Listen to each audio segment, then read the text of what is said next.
here on 92.3 The Fan. Track the race to land the biggest names before the baseball trading deadline every 20 minutes. We are Cleveland's Sports Radio, 92.3 The Fan.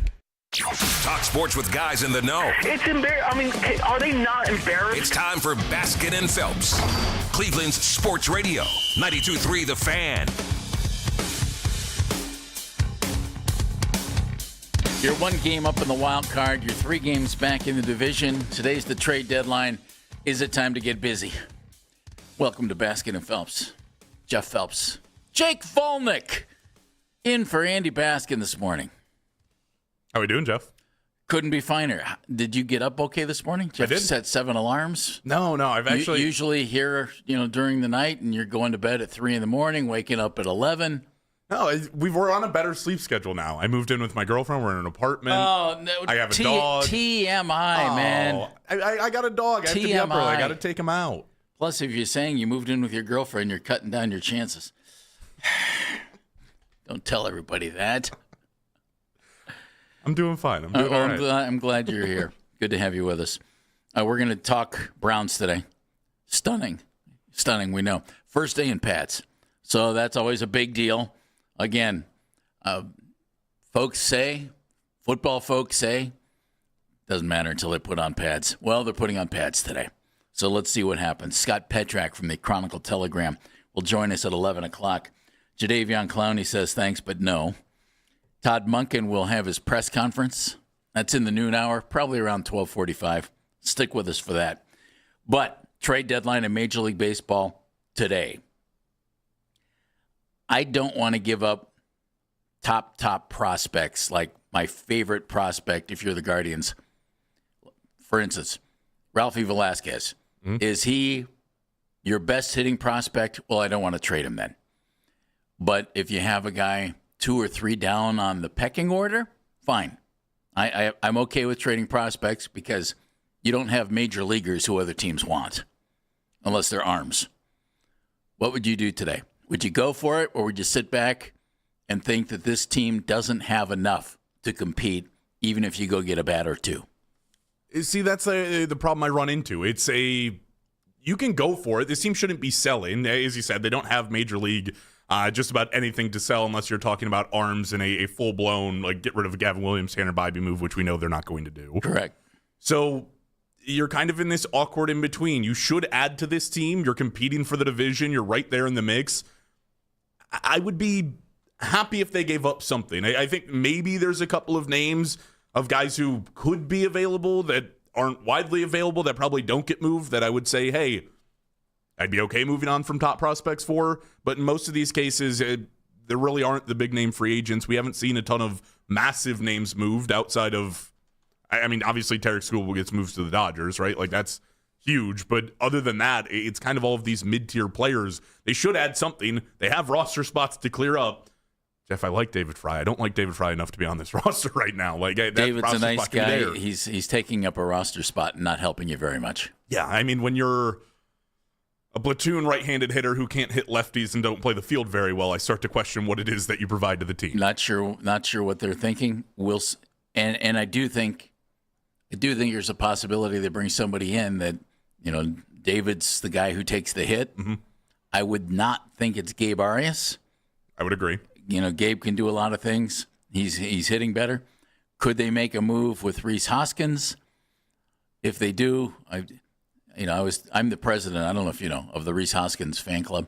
I wasn't aware. Yep. All leading up to the season, I was saying, Rhys Hoskins is available, and he's not hit real well, but Stephen Vogt hasn't done him any favors either. We'll get into that later. But I threw out a couple of names weeks ago, and both of those names are actually now you're hearing them in regards to the Guardians. One is Angels outfielder Joe Adell. And Joe last year hit 37 homers. Joe can hit it. I would love to get Joe Adell, put him in the outfield, and leave him alone. The other is Elio Ramos, who I've mentioned from the Giants. Giants traded Luis Ariz today. They've already traded Patrick Bailey to the Guardians, so obviously there's been conversation there. Those are two guys who immediately come to mind to me, both right-handed hitters who you think, great, put that guy here and maybe you have something, Jake. Yeah, I mean, I wouldn't be upset with either of those guys. Again, it depends on the price. Jeff, I don't know that the Marlins are selling, but a guy by the name of Heriberto Hernandez would probably be. I talked to Justin Latta, I think it was last week, and he was telling me like this would be the guy he has highlighted, circled, underlined, team control for multiple years. You can give up legitimate prospects for him. Then you're having a conversation, and that's a guy that I would like to target. It's a power bat. It's a young outfield bat. Like these are all the things. I'm to the point where we're all highlighting right-handed hitters. Go get a guy because this entire team is left-handed. Well, that's part of it. I'm not hung up on that. What I'm really hung up on is can the guy hit? Yeah, if he hits from the left-handed side, I don't care. That's good enough. Yeah, just bring him in. But if you find a right-hander, that's all the better, personally. Yeah, and what they've done so far, I mean, I don't know about you. I saw the trade over the week. I was very uninspired by the Bo Naylor trade. Yeah. It is an uninspiring trade. It did absolutely nothing for me. Craig Yoho, that's great. You picked up a bullpen arm. You gave up a bullpen arm. You picked up an outfielder who you felt so highly about. You sent him to AAA. Yep. And the Brewers sent Bo Naylor to AAA. Excuse me. It's absolutely not. I couldn't even get like border. I literally tweeted this is just the most uninspiring trade I've ever seen. It was like swapping with respect, garbage for garbage. That's about what it was. See, that's not fair. Anybody who can make the major leagues is a tremendous baseball player. Well, of course, but in terms of the major leagues, don't say garbage. That's not nice. Nor is it accurate. Bo Naylor can still find it. You never know. Who knows? Blake Perkins. They got a lot of guys like Blake Perkins. That's the outfielder they picked up, who they sent to AAA. But garbage is not nice. Columbus, they were missing Petey Halpin. They had to go find him again. Wow. It's about what it felt like. Oh, here's a bat that can't really hit right now. He's okay against honestly, Jake, when they made the trade, I thought, all right, so where are they going to play Perkins? Columbus did not pop into my head. If you want to know the truth. I thought he was going to be in the majors, but I'm not surprised he's not, too. I thought, what are they going to do? Send Halpin down? Is he going to be your fourth out? What? He's not going to start in center field, is he? The answer is maybe so in Columbus. It's a good role for him. We'll get plenty of at-bats. He's got time. He's got time there. Honestly, and you had so many. You got three catchers sitting in AAA. You got three catchers sitting here in Cleveland, if you count David Fry as a catcher. So you knew somebody was going to go. Mm-hmm. I hope for Bo's sake that he goes and figures it out in Milwaukee. And this probably isn't the year because they're set at catcher, but next year might be. Yeah. So maybe he figures it out. In the meantime, Perkins gives them insurance in the outfield, and Yoho puts another arm in the bullpen. Yeah, it feels like a probably front-end bullpen arm, which is really not where I was looking for my help. I was looking for a guy who I could trust in the seventh inning. Still haven't gotten that. It's to the point we're still trusting Eric Sabrowski, I believe, back on Friday, and driving me absolutely crazy because I don't know what you've seen out of Eric Sabrowski for the last month plus that told you he can pitch in the seventh. You can't realistically, and I'm afraid that the Guardians are going to get through the deadline today and do just this. I don't think you can realistically just sit here and say, we're being competitive. We really think we can do something in the playoffs. And oh, by the way, we're not going to add a bat of consequence, and we're not going to add a bullpen arm of consequence.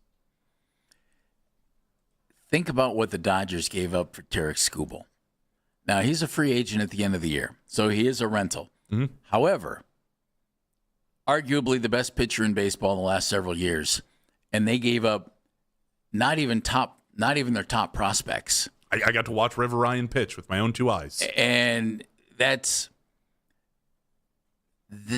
why I think you can go pick up something here that can help you and not give up your top prospects.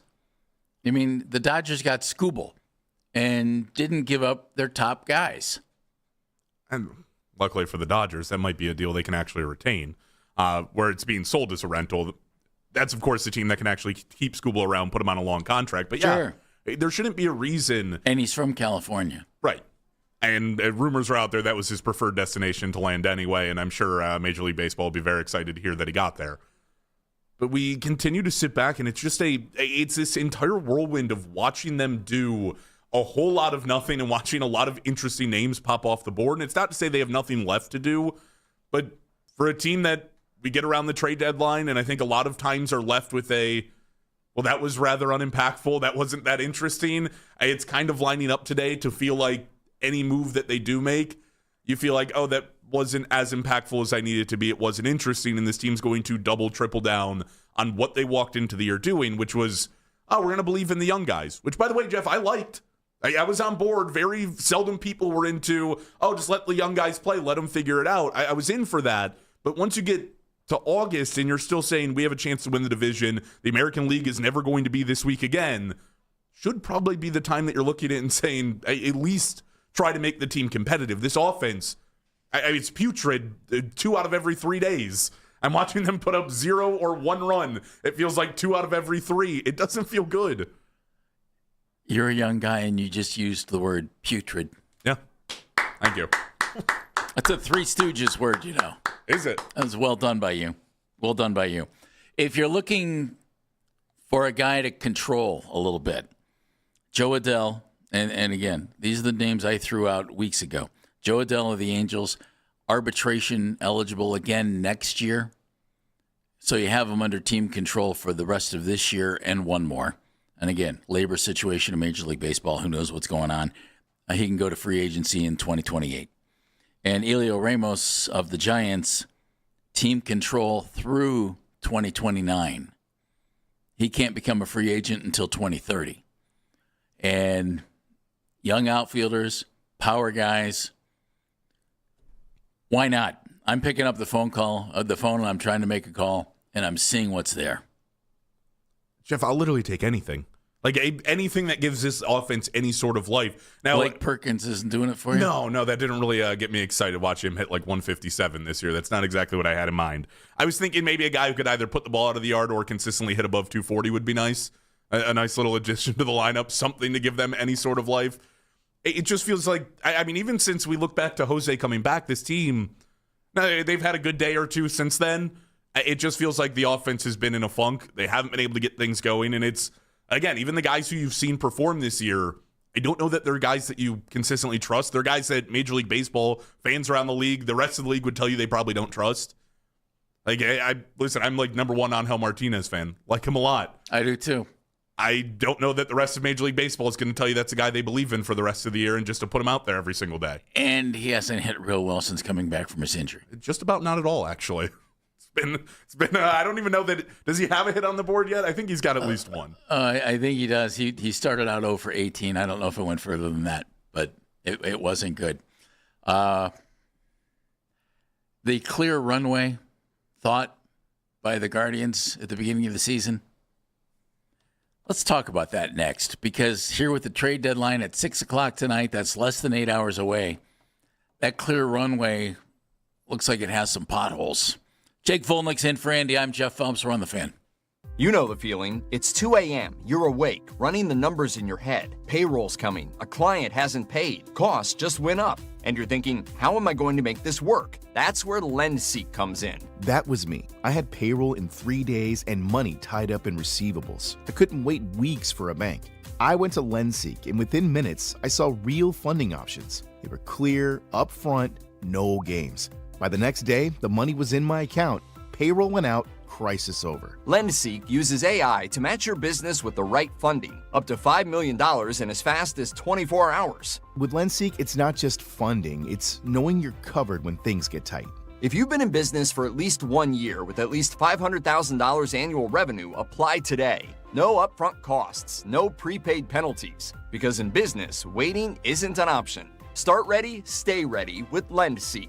Apply at lendseek.com. That's LENDSEEK.com. The roofer stood in my driveway and said the number, $19,000. For a roof on a house I'm still making payments on. I remember thinking, this is it. This is the thing that breaks us. Then my neighbor mentioned Roof Max. They restore the shingles you already have for a fraction of the cost of a new roof. What if I spent all that money and later found out my roof still had years of life left? We're the strangest roofing company because we don't want to sell you a new roof. We want to save the one you have. 1-855-ROOF-MAX. 855-ROOF-MAX. max. The burrito is fire. Hi, this is Maya. And I'm Antonio. And the little thing we love about the Chick-fil-A hash brown scrambled burrito is that it fuels our morning. It's the full package. You have the chicken, you have the eggs, and then you add these hash browns for a nice little crunch. The chicken's always nice. It's crispy, it's juicy. And the cheeses, they melt together in a beautiful way. And it gives me energy. It's perfect. Order the Chick-fil-A hash brown scrambled burrito and Simply Orange Juice on the Chick-fil-A app today. Real guests paid for their testimonials. This is the story of the one. As a maintenance engineer at a beverage manufacturing plant, he starts his day knowing every line is ready to run because Grainger delivers the industrial-grade products he needs to keep mixers, conveyors, and packaging equipment moving. With Grainger's vast selection of bearings, belts, and motors, he keeps operations running smoothly, so nothing grinds to a halt. Call 1-800-GRAINGER, click Grainger.com, or just stop by. Grainger, for the ones who get it done. Hey everybody, it's Andy Baskin for FanDuel. Baseball fans, FanDuel is giving you a chance to call your shot with daily dingers. Joining the action is easy. Just make your free pick on who's hitting a home run in their game. And if you're right, you'll get a profit boost to use on your next bet for a chance at extra winnings. It's just another reason why FanDuel is the home of home runs. Man, there are so many players in Major League Baseball that can hit the ball out of the park, but you gotta love Aaron Judge, don't you? Head over to FanDuel.com/local to opt in for daily dingers and make your free pick on who's hitting a homer. FanDuel, an official partner of MLB. FanDuel is the official sportsbook of 92.3 The Fan. 21 plus and present in Ohio. No purchase necessary. Opt-in required. Bonus issued as non-withdrawable profit boost tokens. Restrictions apply, including any token expiration and max wager amount. See terms at sportsbook.fanduel.com. Gambling problem? Call 1-800-MY-RESET. This is the story of the one. As a maintenance engineer at a beverage manufacturing plant, he starts his day knowing every line is ready to run because Grainger delivers the industrial-grade products he needs to keep mixers, conveyors, and packaging equipment moving. With Grainger's vast selection of bearings, belts, and motors, he keeps operations running smoothly, so nothing grinds to a halt. Call 1-800-GRAINGER, click Grainger.com, or just stop by. Grainger, for the ones who get it done. Spreadsheets, clunky software, 100 different logins just to run your business? Ah. There's a better way. Odoo. One simple, connected platform that handles sales, inventory, accounting, and more, so you can focus on growing, not juggling. Make the switch today at odoo.com. That's ODOO.com.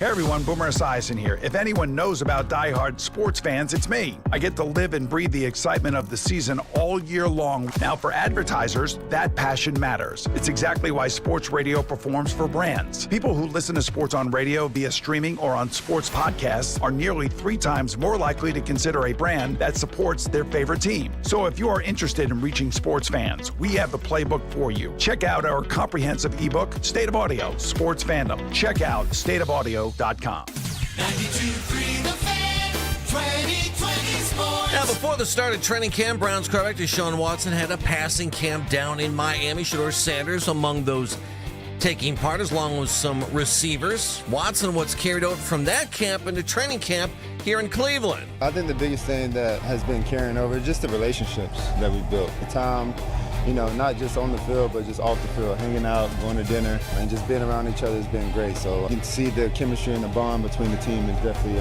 really good. Following an off day on Sunday, Browns continued training camp today in Berea. Today's practice, a big one. First time they'll be in full pads. During the 12 o'clock hour, we will hear from some players. Then at 12:50, head coach Todd Monken live right here on 92.3 The Fan. Guardians right now 3 games behind the White Sox, first in the AL Central. It's believed the Cleveland will try to be buyers as the trade deadline happens tonight, 6 o'clock. Team president Chris Antonetti said over the weekend, club wants to improve the offense. Guardians off today, continue their homestand tomorrow night. They begin a 3-game set against the New York Mets. Guardians come off a 5-0 win against Arizona on Sunday. Guardians going to have Joey Cantillo on the hill, 8-6, 3.88 ERA. Turns out guys want to play with LeBron James in Philadelphia. Reports say this morning that Drew Holiday's agreed to a contract buyout from the Portland Trail Blazers and will sign a veteran minimum contract with the 76ers. Holiday, who started his career in Philadelphia back in 2009, averaged 16 points a game for the Blazers last season. Want to catch highlights from The Fan from earlier today? Get over to 923thefan.com or favorite 923 The Fan on the Odyssey app for all today's headline segments. Headline sports news every 20 minutes right here on 923 The Fan. From the University Hospital Sports Desk, I'm Jeff Thomas. This is Browns head coach Todd Monken, and you're listening to the number one sports station in Cleveland, 92.3 The Fan. Hey, that was Todd Monken. He's going to continue talking in the 12 o'clock hour, probably around 12:45. They schedule him at 12:50, but he's shown up as early as like 12:42. We thank him for that. We do. We like somebody who's punctual and even ahead of on time. That's nice. Head coach of the Browns coming up in the noon hour. Scott Petrak will talk Browns with us at 11 o'clock from the Chronicle Telegram. Trade deadline, Major League Baseball, now less than 8 hours away. Guardians have made one move. They picked up Blake Perkins and Craig Yoho from the Brewers. Gave up Bo Naylor, Cody Hewer. Okay. That's enough to say on that trade. Okay. Yep. I had not covered the entire thing. Okay. All right. Okay. The clear runway, that was Jake Volnek. Jake's in for Andy. 216-474-0092 is the number to join us. We'd love to get your thoughts. Should this team make a major investment here at the trade deadline? I'm not making a major investment unless it's somebody who I love and I can have under team control for a period of time. Elio Ramos would be a guy. Joe Adell for a year and a half, that'd be a guy. But I'm not giving up my top hitting prospects nor my top pitching prospects to make that happen. I just don't know that this team, where it sits right now, 3 games back in the division now, and is that insurmountable? Nothing's insurmountable after what we saw last year. You never know. But right now, this team's just not hitting the ball. And Jake, here's the thing. I liked what Chris Antonetti said in keeping the clear runway for the young players. And he made a great point in the offseason. You know, the guys that we sign, and that's a part of it. They're not going out and signing, guys like Aaron Judge. Mm-hmm. They can't afford them or decide they don't want to pay them, whatever it is. I don't want to get into that argument. But they don't. He said, we've not had great success signing free agents like that. Fine. The clear runway thought, great. Chase DeLauder, he's worked out well. Travis Bazzana, looks like a keeper, like that.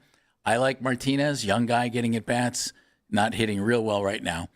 But this team is 28th in the majors in batting average, 29th in runs scored, 24th in on-base percentage, and dead last in slugging percentage and OPS, which is on-base plus slugging percentage.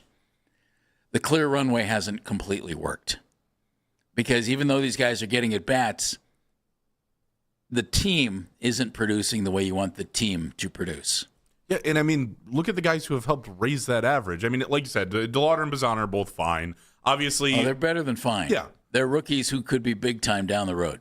But Jose's not playing up to the standard of what he's normally like, but you trust in Jose. Even before the injury. Right. Yeah.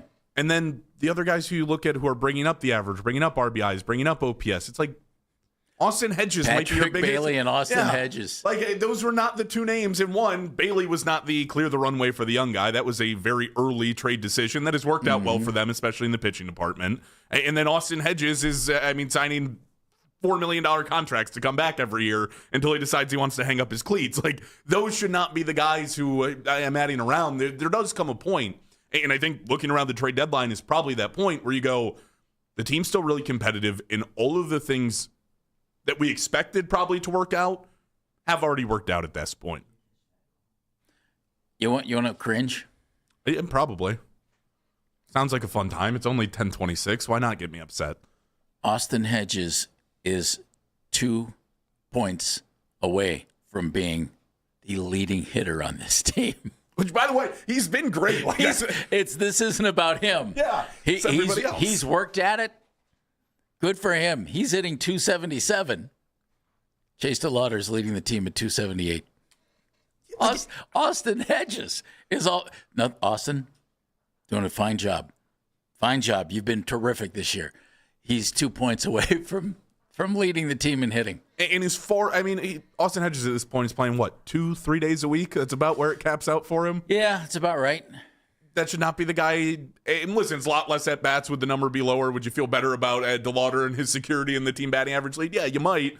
But either way, that's not the guy who I want leading my team. And it is to the point, Jeff, too, where it's Austin Hedges come up, and I feel like I have, in terms of a productive at-bat, one of the best chances in the lineup when he's sitting at the plate. It's not like, he's just gotten lucky, he's gotten a couple of hits down. No, he's bunting well, he's doing everything else. I look around at the lineup, and most of the guys that come up, I like Petey Halpin. But every time Petey comes up to the plate, I kind of just expect, hopefully he walks or finds a way on base. He's great on the base pass, but if I need to advance a runner to third, don't feel great about Petey doing it. If I need a sac fly, don't feel great about Petey doing it. And that's kind of how I feel about 80% of the lineup on any given night, and it's not the same guys every single night. When they picked up Patrick Bailey, Patrick was hitting 146 with the Giants. That's 146. And I looked at his past, and I thought, there's no way that guy's a 146 hitter. Well, since he's been here, he's hitting 223. No great shakes, but it's better. And I understand that trade completely. Terrific defensive catcher. And now he's hitting with a little bit of power. He's doing just fine. All for that trade they made earlier in the year. Bailey and Hedges gives them as good of a 1-2 punch at catcher defensively as you're going to find in Major League Baseball.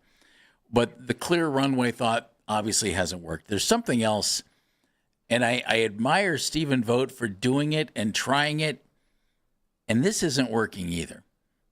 And Stephen talks about, and it worked last year, we're going to put together a lineup to beat tonight's starting pitcher. It's not working. You're a 500 baseball team, and your offense is garbage. So you're trying the best you can to put guys out there. But personally, I don't think what they've done has worked. And let me go to two guys in particular. I am so tired of watching the Kyle Manzardo is batting cleanup. Oh, wait a minute. They just switched pitchers. We're going to pinch hit for him. Here comes Rhys Hoskins. Rhys Hoskins starts. Oh, wait a minute. He's 2 at-bats in. Now we're going to pinch hit Kyle Manzardo for him. And I say it for this reason, Jake. In baseball, and people can say, well, that it's not that difficult. No, yes, it is. It's really difficult to get into any kind of a hitting zone when you're in and out of the lineup like crazy. Yeah. And these guys are in and out of the lineup like crazy.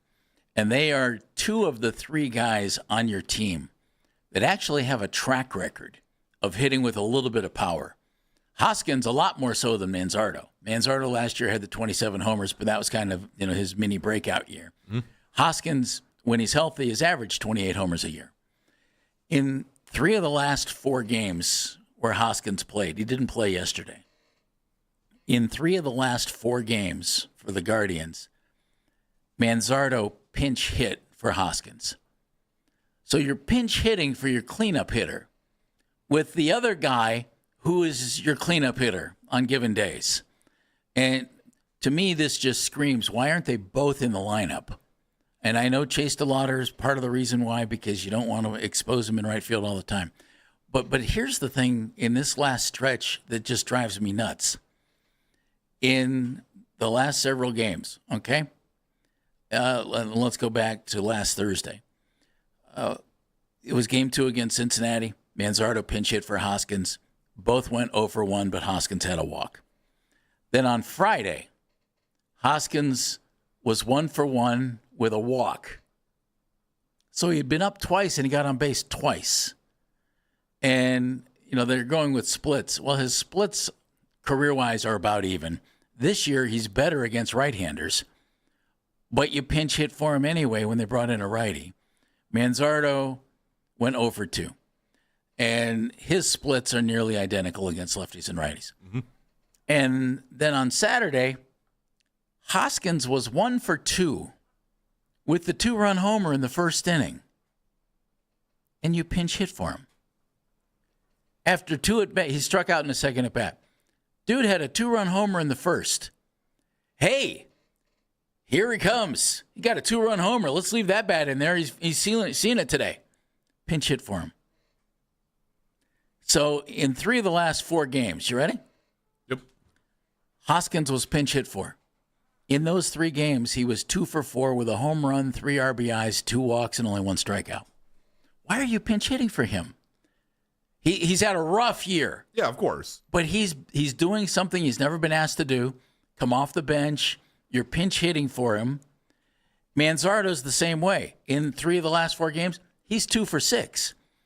So these guys in the last, before yesterday, because Manzardo was in, when Manzardo was pinch hitting for him, those 2 guys went 4 for 10, and they were on base in 6 of their 12 plate appearances. Why aren't they both in the lineup?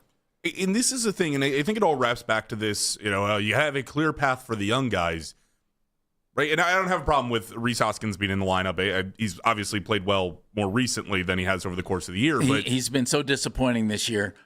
There's no denying that. Yeah. But I don't think that what Stephen Vogt has done with those guys has done either one of them any favors.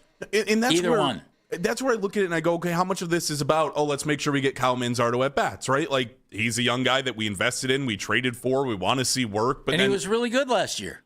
And then you're in and out of the lineup. It's another guy, like, I was baffled when Khalil Watson was the guy who goes down. That's a guy who was giving your offense a little bit of life. They send him down.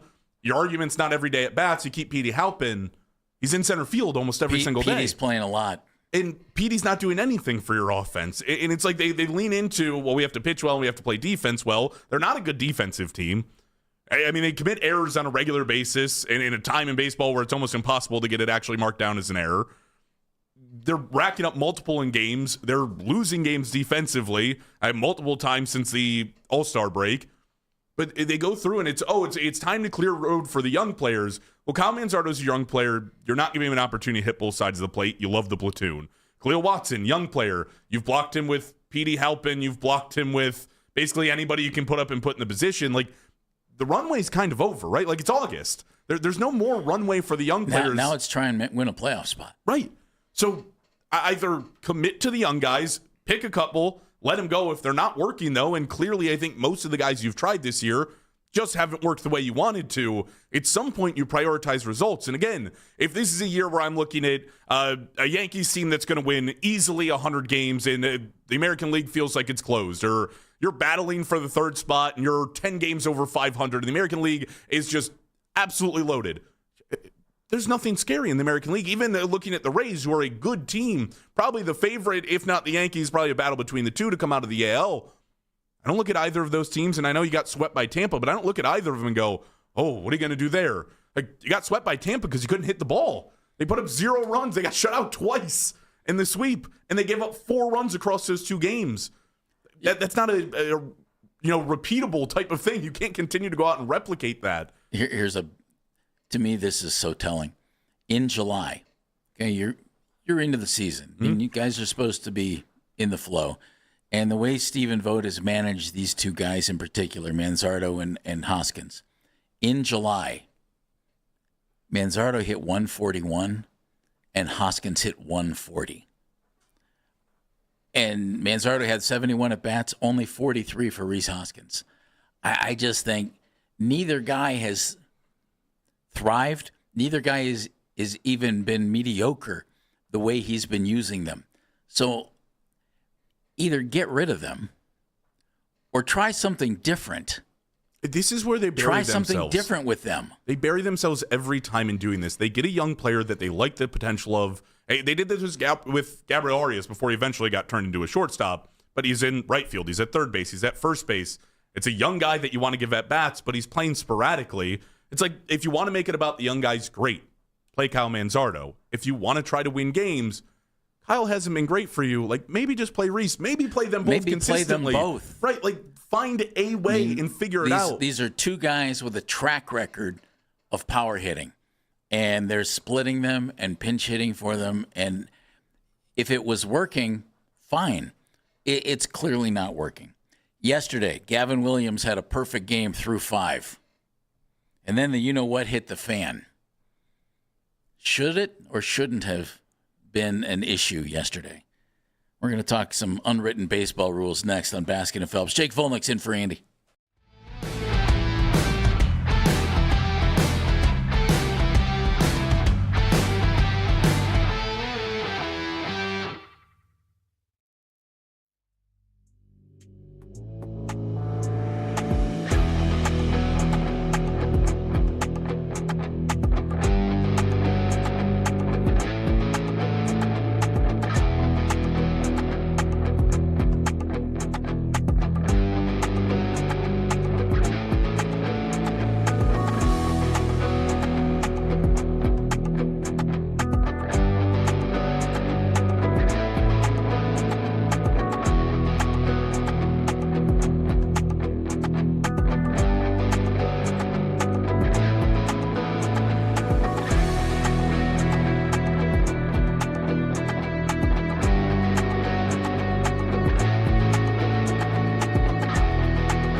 minor league pitchers. Arraez, a 3-time batting champ, trying to get number 4, as it currently leads the National League with a .324 batting average this season. Want to catch highlights from the Fan from earlier today? Get over to 923thefan.com or favorite 923 The Fan on the Odyssey app for all today's headline segments. Headline sports news every 20 minutes right here on 923 The Fan. From the University Hospital Sports Desk, I'm Jeff Thomas.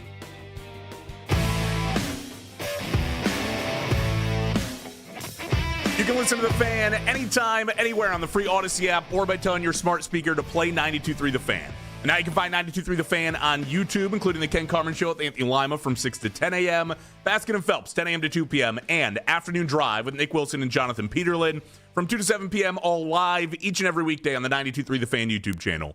Subscribe to our channel for free and watch all the best content from your favorite shows on The Fan, live and on demand now. What about that night show with Volnick? Not up on the YouTube. When are we putting that thing on YouTube? It's a question for Keith. That Volnick kid's doing a good job. We're getting there. We like to be on the YouTube. It'd be fun. That is Jake Volnick. He's in for Andy today. I'm Jeff Phelps. And Andy and I were the last guys on YouTube. They don't want to put you on because then it'll be so overwhelmingly good that it'll break YouTube. That's what Andy and I said about us, why we were last. I like this explanation. This is going down the good road. Yeah. Thanks. We're talking a little baseball right now. Trade deadline today, 6 o'clock. Guardians offense, not good. Can they make a move? Can they fix it? I personally think they're not doing themselves any favor with some of the things they're doing, especially when it comes to not giving Kyle Manzardo and Rhys Hoskins regular at-bats. In the break, Jake and I were talking, and Jake had a great point. If Manzardo was hitting this way and he's getting regular at-bats, like playing all the time, if Hoskins is playing all the time and is hitting 170, whatever he's hitting, we'll just get rid of him.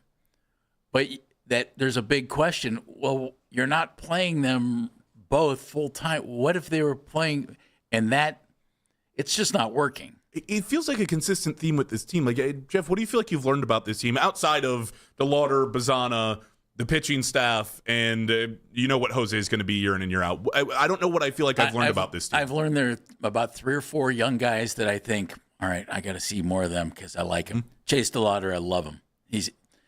He hits in the clutch. I like him. I think Bazana has a chance to be a good Major League Baseball player, maybe real good. Oh. Brian Rocchio is a really slick infielder. And that's about where my learning comes in. You know, that's about it. I've learned that what they're doing right now with the guys playing first base and DH, Hoskins and Manzardo, isn't working, and yet they're not changing it. And by changing it, that could mean a number of things. Quit doing it, play them both, get rid of one, get rid of both, whatever it is. What you're doing now isn't working. It's not helping your team and it's not helping them, but yet they're not changing it. And Jose's had an oddly rough year. Which, I mean, what are you going to do? But it just feels like so many years at the beginning of the years, this ends up being the problem over and over again. You get towards a trade deadline and I look at it and I go, Rhys Hoskins, Kyle Manzardo, I don't know that I have an answer on either one of these guys to feel like, oh, yeah, go ahead, get rid of him, DFA him, do what you have to do. Yeah. Or, yeah, no, I need to see more of that guy. He's going to turn it around. Yeah, the question is, in Rhys's case, has he lost it? Because he certainly had it earlier in his career and, was injured last year in Milwaukee. In Manzardo's case, okay, was he a one-year wonder? And we don't know the answer, and I don't know that we'll find out as long as they keep playing them the way they're playing them. John's in Cleveland. Hey, John. Hey, Jeff, I want to agree with what you're saying as far as the Guardians players. I think the Guardians management force players to overthink things. I think they're so bought into working the count and trying to get on base no matter what it takes that I think they just take the natural flow away from the players. I think if you put Hoskins in, if you put Manzardo in full-time, those players like Jose and them, let them just get in their own natural rhythm. The other players, the younger players, play guards ball with them. But the other, but the power hitters, let them get into a rhythm, and I think you'd see a better output. John, thank you very much. I agree with you completely. That's exactly my thought here, because what you're doing isn't working for either one of those first basemen, DHs, whatever you want to call them on a given day.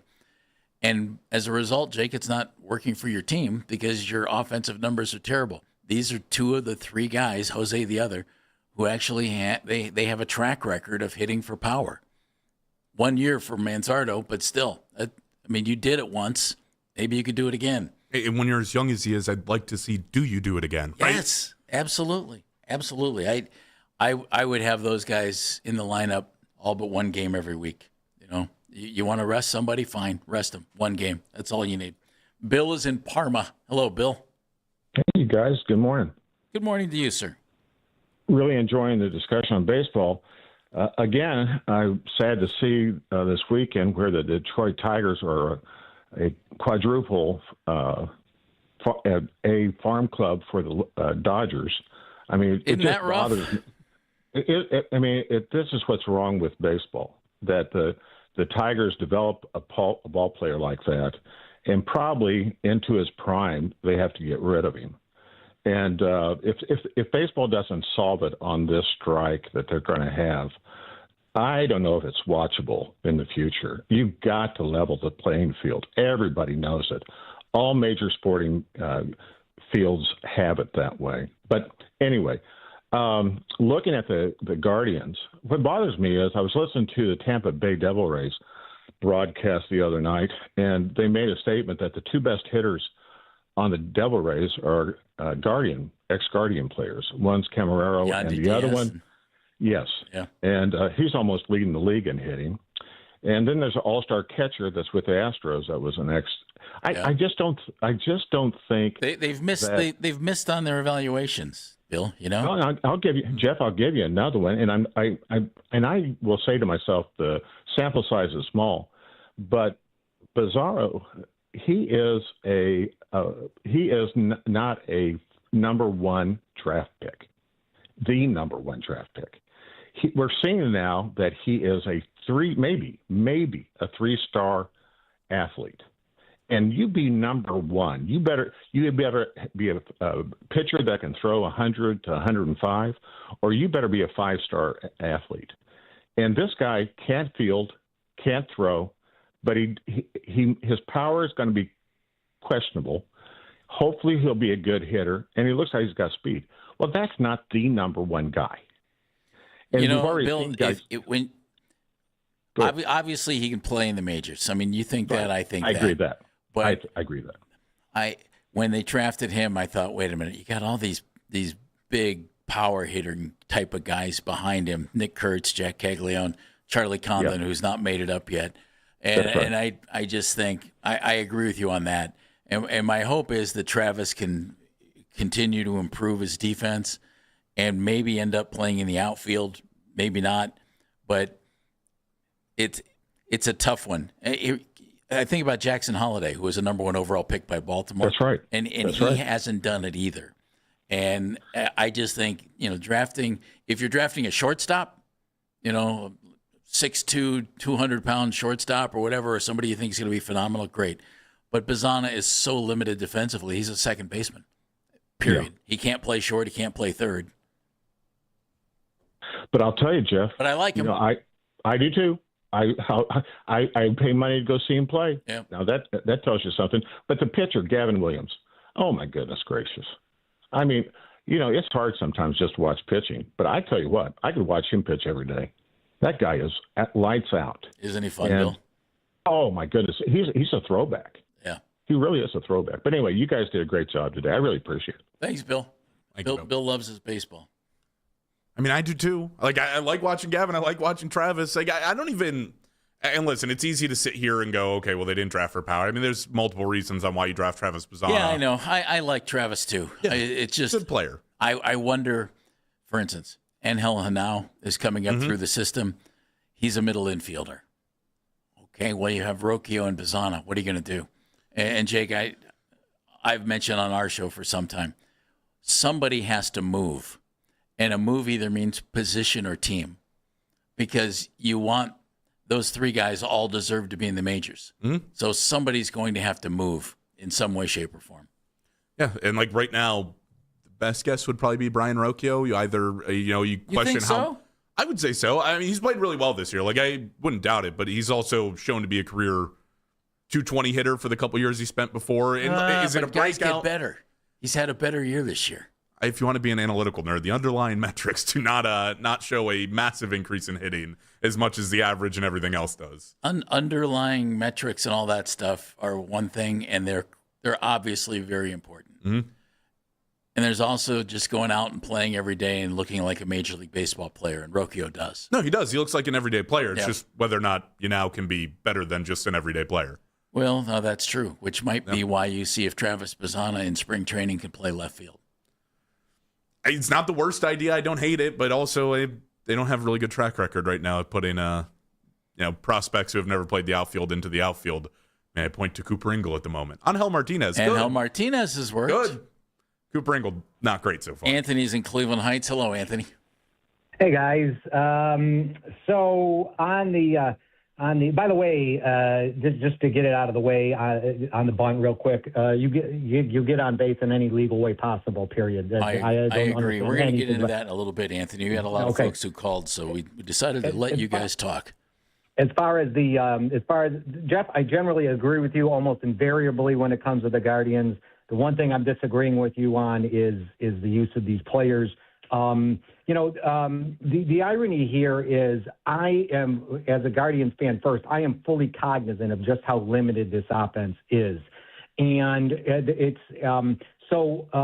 seems like the folks who criticize the offense, expecting something more of it than it is, will take the position of, statements like, you got to let these guys get into their flow, or let the hot guys play. They're not good enough for that. They are just not. And so, to their credit, the Guardians are going to follow the statistical large sample sizes to a T.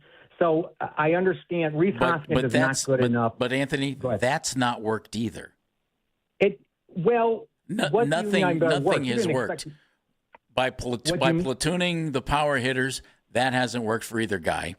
And it hasn't worked for your offense. And I would say this. And throwing out the team, the best team to beat the starting pitcher on a given night, well, you're a 500 team that can't hit. That's closer to the truth. Oh, it is the truth. That is the truth. It's not closer to it. It is. Giving any of these guys more at-bats outside of Jose and Chase and Bazzana, they aren't good enough. Well, then then you got to cut bait and get different guys.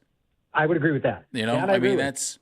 But I truly don't think they've given Hoskins in particular and Manzardo a fair shake.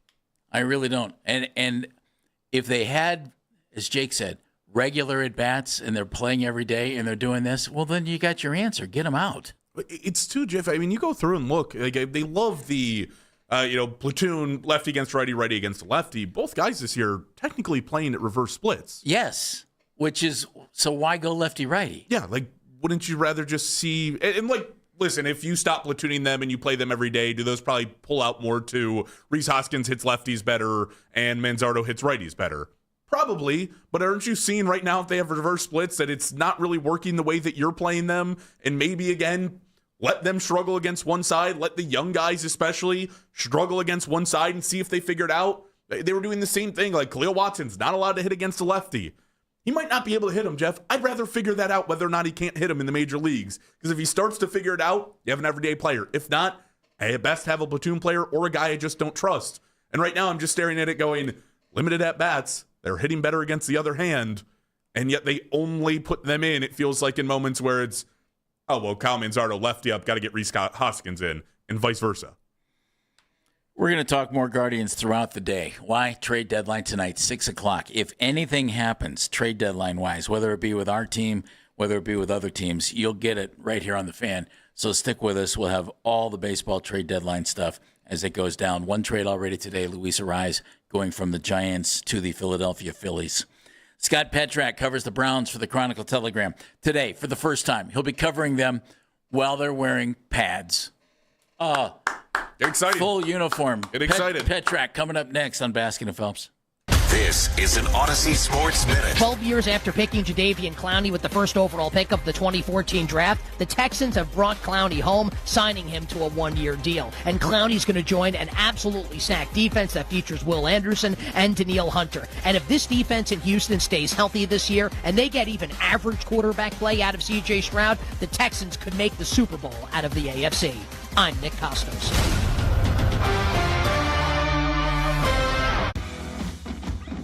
When you've got real work to do, Metal Supermarkets will help you get it done fast. With a huge variety of metals in stock, we can help no matter what job comes your way. And all it takes is a few clicks. We make buying metal online easy so you can spend less time shopping and more time getting things done. Metal Supermarkets, the convenience stores for metal. Place an order online today at metalsupermarkets.com. This is the story of the one who keeps multiple buildings running smoothly day after day. Plumbing that flows, HVAC that hums, cleaning supplies that keep surfaces sparkling.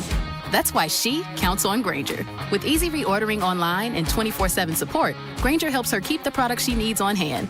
So shelves stay stocked and buildings stay ready. Call 1-800-GRAINGER, click Grainger.com, or just stop by. Grainger, for the ones who get it done.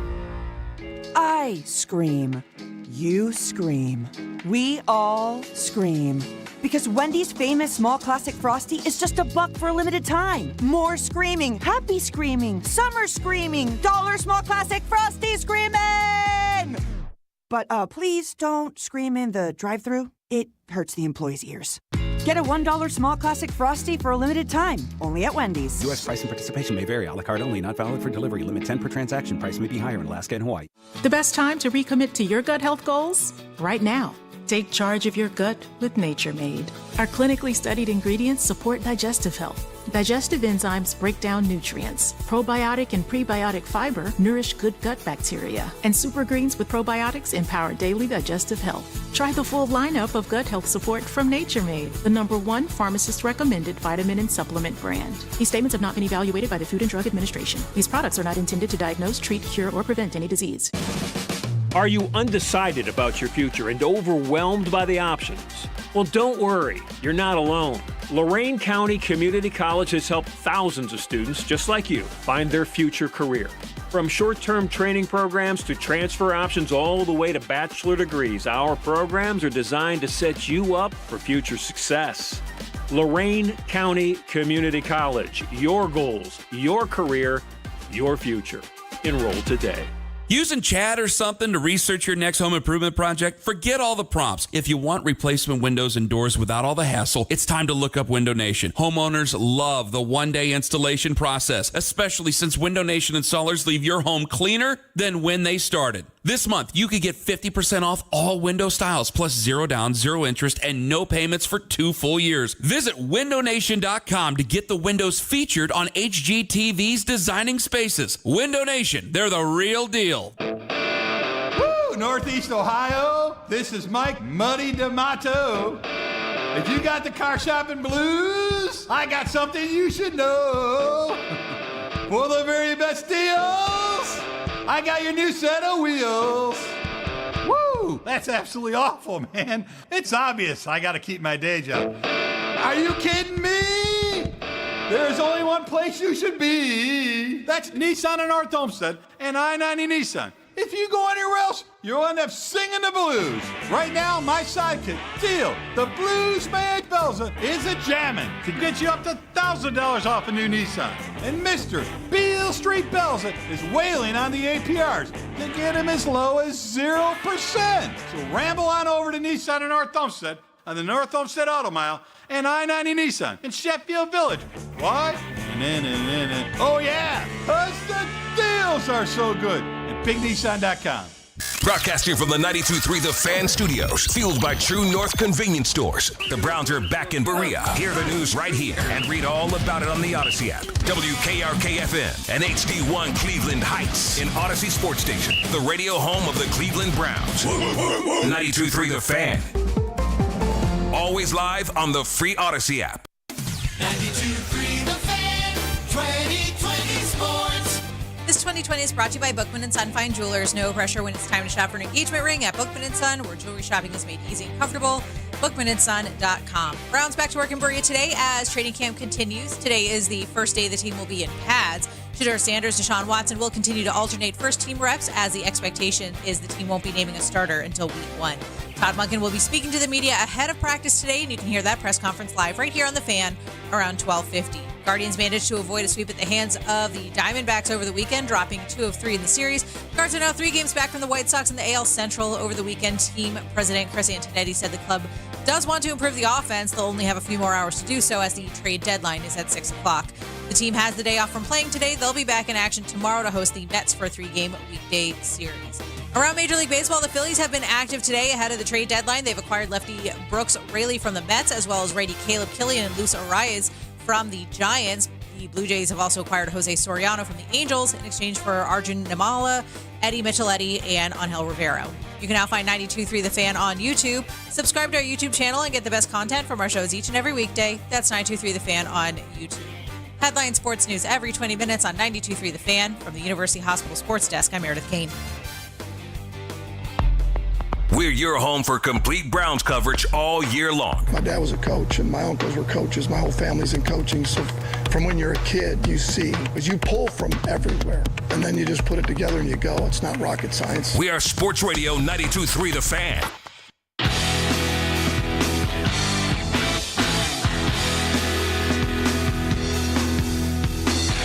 So here's the way this is going to go today. Todd Monken, first day in pads. We'll speak before practice, and it should be right around 12:50. He has a tendency to be a little early. Gotta love that. So I would be with us if you want to hear the head coach, and why wouldn't you? He's wildly entertaining. 12:30. So be safe. So do that. I'm Jeff Phelps. Jake Volnick is in for Andy Baskin today. Meredith is sitting behind the glass. Number to join us is 216-474-0092. Scott Petrak from the Chronicle Telegram covers the Browns. BrownZone.com is where you can read all of his terrific coverage about training camp. His story up there right now. Deshaun Watson feels healthy, trying to shake off rust, looking forward to playing in preseason. Scott joins us right now on the Wise Heart Right. We make it right. Call Kyle Wright hotline. Hello, Scott. Hi, Jeff. What's going on, buddy? Pads today. How about that? Yeah, something to look forward to. Yeah, it's like practice starts. You've seen the quarterbacks alternate, and Jake Volnick's in for Andy today. Jake and I just said you can't name a quarterback soon enough, and if one of these guys isn't standing out in practice, it's because neither one looks very good. Is that fair? Because I don't think we're expecting both guys to look like world beaters, are we? No, I don't think we are. I think the expectations have been lowered for that competition. It's interesting, we talk about the timing of it. Todd Monken wanted to have this, the starter picked before training camp, and now he keeps pushing it down the road because I think that's just the reality of the situation. No one has seized the job. So it's going to be until the preseason, at least one game, maybe more in the preseason before there's a decision made. He says we need one by week 1. Andrew Berry says the same thing. So who knows? Maybe this drags out, Jeff, even longer than I expected to begin with. And I don't think anybody's emerged as a favorite. Shedeur Sanders has been better through 4 practices than Deshaun Watson. He's been more careful with the ball. I think he's been more consistent with his accuracy. You probably see 3 or 4 throws a practice. Okay, that's a really good throw there. I think Watson, he's thrown 6 picks, and, we could break down all of them and which one's his fault, which ones aren't. Doesn't really matter at this stage of camp. But I think the bigger issue is he feels more inaccurate to me, that he'll make a good throw and then follow it up with a couple inaccurate ones. So it's that inconsistency that I think Sanders has a better edge when it comes to that. Scott, obviously, you're not going to find a head coach who's going to tell you that interceptions don't matter and he likes them, but I think that we were probably in the extreme last year when it came to protecting the football at all costs with Kevin Stefanski. Is there more of a world with Todd Monken where people are looking at quarterback trackers and everything else and seeing interceptions from Deshaun, and they just maybe don't mean as much as they would have a year ago with Kevin? I don't think so. First of all, Kevin the reason Kevin puts so much focus on it is, number one, it's really important. It's a telling statistic. We've all seen that. Number two is they turned it over so much in 2024 that he was trying to stop that, and then it didn't happen. I mean, Joe Flacco came out and turned the ball over a ton early. Dylan Gabriel was careful with the ball, but I think that might have been more about Dylan Gabriel than it was about Kevin Stefanski. And then, Shedeur turned it over a decent amount when he was playing. So they need to be better in that area, period. I don't think you're going to see Todd Monken take more chances necessarily. I think the receiving core probably gives you a better chance to push the ball down the field. So I think we'll see more of that. And the explosive plays are certainly missing the last couple of years. I don't think that was a play design. I think it was the function of who was on the field. So I don't think so. I don't think we're going to have we don't care about this attitude with Monken. I think he wants to protect the ball just like everybody else does. Scott Petrak joining us, Chronicle Telegram, brownzone.com. Your story about Watson is a good one, as always. How's he look to you? Yeah, you know what? It's interesting. I think physically, and he talks about it in the story, that he feels healthy. The shoulder's better than it was when he came back off the surgery. The surgery was in 23. He came back to start 24. Didn't feel right. His arm didn't feel great, just coming off that surgery. That feels better. He looks good moving, coming off the two Achilles. I don't think there's any question about that. Day one, he just didn't throw it well. And you look at his arm and go, okay, is the arm okay? I think since then, he seems like there's enough velocity on the ball and he can move it down the field. I go back to the accuracy, Jeff, and maybe that is a rust thing. He hasn't played in the game since October 24, but he needs to get over that hurdle because we saw it in the offseason program. The same thing to me where he would make a good throw and then miss a couple.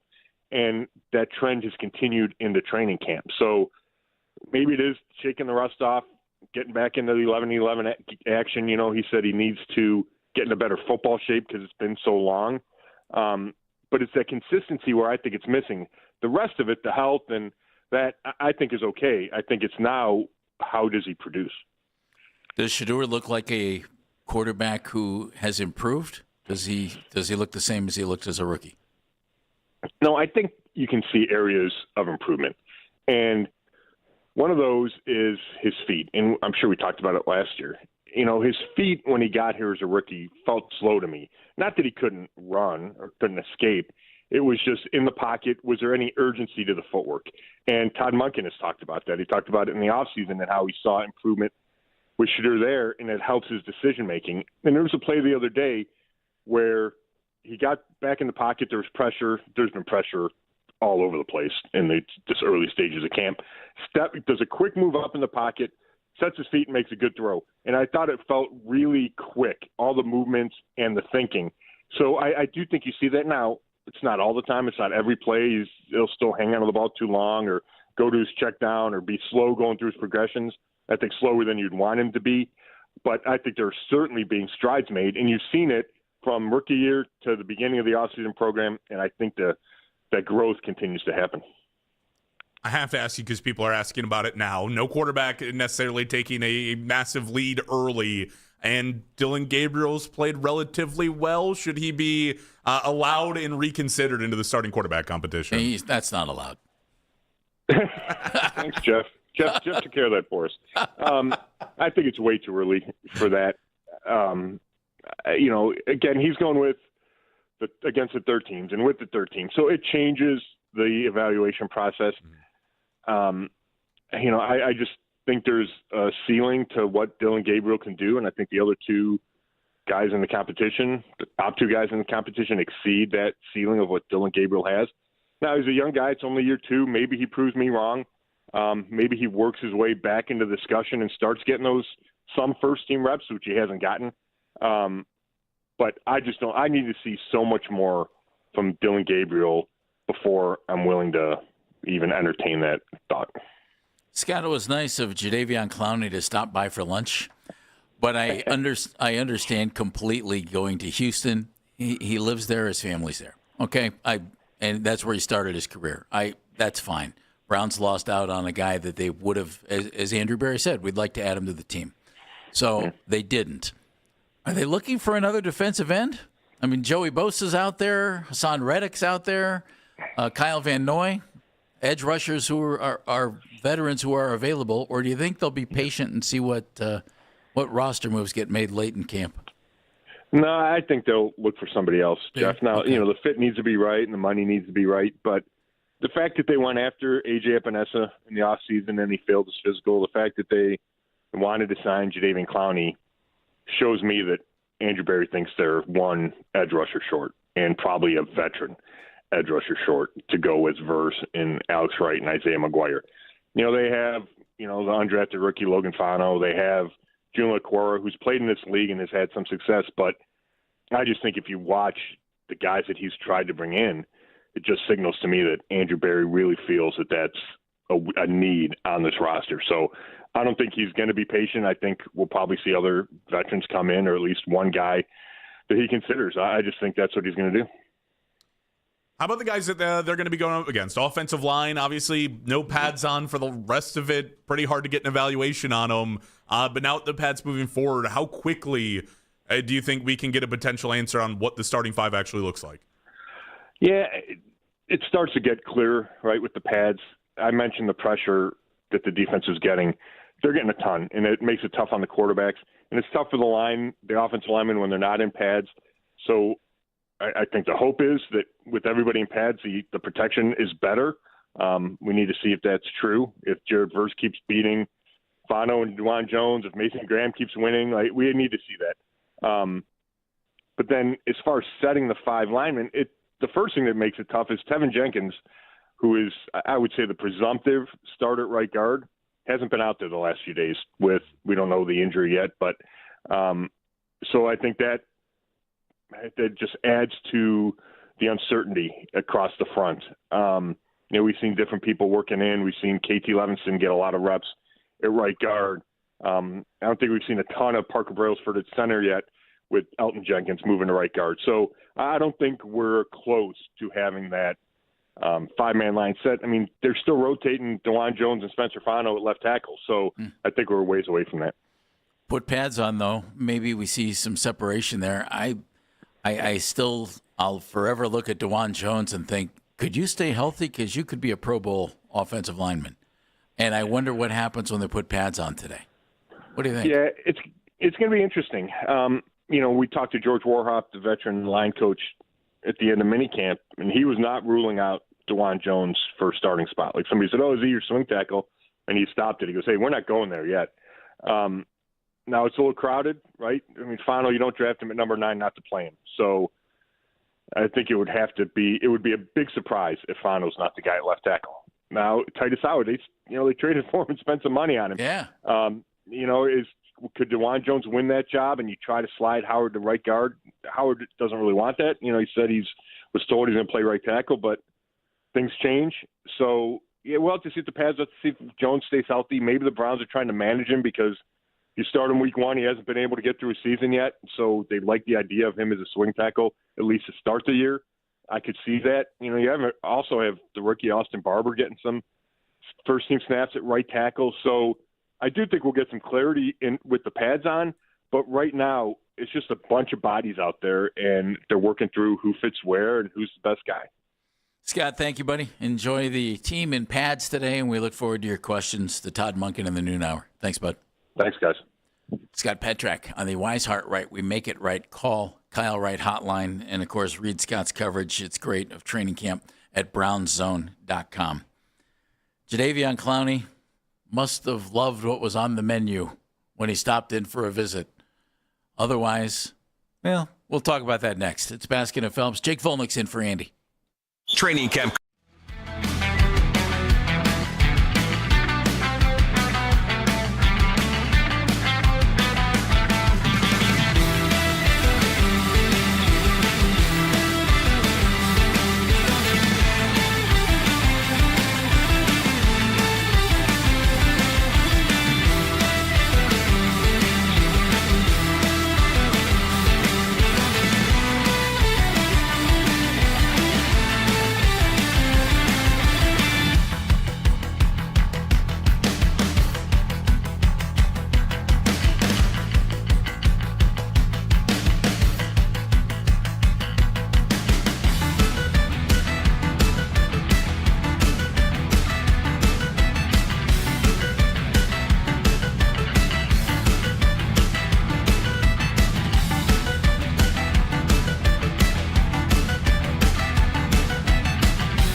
recruiting holiday to Philadelphia.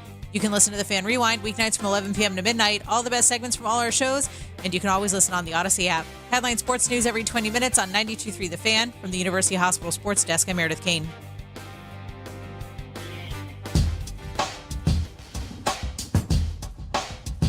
As always, you can listen to this show and all of our local shows on The Fan on Apple Podcasts, Spotify, or wherever you get your podcasts. That's Jake Volnick. I'm Jeff Phelps. Andy's out today. Trade deadline coming up 6 o'clock in Major League Baseball. Again, stay with us. We'll have everything for you as we go through the entire day. Anything happens with the Guardians, other teams, we'll have the news for you right here. Coming up at 12:50, that's the scheduled time. We're thinking might be a little earlier. Todd Monken, Browns head coach, speaking as the team will practice in pads for the first time in training camp, which means training camp actually really begins Todd's got to be fired up. I mean, this feels like the old adage of old style, more traditional football coach. Here we go. He's got to be fired up today. And they're practicing 6 straight days. So it's old school, way to go. We're not taking it easy on guys. We're practicing and we're going at it pretty hard, and that's a good thing. Jadeveon Clowney stopped in town last week for a visit. Andrew Berry came right out and said we'd really love to add him to our football team. Clowney decided to go to the Houston Texans. He was the number 1 overall pick by Houston back in the day.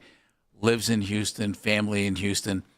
I get it, but I do think it's telling, Jake, that they brought him in and actually said they hope to sign him. Yeah, I mean, it probably tells you what they think about the defensive ends. And I mean, listen, if you're Jadeveon, all those things, not to mention, I think most people, if you had to make a bet, whether it was Texans find their way to the playoffs or Browns find their way to the playoffs, Texans are the safe bet there. There's no question around it. But yeah, I mean, defensive end-wise, even talking about the edge position in general, you feel really good about 3 guys. Right, you feel good about Jared Verse. You feel good about Isaiah McGuire and Alex Wright. After that, kind of feels like a wasteland. You're looking for depth. Yeah. Yeah. And we know this team is going to, we think, I should say, because Mike Rutenberg's there. We don't know how he's going to run his defensive line. But with all of the carryover from last year on this staff, I imagine they're probably going to want to rotate guys in and out a lot of the ways that they did last year. You, bare minimum on this team, kind of need probably 4 defensive ends that you really do, at least halfway trust, right? And you have 3 guys you pretty well trust. Yeah. You need at least 1 more, and I think veteran's probably the right word. I would think 5. Yeah, I mean, that's probably fair too. Like at least 1 extra guy that you can rotate in and out, and they've used guys like, who was there last year? Cameron Thomas, I think was there. Who ended up in Atlanta. Yeah. But there's another guy that, he wasn't on the field a ton. And they developed him, and they brought in Aquara from Arizona as a free agent. Hopefully he steps up. He's an experienced guy. Fingers are crossed. Logan Fano, okay. Spencer's brother, great. Good story at the least. It's a great story. Can he play? And I would think that we're going to see them bring in somebody else. Scott thought, yes, it wasn't just because Clowney had played here and they liked him. It's because they probably need a veteran at the defensive end spot for depth. And there are still some guys available. You willing to take a chance on Joey Bosa that he wants to play football again? He's made a lot of money. He's kicked back right now, but hasn't retired. He's one possibility. Yeah. Hassan Reddick is a little undersized, but he's an edge rusher who can get to the quarterback and has had a phenomenal career. But, depending on where he's been, outside linebacker or edge rusher, that's kind of splitting hairs. Guy who gets to the quarterback. Kyle Van Noy, same type of guy. Those are just some of the key free agents who are still available out there. Would they go get one of those guys? Maybe.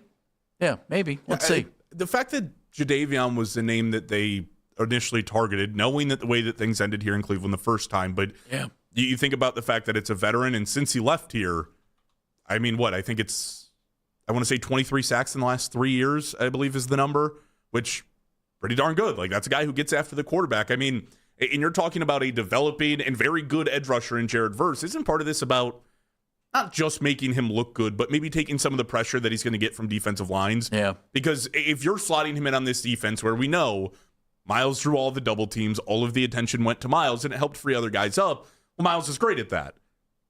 Jared's, I don't want to call him one-trick pony because that's very a negative connotation, but he's a power rusher. He's going to use a power move a lot of the time. I'm sure he's trying to work on other things. He talked about it, but that's what he does. That's not going to work that great against double teams most of the time. You have to be a little bit more agile. So you had a guy who can put up, near double-digit sacks.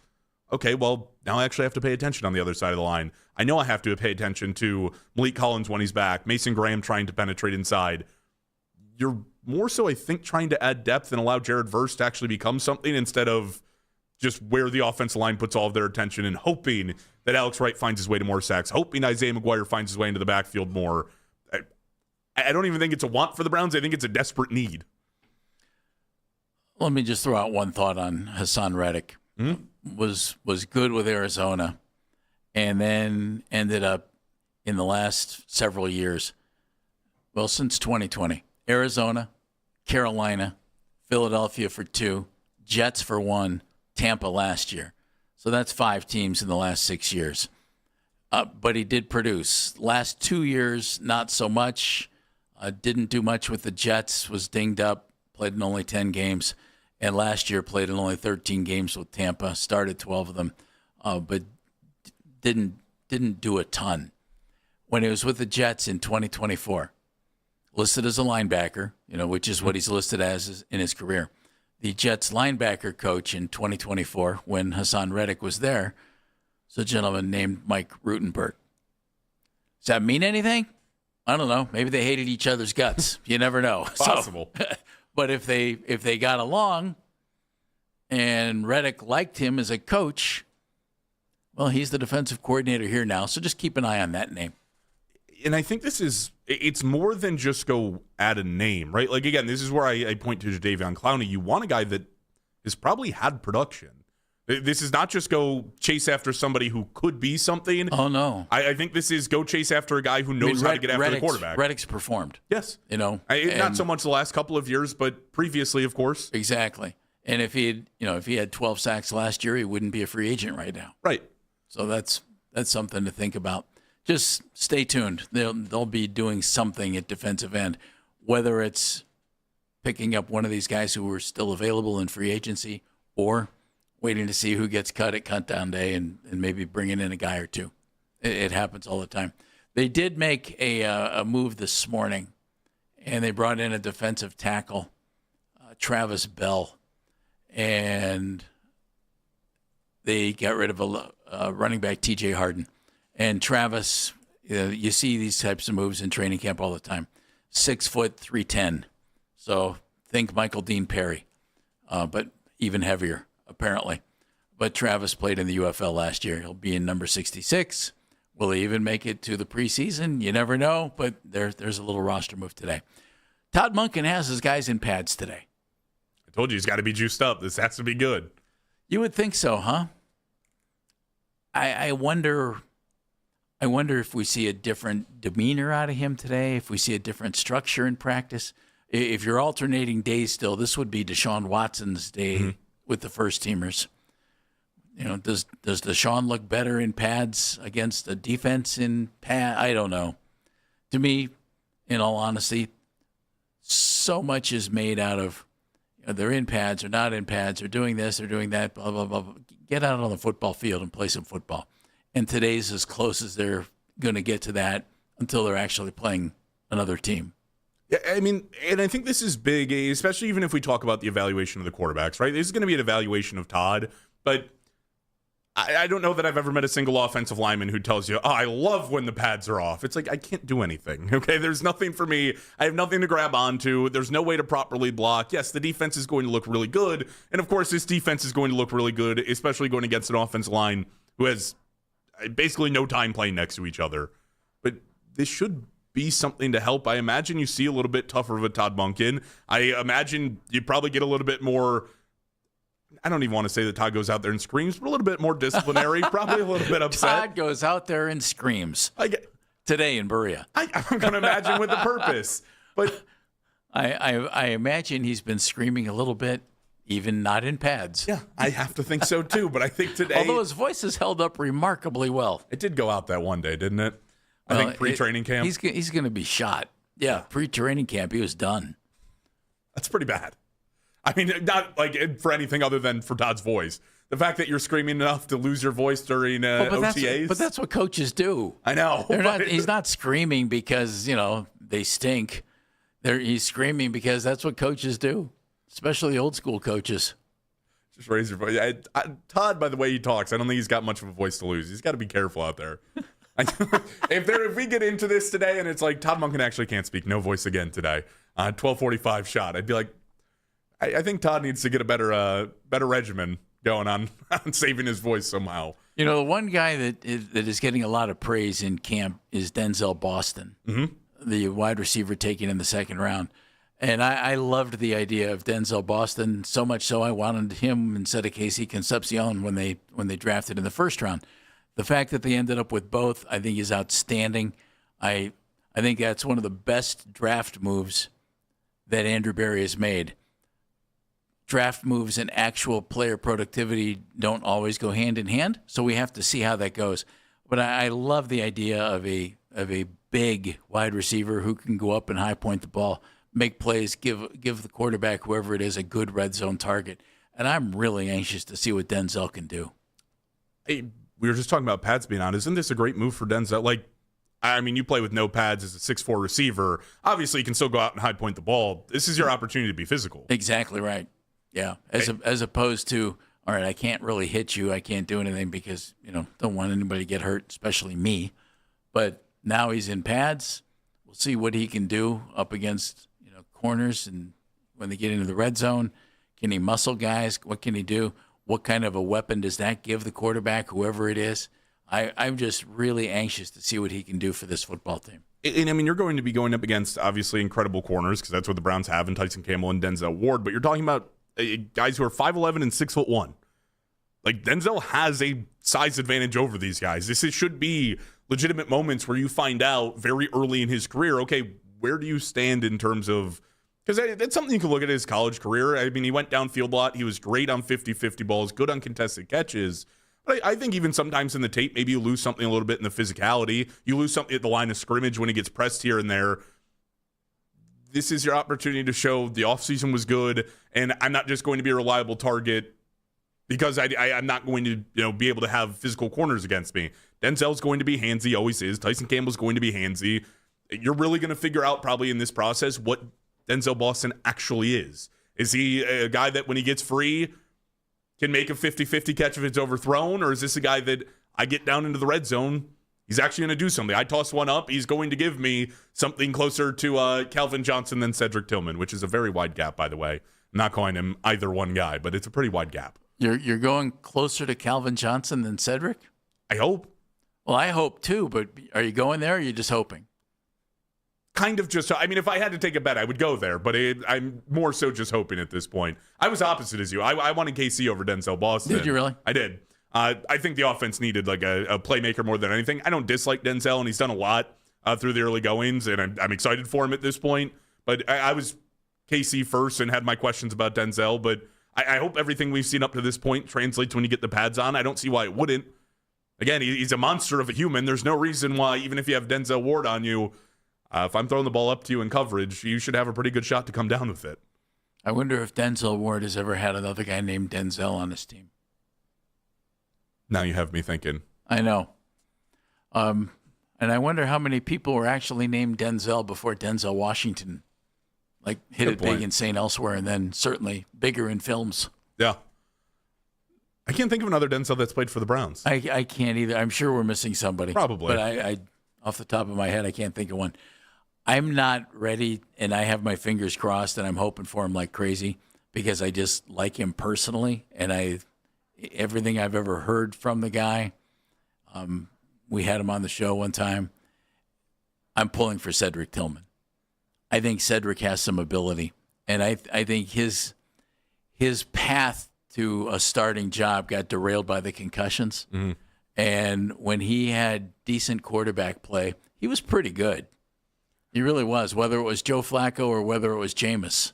He was pretty good. He gave you enough to be interested. Yeah, exactly right. That was about right where it cut off. He made which for the Browns wide receivers was a lot. That put him at the top of the class. Yeah, it was basically, Jerry Jeudy went for over 1,000 yards. That was really nice. And then said every 3 games makes a really nice catch. My fingers are crossed that he can make the team and actually be a contributor. But I don't think there's any question. It's Jerry Jeudy, it's Concepcion, it's Boston, it's Bond, and then Cedric Tillman and everybody else looking to be the 5th wide receiver and maybe a 6th if they keep that guy on the active roster or if somebody can get to the practice squad. So we'll see. I still like Malachi Corley too. So. Yeah. And I mean, they have guys like Gage Larvadan still floating around this roster who was here last year. Yeah. I talked about it before. Jamari. Yeah, it's really an interesting group the way that it's played out because I think we would have walked into the offseason program.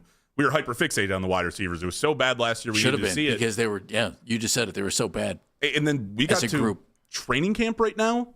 I don't think there's much attention, at least at the top of that room. I mean, there's the ongoing conversation that maybe is not fun for everybody of like, who's wide receiver 5 or 6? But 4 guys who are going to be the top 4 guys. And you feel confident enough in what they've shown that it's like it's not going to be what it was last year. It already feels like you've taken a massive step forward. That's a lot of credit on KC. It's a lot of credit on Denzel Boston for what they've been able to do so far.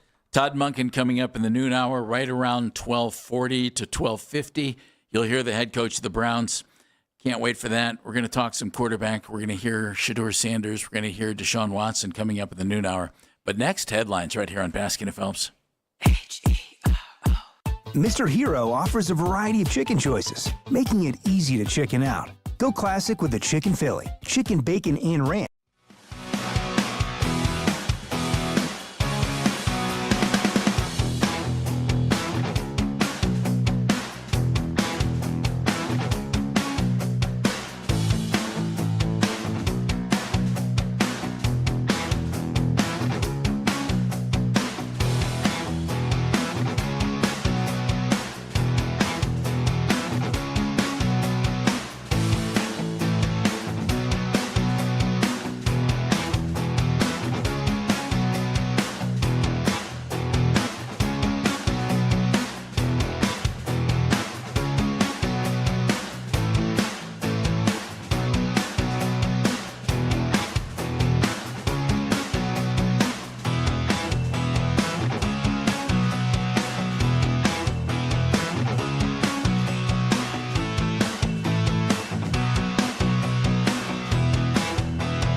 Caleb Killian and Luis Arias from the Giants. Blue Jays also acquired Jose Soriano from the Angels in exchange for Arjun Nimala, Eddie Micheletti, and Angel Rivera. You can now find 92.3 The Fan on YouTube.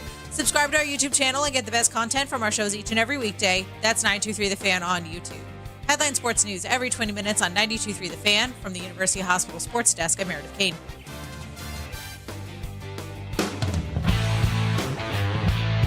Trade deadline, 6 o'clock, Major League Baseball. We'll have everything for you. Meredith will stay on top of that. We'll be in our updates. Anything big happens, we'll break right in. We'll tell you all about it. And coming up at about 12:40, Todd Monken, Browns head coach, 12:40, 12:45, 12:50, depending on how lunch was. Todd will be speaking. We'll have it for you right here on 92.3 The Fan. But first, Miss Meredith Kane with headlines.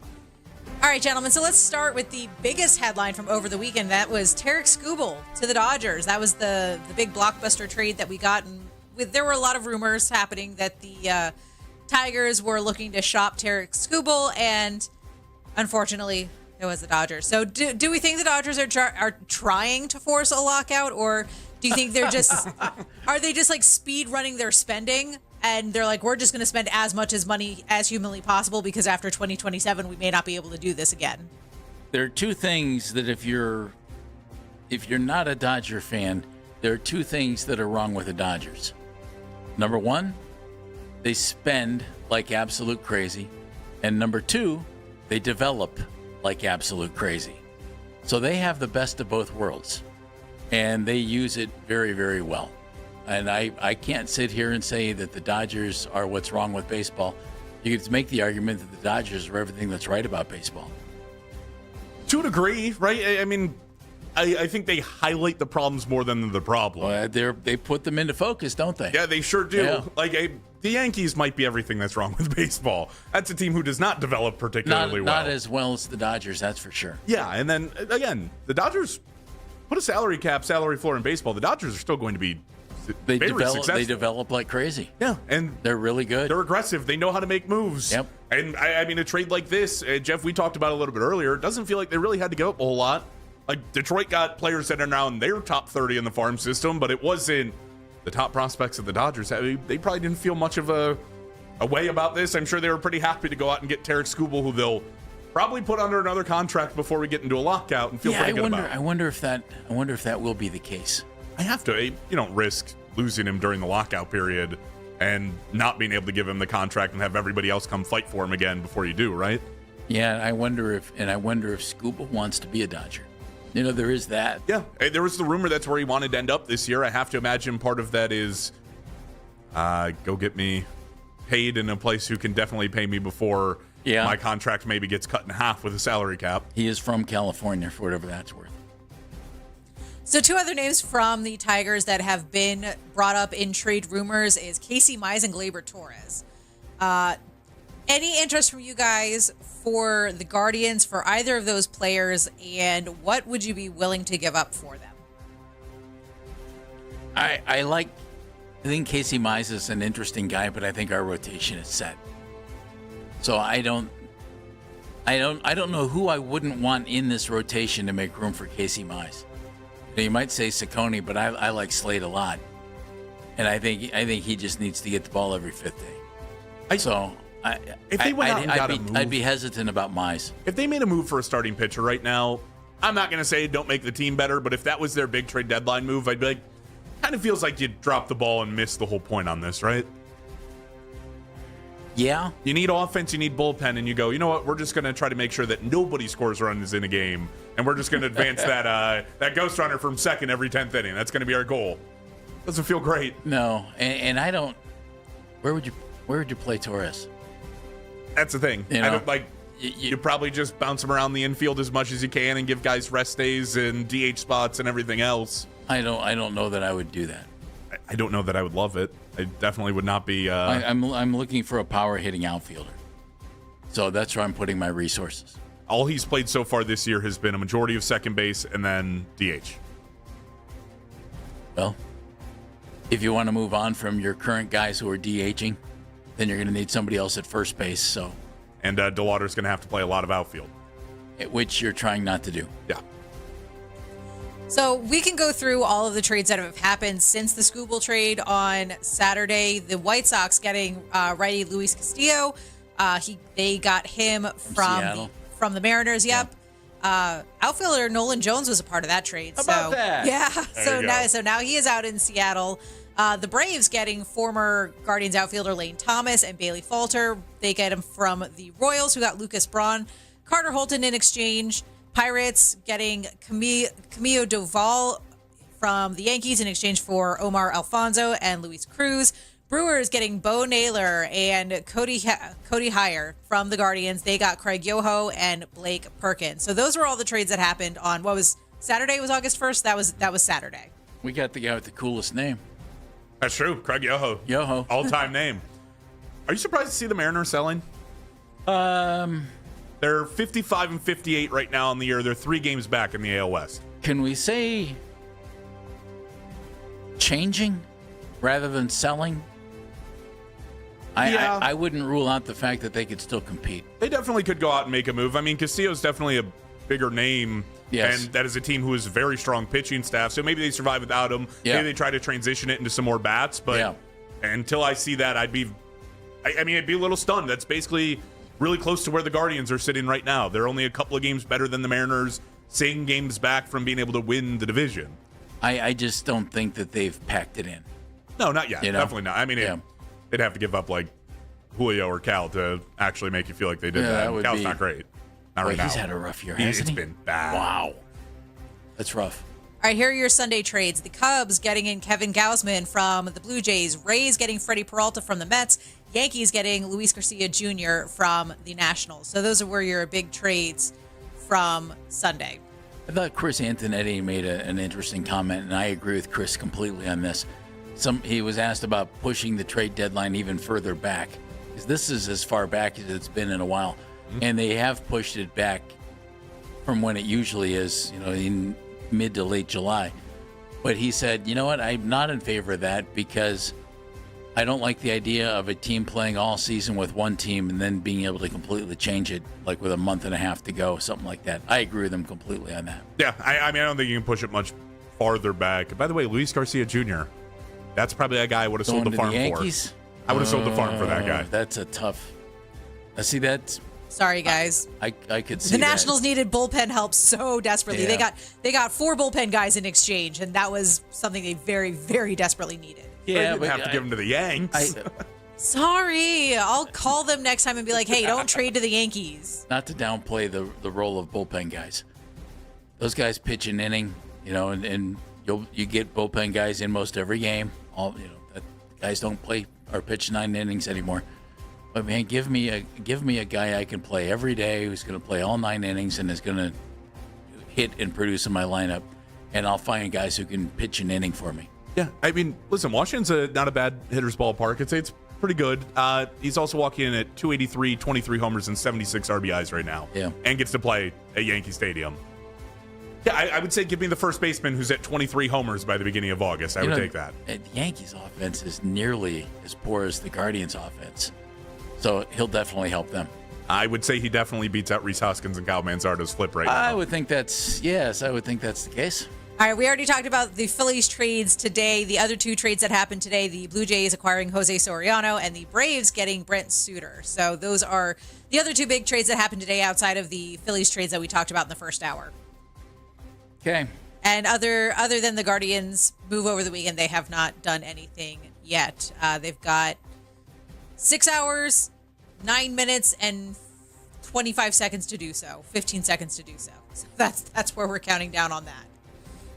Do they do something? Does our team pull off something? I say yes. I think they do something, but I think the fan base is going to look around and go, that was it? Like, it'll be something more close to Lane Thomas than it is Luis Garcia Jr. Probably so. If they ended up with Joe Adell from the Angels or Helio Ramos from the Giants, I would applaud, depending on the price tag. I would love to fight you on Joe Adell. Not the player that I would really chase after, but at this point, I can't even argue against it. Well, I wouldn't chase him, but a guy who has hit 37 home runs and I can put him in my outfield, and he's reasonably athletic and his defense is okay, fine, thank you. I'll take him. Yeah, that's where I'm like, I don't think he's great. He's definitely a failed prospect. Oh, no, I'm not saying he's any superstar, but he's better than what we have. That's kind of the problem. It's just better than what we have, so I have to be okay with it. But this pitching staff gives you the thought that better than what we have offensively might be enough to really help you. Yeah, I mean, be competitive in the American League. You improve the offense enough to be like, hey, you might score 4 runs a game more than twice a week. You might actually find yourself winning the division and having a shot at the end of the day. Stay tuned, right? Have to continue it. All right. Some other news from over the weekend, in my opinion, the biggest wedding of the summer that involves a singer who has won a Grammy. Coco Jones and Donovan Mitchell officially tied the knot. Aw, those crazy kids. Big star-studded wedding. Evan Mobley was there. Jaylen Brown was there. Bam Adebayo was there. Jalen Brunson was there. Josh Hart was there. And Sierra Russell Wilson were also there as well. So, nice. Star-studded event, biggest wedding of the summer that involves a singer that has won a Grammy, in my opinion. When you write out their wedding gift, if you're Evan Mobley, you say, "Get me the ball a little more often" on the card. You say, "Hey, here's a nice gift. How about kicking it down here every once in a while?" Yes, I do. But what could you give Donovan Mitchell for a wedding gift? Probably just cash, right? That's about it. Like he needs cash. But I mean, he's got plenty of cash. I mean, he got paid, what was it, $270-something million in his latest contract? I don't think he's hurting for cash. Guy doesn't need cash. And neither is Coco, who's very successful in her own lane over there. So I don't think they're hurting for cash. Well, you're not going to buy him a pot and pan set. He can buy that with cash. Let me give you a couple of ideas. You ready? I'm ready. Universal good gift wedding. Cutting boards.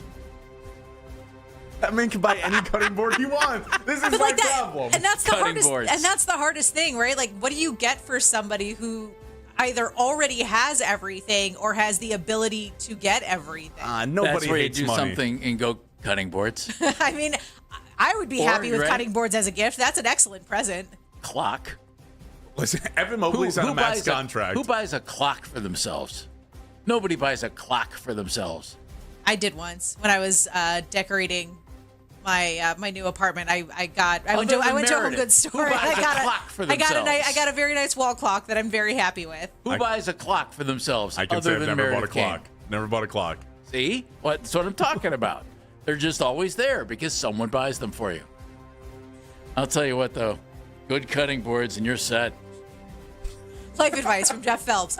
One more basketball story before we get out of here, and it's actual basketball news, not just about one of our superstars getting married. Drew Holiday headed to the 76ers on a veteran minimum deal. Shams Charania is reporting that he has agreed to a contract buyout with the Trailblazers and that LeBron was at the forefront of recruiting. So wherever LeBron goes, he says, I want to play with some of my friends. My friends have got, if I can't go to my friends are going to follow me.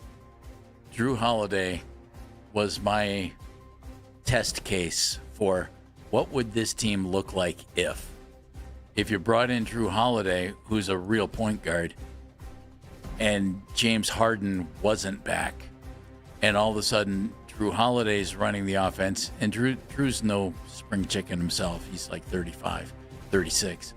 And you had Drew next to Donovan, and then Evan gets the ball. And you get about, probably $30 million to flex around with, $25 million to flex around with? And instead he just, I'll take the minimum and I'll go to Philly. I'll hang with LeBron and Joel and Jalen, and Philly's putting some pieces together. Drew Holiday on Philadelphia's team with Maxey and Edgecombe in the backcourt. He's a perfect complement to those guys. I mean, 30 veteran leadership, everything they get in that move. I'm not going to say it's like it makes or breaks. It's Drew Holiday at the end of the day at like 35 years old. It's not crazy, but it's a pretty darn good move if you're getting that guy and a veteran like him. I think KCP's going over there on the Vetman. Yep. Those are really nice pieces to have for cheap. Look at you. Aren't you cool? You just got to He's going on the Vetman. Veteran minimum's a mouthful. So it's a long way to get to. We only get so many minutes in a segment. That's 6 syllables. Yeah, I just saved you half a second by saying Vetman. I like that. It was really actually pretty good. Meredith, well done. When's this team going to get a quarterback? When are they going to pick a starter? Who's it going to be? The quarterbacks spoke over the weekend. Todd Monken spoke about the quarterbacks.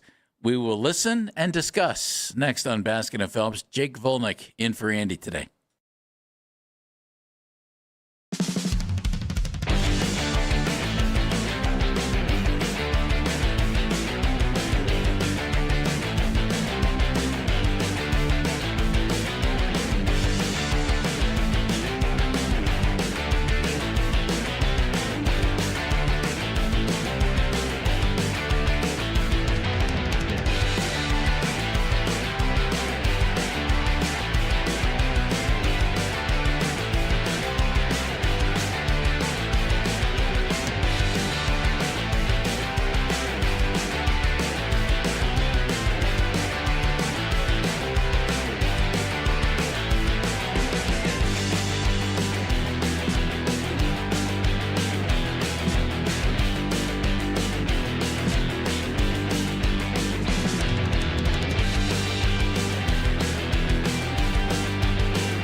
need film from last year's training camp. He doesn't need to be filled in on every day. Wait a second, he was throwing the ball boys? Oh, my goodness. Agreed to that. Does not matter today. The Ken Carman Show with Anthony Lima.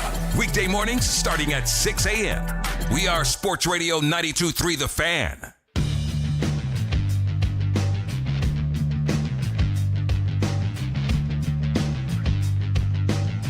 Coming up here in the noon hour, Todd Monken is going to speak on the day that the Browns put on pads for the first time at training camp. They'll be practicing in pads today, and that's supposedly when you can start to see what a football team looks like. I'm Jeff Phelps. Jake Volnick is in for Andy today. Who's working your show? Anthony Lant. Oh, my boy Alant? Yeah, your boy Alant's going to be in tonight. Wow. That Anthony, he's a funny guy. Just ask him. He'll tell you. You want to know, he is funny. But he is, you want to know opinions on, Browns training camp. He's definitely, I would be stunned if he's not screaming into a microphone by Guardians deadline one way or another. You think? Oh, absolutely. All right. There's going to be something that bothers him tonight.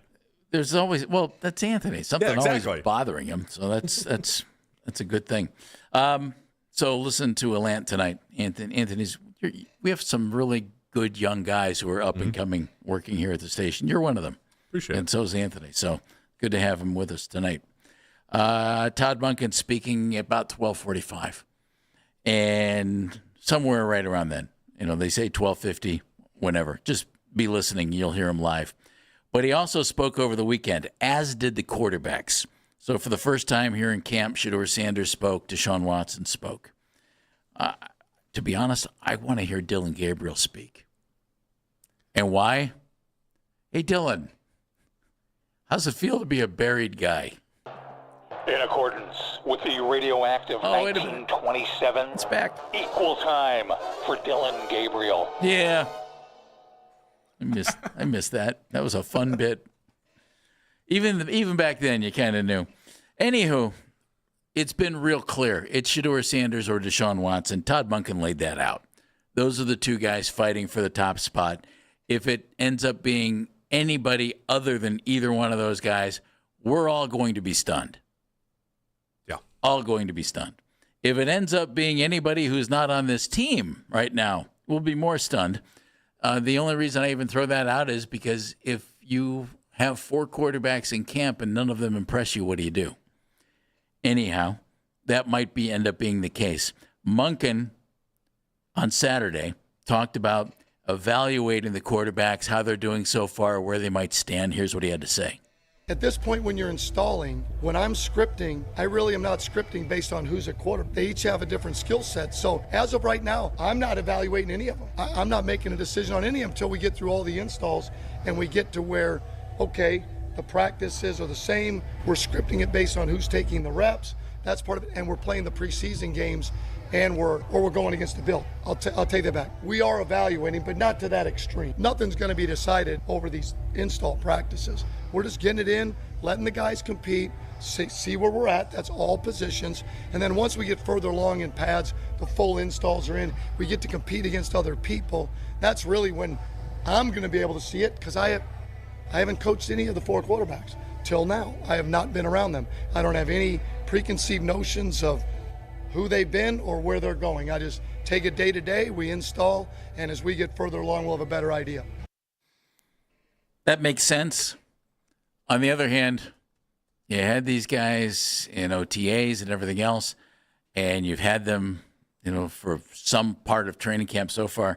Jake, I would think in Todd's mind, he's looking at these two guys, and he already knows. And I say that based on his experience. I mean, the guy's a full-time offensive coach for like 4 decades. He knows which guy he's going to start. If not, he's got a pretty good idea, right? Without question. And it will be up to the other guy, whoever that is, to show him differently. I also don't love and I know he sort of walked it back, but we're not really evaluating them right now. Of course they are. They evaluate everything they do.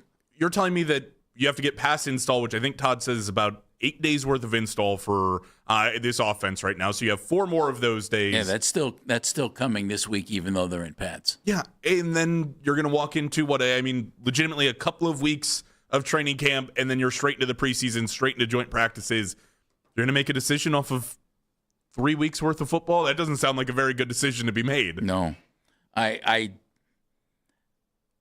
said on our show, as soon as they can make a decision, they need to do it. And if that means you do it before you ever get to a preseason game, that's fine. Do that. And I say it for this reason. All those young skill position guys, a whole new offensive line, they don't need to be playing musical quarterbacks. This offense, to take a step, needs to get on the same page ASAP. And that means pick your quarterback. And that means get your skill position guys. Hey, this is what we're doing. This is how we're going to hear our play calls. This is what we're going to see at the line of scrimmage. Your offensive lineman, Deshaun's going to do this, so we need to know we have to hold our blocks this long. Shadeur's going to do this, might need to block a little differently. As soon as they can do it, they need to name that quarterback, which concerns me that they're sitting here and they're still talking. I think it's just talk right now. But, we have to have one by week 1. Gee, do you think? You don't want to wait until week 4. That's not the idea. You don't want to play Deshaun in the first half, Shador the second half for the first 3 I don't weeks? think I do. No? It's going to be fun. If Todd knows in his head who looks better to him already, who's running the position like he wants it run, he should name a quarterback today. Yeah, I mean, I'm not in the business of rushing the decision, right? Like, if you're still sitting there. But don't you think it's done? If neither one of these guys has convinced him that he's the guy, then they don't have a quarterback. No, that in just my might estimation. be the realistic answer, right? True. Is that you just don't really have one, and you're basically picking between the lesser of two evils in a lot of ways, right? Who's going to do the better job, not necessarily a great job. You're correct. I also let me put on the tinfoil hat for a second, because I think easily through the first 4 days of camp, it's been pretty obvious. If you look at results, what they're doing, and sure, we miss a little bit of context and everything. We don't know exactly what they're trying.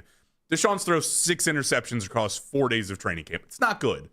When you tell me, we're not evaluating the quarterbacks yet, doesn't that kind of seem like a cover for Deshaun? It's not good.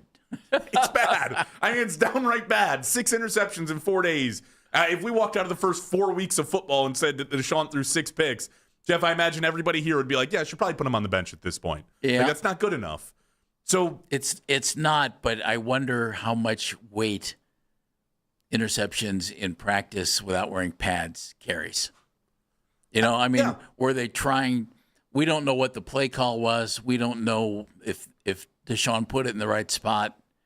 We know for sure one wasn't necessarily. He hit Jack Stoll in the chest, and he popped it up. It gets a little more serious today in pads. Shedeur Sanders is the guy that, from all accounts, has looked better so far. That's Scott Petrak thought he has. Again, who knows where they are? Who knows what's going on? But so far, Shedeur has been a little more solid, apparently, than Deshaun, and Deshaun's thrown those interceptions. Shedeur was asked about the new team and the new offense and everything else, and information that's available and information that's being given to the quarterbacks right now. So, of course, it's going to be good days, bad days. We always strive to have our best days every day. But, I play better and I feel better whenever I have all the information and, I know exactly what's going on at all times. So that's why I just spend every minute, every hour of my time really focused on being the best quarterback I could be and being the best leader for this team I could be. And that obviously translates because the more information I know, then the more comfortable I am as a person. Makes sense. It's kind of a blanket statement, but knowledge is good. I mean, he's probably got more knowledge of what's going on right now than he did last year, right? Well, I would sure hope so. He's probably gotten an opportunity to learn more of the receivers, the offensive line, the playbook, everything, comparatively to throwing to good old Timmy out on the sidelines across on field 3 there, which is pushed up against the fence. Yeah. Well, he was the fifth round pick last year, right? And they had 3 other quarterbacks ahead of him in the pecking order, and whether anybody wants to believe that or not, that's just a fact. You brought in Pickett, you brought in Flacco, you drafted Gabriel ahead of him. So he was 4th in the pecking order. He turned out to be the guy who had arguably the most to show because the vets didn't stick around and Dylan got hurt and never saw the field again. Shedeur on last year and in history a little bit. I'm so locked in on this year that I don't think about the years in the prior or live in the past, because that don't benefit or help me get to my goal or the team get to our goal as a team. So it's like nothing matters to me if it is not helping us win, if it's not doing anything. It just don't make sense. Well, that does make sense. Live in the moment. Don't worry about last year. Don't worry about all that stuff. And clearly there's no sense in Shedeur looking into the past. The coaching staff's not here. So it's a whole different set of circumstances, whole different opportunity. Todd Monken has said, clean slate. I've never coached any of these guys. And I think that's good for Shedeur. Plus, anything that you were focused on last year, you probably did before you got back as a team. Those are the things I'm going to work on the offseason, things that I clearly evaluated from the season, needed to work on. And from all accounts that feels like we've gotten from everybody else, Shedeur's taken at least steps, right? Like, how big are those steps? Are the leaps and bounds? Are they baby steps? Seems like a different approach this year. Right. Feels like he's worked on a lot of things. He's tried to work on some of the things that were poor. His footwork was bad last year. I mean, feels like he's moving in the right direction. And, yeah, you shouldn't be thinking about last season. You should be focused on a competition that's right there in front of your face. You have to beat out yourself from the day prior and Deshaun Watson every single day that you can to try and prove that you're going to be the starter. Should be focused on today. You know what I haven't heard, and we're going to hear from Deshaun coming up next segment. What I haven't heard, I didn't hear from the guys on Saturday. Didn't hear from them in the offseason. I want to hear one of these guys say, I really like Deshaun. I really like Shedeur, and I'm going to beat him out. We haven't heard that kind of talk at all from these guys. No, they tell us every single day, oh, we're not really, we don't think of it as competing against each other. No, that's exactly what it is. You have to be better than the other guy every single day that you can. That's how you win the job. And you're not there to be the backup. Yeah, both of these guys want to be the starting quarterback. I would love to hear somebody not just play nice. That's what it is, too, like at the end of the day. And they might really like each other. It seems like they do. I'm not saying you have to have ill will towards them. A little history between them. Yeah. At the end of the day, that's the guy trying to take your job. I just want to hear one of them say, I'm winning this job. Right. I want to hear it. And neither one has gone out there and said that yet. Maybe that's good. Maybe I want to hear things that they shouldn't say. I don't know. We're going to hear what Deshaun had to say on Saturday, talking about the many interceptions that Jake talked about and where kind of Deshaun feels he is in getting things ready to roll. That's coming up on Baskin and Phelps. Don't forget Todd Monken coming up in 25 to 35 minutes. You'll hear him here on The Fan.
a 3-game weekday series. And some other Guardians news, Chase DeLauder has been named AL Rookie of the Month for July. Around Major League Baseball, the Phillies have been very active today ahead of the trade deadline. They've acquired lefty Brooks Raley from the Mets, as well as righty Caleb Killian and Luis Arias from the Giants. Some other moves around Major League Baseball today. The Blue Jays acquired Jose Soriano from the Angels. Brent Suter headed to Atlanta, also from the Angels. Little breaking news right here. Meredith, take a look. Yes, we have some breaking news. This is courtesy of Zach Meisel. The Guardians acquiring outfielder Joe Adell from the Angels. Again, that is courtesy of Zach Meisel.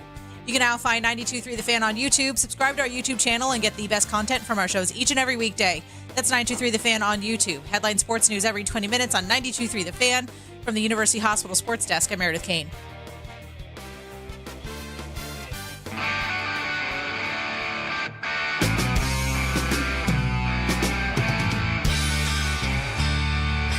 So there you go. We were going to hear from Deshaun. Sorry, Deshaun, you're taking a back seat right now. Todd Monken coming up in a little bit. Guardians get their outfielder, and it is a guy that I've been mentioning for some time, and that's Joe Adell from the Angels. And Joe is a young guy, again, under team control through next year. He's arbitration eligible for next year. I believe his contract this year is somewhere between $5 and $6 million. And Joe is a guy who was a really, really highly thought of prospect for the Angels and then never really materialized. And just kind of kept going. He was a first-round pick back in 2017 and just did not get it done. And then in 2024, when he was 25 years old, hit 20 homers and drove in 62 runs, hit 207. Last year, hit 236, but hit 37 home runs with 98 runs batted in. Sorry, in this day and age, 37 home runs, 98 runs batted in, batting 236, sign me up all day. Did strike out 151 times. This year so far, batting average 239, which puts him toward the top of the Guardians with 16 home runs. That's more than any Guardian. And 62 runs batted in. That's more than any Guardian. And he's coming to Cleveland, and I'm happy about it. I mean, listen, I like the move. Early returns, by the way, Meisel updating it, saying they're sending Jacob Cozart at the very least back in for this deal. That's the Guardians' 48th overall pick in 2024. Can I tell you my fear with the move? Go. Joe Adell so far this year hitting against lefties, hitting 303 as a right-handed bat. He's hitting 214 with a OPS of 593 against righties, 910 OPS against lefties. Well, by God, then he's coming to the right team because Stephen Vogt will platoon him like crazy. It's going to be a platoon. I don't know that it should be a platoon is my problem. It won't be a platoon. It won't be. I really hope not. I mean, you know why? Angels are playing him every day. Well, you know why? How often do they face a left-hander? Not nearly often enough. That's exactly right. So you just picked somebody up. You're going to play him. You're going to play him. And you've added a bat with pop to this lineup. Yeah. I mean, it's a nice bat again, 239, but when you have 16 homers, when you're driving in runs, right, it matters. That's what he does. He doesn't hit for average, but that's what he does. This year, defensively, he's played left for 7 games. He's played right field. It's his main position for 105 games. And he's played 3 games in center field. I like it. I would do it all day long. I want to hear more about the return, what they had to give up to get him. But by all means, this is a guy that I've been mentioning him for some time. I like him. I've liked him for a long time. I always thought he'd eventually hit for power, and he did last year and the year before and again this year. So he immediately becomes a guy who, if I'm Stephen Vogt, I put him in the lineup and I leave him alone. I would tend to agree. Like, hey, you're going to go out and get a guy. You're going to try to provide some pop to this team, allow him to provide pop to this team. Sets you up with an outfield that sounds like they want to keep Quan in left, right? That's been kind of post-All-Star break, even going into the All-Star break where they've had him. Yeah, does this mean DeLauder's moving to center field on a handful of days? No. They played him there in the playoffs last year. They're going to leave Chase DeLauder in right field because it's worked. and they're going to leave him at DH and give him those days off occasionally as a DH. Okay, but again, now this is the repercussion of the team. You want Joe Adell in the lineup almost every single day. That means he's playing pretty much right field or DH. That's the majority of where he's going to be. Correct. Not going to play a ton of center probably. That means you got Angel, you have Petey out in center. One of those guys, Petey will be back in AAA. Probably. And then if that's your rotation at right field DH. Or David Fry. That's true. Who has options left. Yes. That doesn't... It might fix your first base problem too. Right? If he's going to be DH or right field, one of those guys, I mean, they might still platoon him. They might still pinch hit him. You're not going to be able to play both. It might create your DH problem, your first base problem, even more. It's one or the other, because this is now going to be, you're not going to be able to play both guys in the lineup. I mean, would it be that crazy if Kyler Reese gets a little bit more consistent play down the stretch here? Or does it just turn into more of the same? That now these guys can't see the lineup at the exact same time, and you're still going to go through the exact platooning that you have been, just Joe Adell's going to be in the lineup every single day. According to Zach Meisel, Guardians will send catching prospect Jacob Cozart to the Angels. You mentioned that. Mm-hmm. So far, there's no other name mentioned. Okay. This organization has plenty of catching. Yeah, I mean, if that's a 1-for-1, that's a steal. I don't even want to say a steal, but it's a good move on the Guardians' part. Well, you have to do it. And see, that's Jacob is not at the top of the catching prospect list. No. That's still Cooper Ingle. Still Cody Huff. You don't have Bo Naylor anymore, but you have two catchers here at the major leagues who are terrific defensive catchers and are both hitting pretty well right now. So, and this is what we talked about. You can get these guys without giving up top prospects in your organization. And though they might like Cozart, he's not the top catching prospect in the organization. That would be Ingle, and he's sitting in AAA right now. Yeah, Jacob Cozart's your 18th ranked prospect by MLB Pipeline. Which is terrific, So you got to give up something to get something. What do you think of the move, folks? 216-474-0092. I do it every day of the week. This is a guy that I've been clamoring for several months. I like him, and I've talked about him last offseason as well. So I'm glad he's here. Now it's up to Stephen Vogt to figure it out. I wonder if this affects, you mentioned first base. I wonder if it affects first base in any way, because it might be a situation, for instance, right now, you want to play DeLauder, you want to play Kwan because Steven's been hitting really, really well, and you want to play Martinez because he was hitting really well before his injury. Well, you're going to play Joe Adell. That's 4. So is it a straight platoon now at first base? That would be my hope, right? Is that you actually just... Hey, I don't even have a problem with the platoon in itself. It's just, if you're going to go against a right-hander and you're going to say Kyle gets the day today, let Kyle have the day. Leave him alone. Yeah, if they bring in a lefty, leave him there. And if you're really like, hey, clutch situation, Reese lines up great against this guy, it's the 9th inning, we got runners on second and third, we need a hit. Okay, you can play the game here and there, but for the most part, put the guy in the lineup, let him play the day. I agree with that. The only issue is if you're expecting Rhys Hoskins to snap out of it, you're not going to snap out of it by getting limited at-bats. That's just a really tough situation. And they'll get limited at-bats because he's a right-handed hitter, and most pitchers in Major League Baseball are right-handed pitchers. The splits don't scream, that you should definitely be doing something one way or the other. As far as, you must put Hoskins against lefties and Manzardo against righties. They don't scream that at all. But it's kind of the way Stephen Vogt's been managing all season long, so why would that change now? It's true. I do wonder if this is it, though. Like, is this where... Because Joe Adell, I mean, you're giving up your 18th ranked prospect. It wasn't a move that you had to go out and give up a ton. Is that where you stop? Because I think there's definitely other guys on this roster, even without climbing into, the top handful of guys that you could move on from. Like, Cooper Ingle is an interesting... I don't think you're ever going to play him at catcher. He's certainly blocked right now if you're going to go there. Are you going to try and get him outfield, or is that a guy that you're willing to move? He's in your top 3. I mean, you talk about certainly a plethora of outfield prospects that you have, middle field in prospects that you have. You have guys that you can move on from. You have guys that you can trade off of. and still kind of put something together, see if you can make something work. Maybe they do make a move at first base that makes a little bit more sense. Maybe you go after some bullpen help, because it would certainly help solidify your team in a way that, again, Joe Adell, you have control for a couple of years, but I would imagine the goal is to make the team better right now. That's what this move was for. Cozart was a second-round pick for the Guardians in the 2024 June draft. So, obviously, they thought highly of him. Obviously, they have a lot of catching.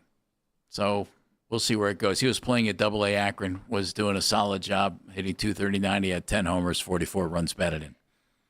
If that's it, if you're giving up one minor league prospect at a position of strength,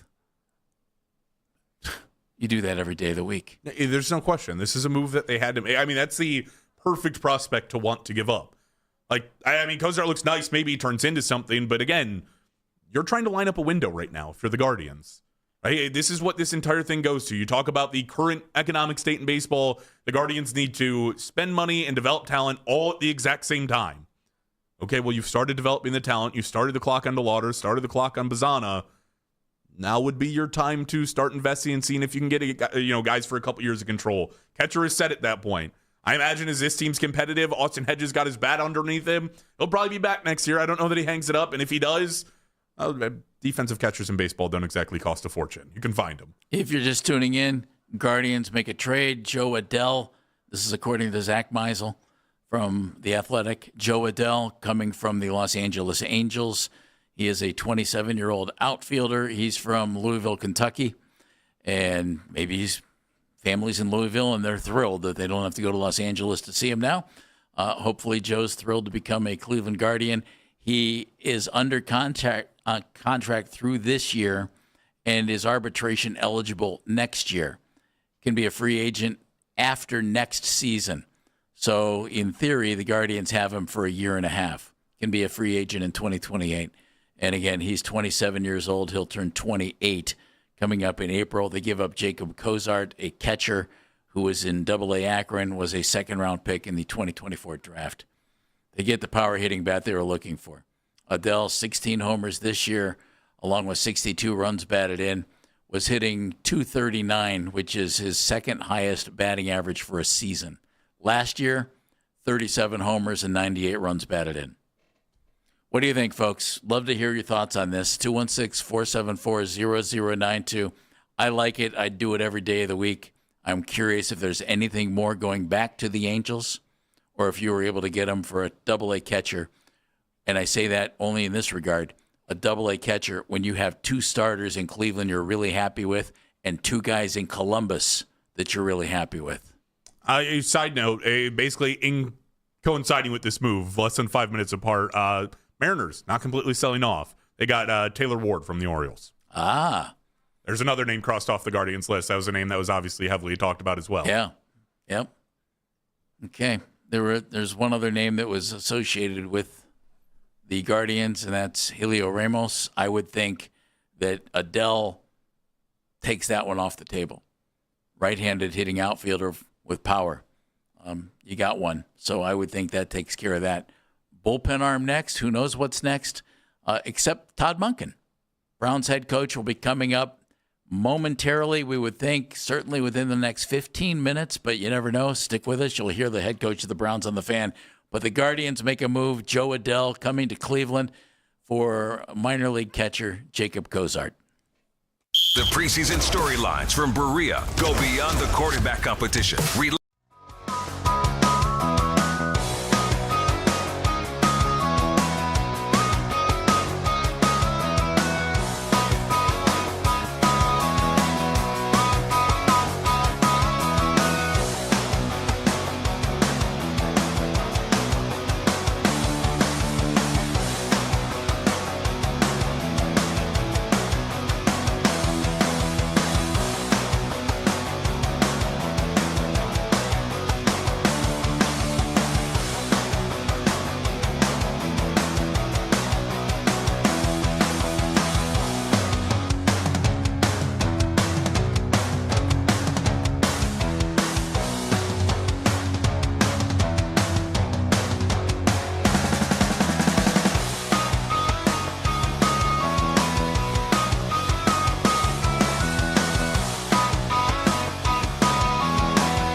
ahead of practice today. You can hear that press conference live. Coming up next right here on The Fan. And some transactional news ahead of practice today. The team has signed defensive tackle Travis Bell and waived running back TJ Harden. You can now find 92.3 The Fan on YouTube. Subscribe to our YouTube channel and get the best content from our shows each and every weekday. That's 92.3 The Fan on YouTube. Headline sports news every 20 minutes on 92.3 The Fan. From the University Hospital Sports Desk, I'm Meredith Kane.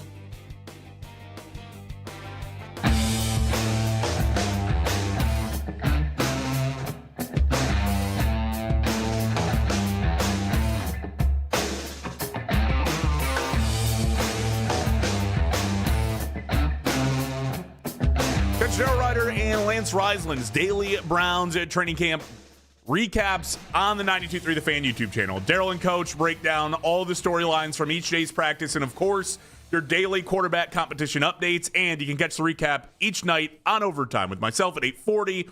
Subscribe to the 92.3 The Fan YouTube page now. That's Jake Volnick. He's in for Andy. I'm Jeff Phelps, and the Guardians just made a trade. Joe Adell coming to town from the Los Angeles Angels. And minor league catcher Jacob Cozart going to the Angels. He was a second-round pick. Obviously, the organization likes him. But obviously, the organization has a lot of catching talent. 2 guys they like at the majors, 2 guys they like in AAA. So there's that. I mean, you're pretty much to the point of, like, when is Jacob Cozart ever going to play? Right? It would have been a long line. Yeah. And you could make the argument, okay, you trade Cooper Ingle, and then Cozart becomes the guy who replaces Hedges and is platooned with Patrick Bailey. Or you trade Cozart, and Ingle might become the guy who gets platooned with Patrick Bailey. On the other hand, if Austin Hedges hits 276, why would you platoon him if he wants to keep playing? Why would you ask, why would you tell Austin, who's beloved by the pitching staff and the coaching staff, why would you say, hey, we're moving on from you? He worked hard on his hitting in the offseason. It's paid off. There was a time in Austin's career where he was actually a pretty decent hitter. Yeah. Early on with the Padres, he hit 20 bombs one year. And he was not a bad offensive catcher. Then it went south so bad it was ridiculous. But he got it back up. So good for him. Congratulations. He's the guy who's told the Guardians he pretty much wants to be here until he decides he's done playing. I imagine the Guardians are pretty much on board with that plan. You'll continue to be here until you decide you want to stop playing, or you have a year so bad that we can't even warrant to keep you, which you're far away from right now, so there's no reason for it. Again, it's a move you make, and I think you're to the point, too, right now where you're starting to look at, and like you can carry 4 outfielders, you have a ton. Your top 30 is loaded with outfield talent as well. If you wanted to move on from a young outfielder, I don't think there's very many of us who would blame you if it meant go get a bullpen arm, go get a first baseman. I don't really know who's available on the market anymore. We were talking about Spencer Steer during the break. He's not going to be healthy for a while, so you're not getting him at the deadline. I don't know who else you could really go out and get at first base, but I think you might have to welcome one of those additions at this point, whether it be an everyday guy, a better platoon fit for either Hoskins or Manzardo. I don't know that you can just rule all of that off the table either. I'm not convinced, despite what's been an atrocious season, that Rhys Hoskins is done.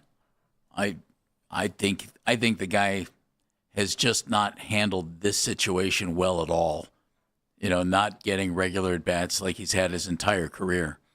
The only time he didn't get regular at-bats is when he came back with Milwaukee last year after his injury. Hey, guys, I hate to cut you off, but we're going to go out to Todd Monken in Berea. This press conference brought to you by Expert Renovations, expertrenovationsllc.com. We're going to wrap and release. So tackling-wise, there's no really touching off per se. Obviously, O-line-wise is the biggest thing. O-line, D-line in the trenches, where we're at from a physicality standpoint. Todd, the other day we saw our first kind of fight at camp. I don't know if it was a real fight or not. Do you have a policy on that? Do you have a message to the team when that stuff happens? Well, I don't think I've ever been through a camp where there hasn't been a scuffle. We got prideful guys, guys that love to compete, love to practice, and that's going to happen. I mean, it's a physical sport. You're going to have those pop up every now and then. Todd, you mentioned the O-line, the D-line. How does the evaluation change for those two groups in particular Well, without the pads, you're talking about footwork, communication, are you in the right spot? And certainly, hand placement. But then when you put the pads on, now it's finish. Now it's our ability to defensively, shed and get off blocks, point of contact, physicality. So we're looking forward to that. And our tight ends, that's a big part of it, and our fullbacks. All 11. Hey, Todd, we talked to Quincy Williams earlier today. What have you learned most about him since you guys have been together? Well, he is so much fun to be around. Let's start with that. Never had a bad day.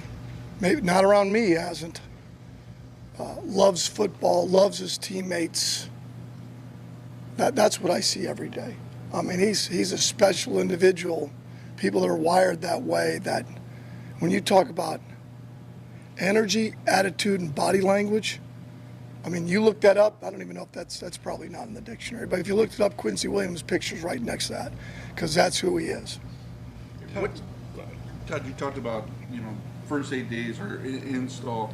How much does the format of practice change once you get past Thursdays? That 8th day. Do you sort of alter kind of because it seems like there's been a fairly standard routine for practice. How much does that change once you get out of the all? It'll be similar. What'll change is when we're drilling down to what we're really going to run, what we plan on focusing on. Certainly you're going to dive into more situational football because you're done with your main installs. That'll come into play. But ultimately, we'll continue to build off of our installs and the things we're going to do as we move forward. Todd, you were with Mike Evans. I don't know, was it his rookie year? I was with Mike Evans in Tampa. Yeah. I was with Mike, if I have it right, I was with him in his 3rd, 4th, and 5th year. I think he'd been there a year, then they drafted Jameis, and then I think I got him 3, 4, 5, I think. Okay, so Boston, compared to him, is it fair that early in Evans' career do you see? We're back on that Carson and Kuechly thing here. We're comparing a little early to compare to Mike Evans, who is an absolute stud. Not only from his size, catch radius, ability to bend, get in and out of breaks, has an unbelievable competitive spirit to want to win. When I was with him, he never complained about balls coming his way. He knew they would come his way. And I loved coaching Mike Evans. I mean, he is a absolute stud and fun to be around. And Denzel has some of those attributes in terms of catch radius. I haven't seen it yet, the edge that Mike plays with, but he's still a rookie, so I wasn't there his first 2 years. But I think the catch radius and the ability to throw it up to him, you do see certain aspects of Mike's game in him. I know we've talked to you already a little bit about Dillon Gabriel, but each day he keeps going out there and stacking consistent days. Is it maybe in some ways a little unfortunate that he wasn't able to show more or do more, with the first or second team, just based on the situation that you guys are in? Yeah, I mean, it's at some point when you start in the spring, or some point in the spring and the fall, you have to set some form of a depth chart in terms of reps. That's just the way it goes. And I said it the other day, the player, everybody's competing, but you're not guaranteed the same amount of reps. So it's up to the player to take advantage and maximize those reps, which I feel like Dillon has done. So we see as we move forward, if that continues, we'll continue to up his reps. I mean, he's earned that. That's what every player should expect, right? If they play well, you have to up their reps, or what's the purpose of playing well? Todd, beyond the scuffle, the offense defense felt like they've been pretty chippy at each other, pushing each other really hard. Do you appreciate that level of intensity between the two groups? Is the cliche iron sharpens iron, but are you seeing that out there? Sure. I think it's a lot of fun to be around. As long as it stays within, it's us against the world, it's us against an opponent, not us against us. from offense to defense. And I have not seen that. I've seen the fun side of that. I don't think the scuffle had to do so much with the, with the back and forth. What I do see is our coaches and players having fun in a very, very tough sport that you have to stack days, and it only gets tougher from here when you put the pads on every day. Denzel talked to us about maybe having a chip on his shoulder just after the draft and wanting to prove people wrong. I guess for you as a coach, that sort of drive, how have you seen that so far in him? Well, at some point, I don't know how long that goes. I don't know. I think at some point in practice, you're not thinking about, boy, I got drafted where I got drafted. At some point, it doesn't matter. At that point, what pick was he? 39.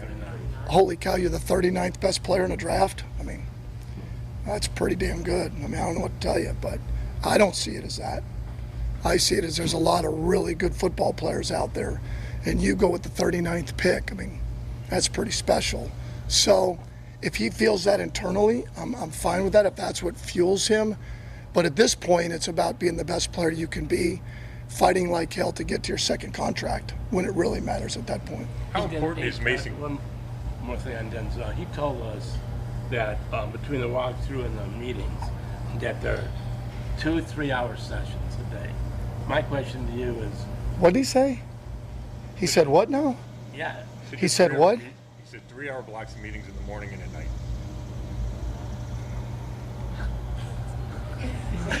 All right. We meet at 8 and walkthroughs at 11. So, but there's breaks in there. He's taking it to an extreme. All right. He's taking that to a whole nother level there. There are some breaks in there. And then after practice, we only get them for 11 hours, right? We do get the full time. So if they lift at 7, they have to be gone by 6. If they start at 8, they can be gone by 7. So somewhere in there is lift, if we lift that day, meetings, walk, lunch, prep for practice, meet. So I don't really know exactly where all that falls, but that is normal camp calendar. So my question is, do you have to guard against information overload with all that meeting time? That's what the meeting time is for. It's not really to overload them, it's to help them. Does that make sense? Now, do I find it difficult? Do I think all of us, to sit there the whole time? We give them breaks. They can bring in snacks, help them to take notes. We have video, try to change our voice a little bit, try to keep them excited about it. That's up to them to be a pro. If they start falling asleep, stand up. Got to get the information. It is different than college. There's a lot of information there, and we expect them to be pros. Todd, with Mason, what did you see from him last year, early in camp, and then just how important is he to what you're trying to do defensively? Well, talk about ball get off.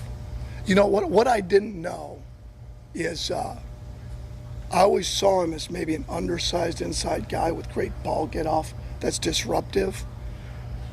What he is that, but I think he's not going Luke Kuechly here, but in terms of the D-line, in terms of calls and anticipation, right, of what he's going to see, communication, quarterback, verbal, O-line, in terms of their calls. I see it every day. He is not only that, but he is more, because he really understands football, and he anticipates what offenses are trying to do to him, and that I didn't know. Jesse Minter told me that had him at Michigan, told me that at the owners' meetings. He said, no, he's much more than just a guy that gets off the ball. He's fun to watch. It's hard as an offensive head coach. Every now and then you can be a little bit of whiny, when they're disruptive, but it's awesome for us. Yesterday I saw a play in which, not yesterday, but the day before, where Quinshon kind of lit up Mike Hall a little bit. And I'm just wondering, it's football. I know it's football practice, but is that the kind of thing that, are you cool with that if you know the... Well, no. In the heat of the moment, what happened on the practice field, and I've met with Quinshon about it, there is a certain amount of regret, right, at the moment when it happens. But we are all human, and we do make mistakes, and that's what I always tell our team. I said, you got to fight to not get hijacked emotionally in a highly emotional game, or all of us, whether it's in our work or emotional or our personal lives, try not to get hijacked emotionally. But to me, where you go from here is we are human. I said this the other day. We're going to fall short. Are you going to own it? And then are we going to fix it? And that's just a speed bump. That's all it is. It was a mistake. Is Sweshen here back today? What's that? Carson Sweshen. He will not be back. He's dealing with a little minor injury, so he will not be back today. Any update on Royer? I do not, no. Good. Todd, last one. Going back to just the... A lot of pressure on the last one. It seemed like there was a little staggering right there. Just I got one. Yeah. All right. This is kind of maybe a big picture for you. You could probably take in a lot of different directions, but just off the top of your head, maybe the main way you think the coaching profession has changed and the way it stayed the same throughout your... Wow, that's the last one that's going to... Okay, how the coaching profession has changed, yes, and how it has stayed the same. And you could even, instead of going back to the beginning of your coaching career, you could even start at NFL, about almost 20 years now. Well, first off, the staffs have gotten so much bigger. Hell, we got 28 coaches, for God's sakes. I mean, hell, back then, I'll just talk college. Back then when I first started, like, you only had these coaches. You didn't even have the support staff. Hell, you'd be coaching running backs, and you had one. I mean, that's what my dad did when I was little. That's what you did. Now you got so much support staff, and you have a big coaching staff. It allows you to really focus on certain aspects of the job, if that makes sense. Certain guys don't have to draw cards anymore. You have guys to do that. And from a game planning standpoint, preparation standpoint, it's the money that now goes into staffing. I love, because it allows you to really drill down into certain things you want to focus on. Where it's changed the most, I would say, is I would just say that it has changed in terms of, first of all, what is hard.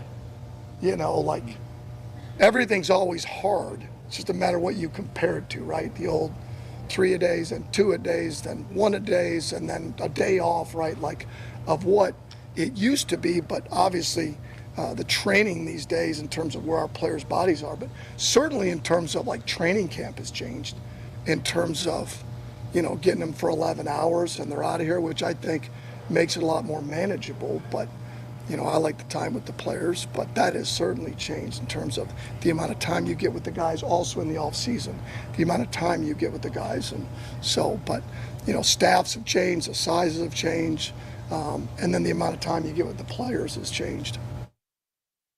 That's Todd Monken. Press conferences here on 92.3 The Fan, brought to us by Expert Renovations, expertrenovationllc.com. Made a couple of comments there that we need to discuss, and we will. Jeff Phelps, Jake Volnick, right here on The Fan. $5,000. That's the average amount of money people in the U.S. are now spending on gas in a year. $5,000. That's crazy. If you drive, you have to download Upside, the free app that gives you cash back for buying gas. That's right. You can earn cash back with Upside just for buying the gas you're already buying. You can literally start earning cash back today. I use Upside, and just last year, I made nearly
to our YouTube channel and get the best content from our shows each and every weekday. That's 923 The Fan on YouTube. Headline sports news every 20 minutes on 923 The Fan.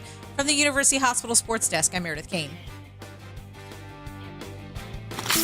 Picture the sun rising over the sprinklers, watering the practice fields. Or that guy with that thing that paints the yard lines. Or the locker room attendants preparing helmets and jerseys.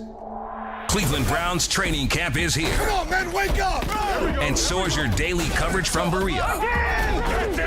The radio home of the Cleveland Browns. 92.3 The Fan.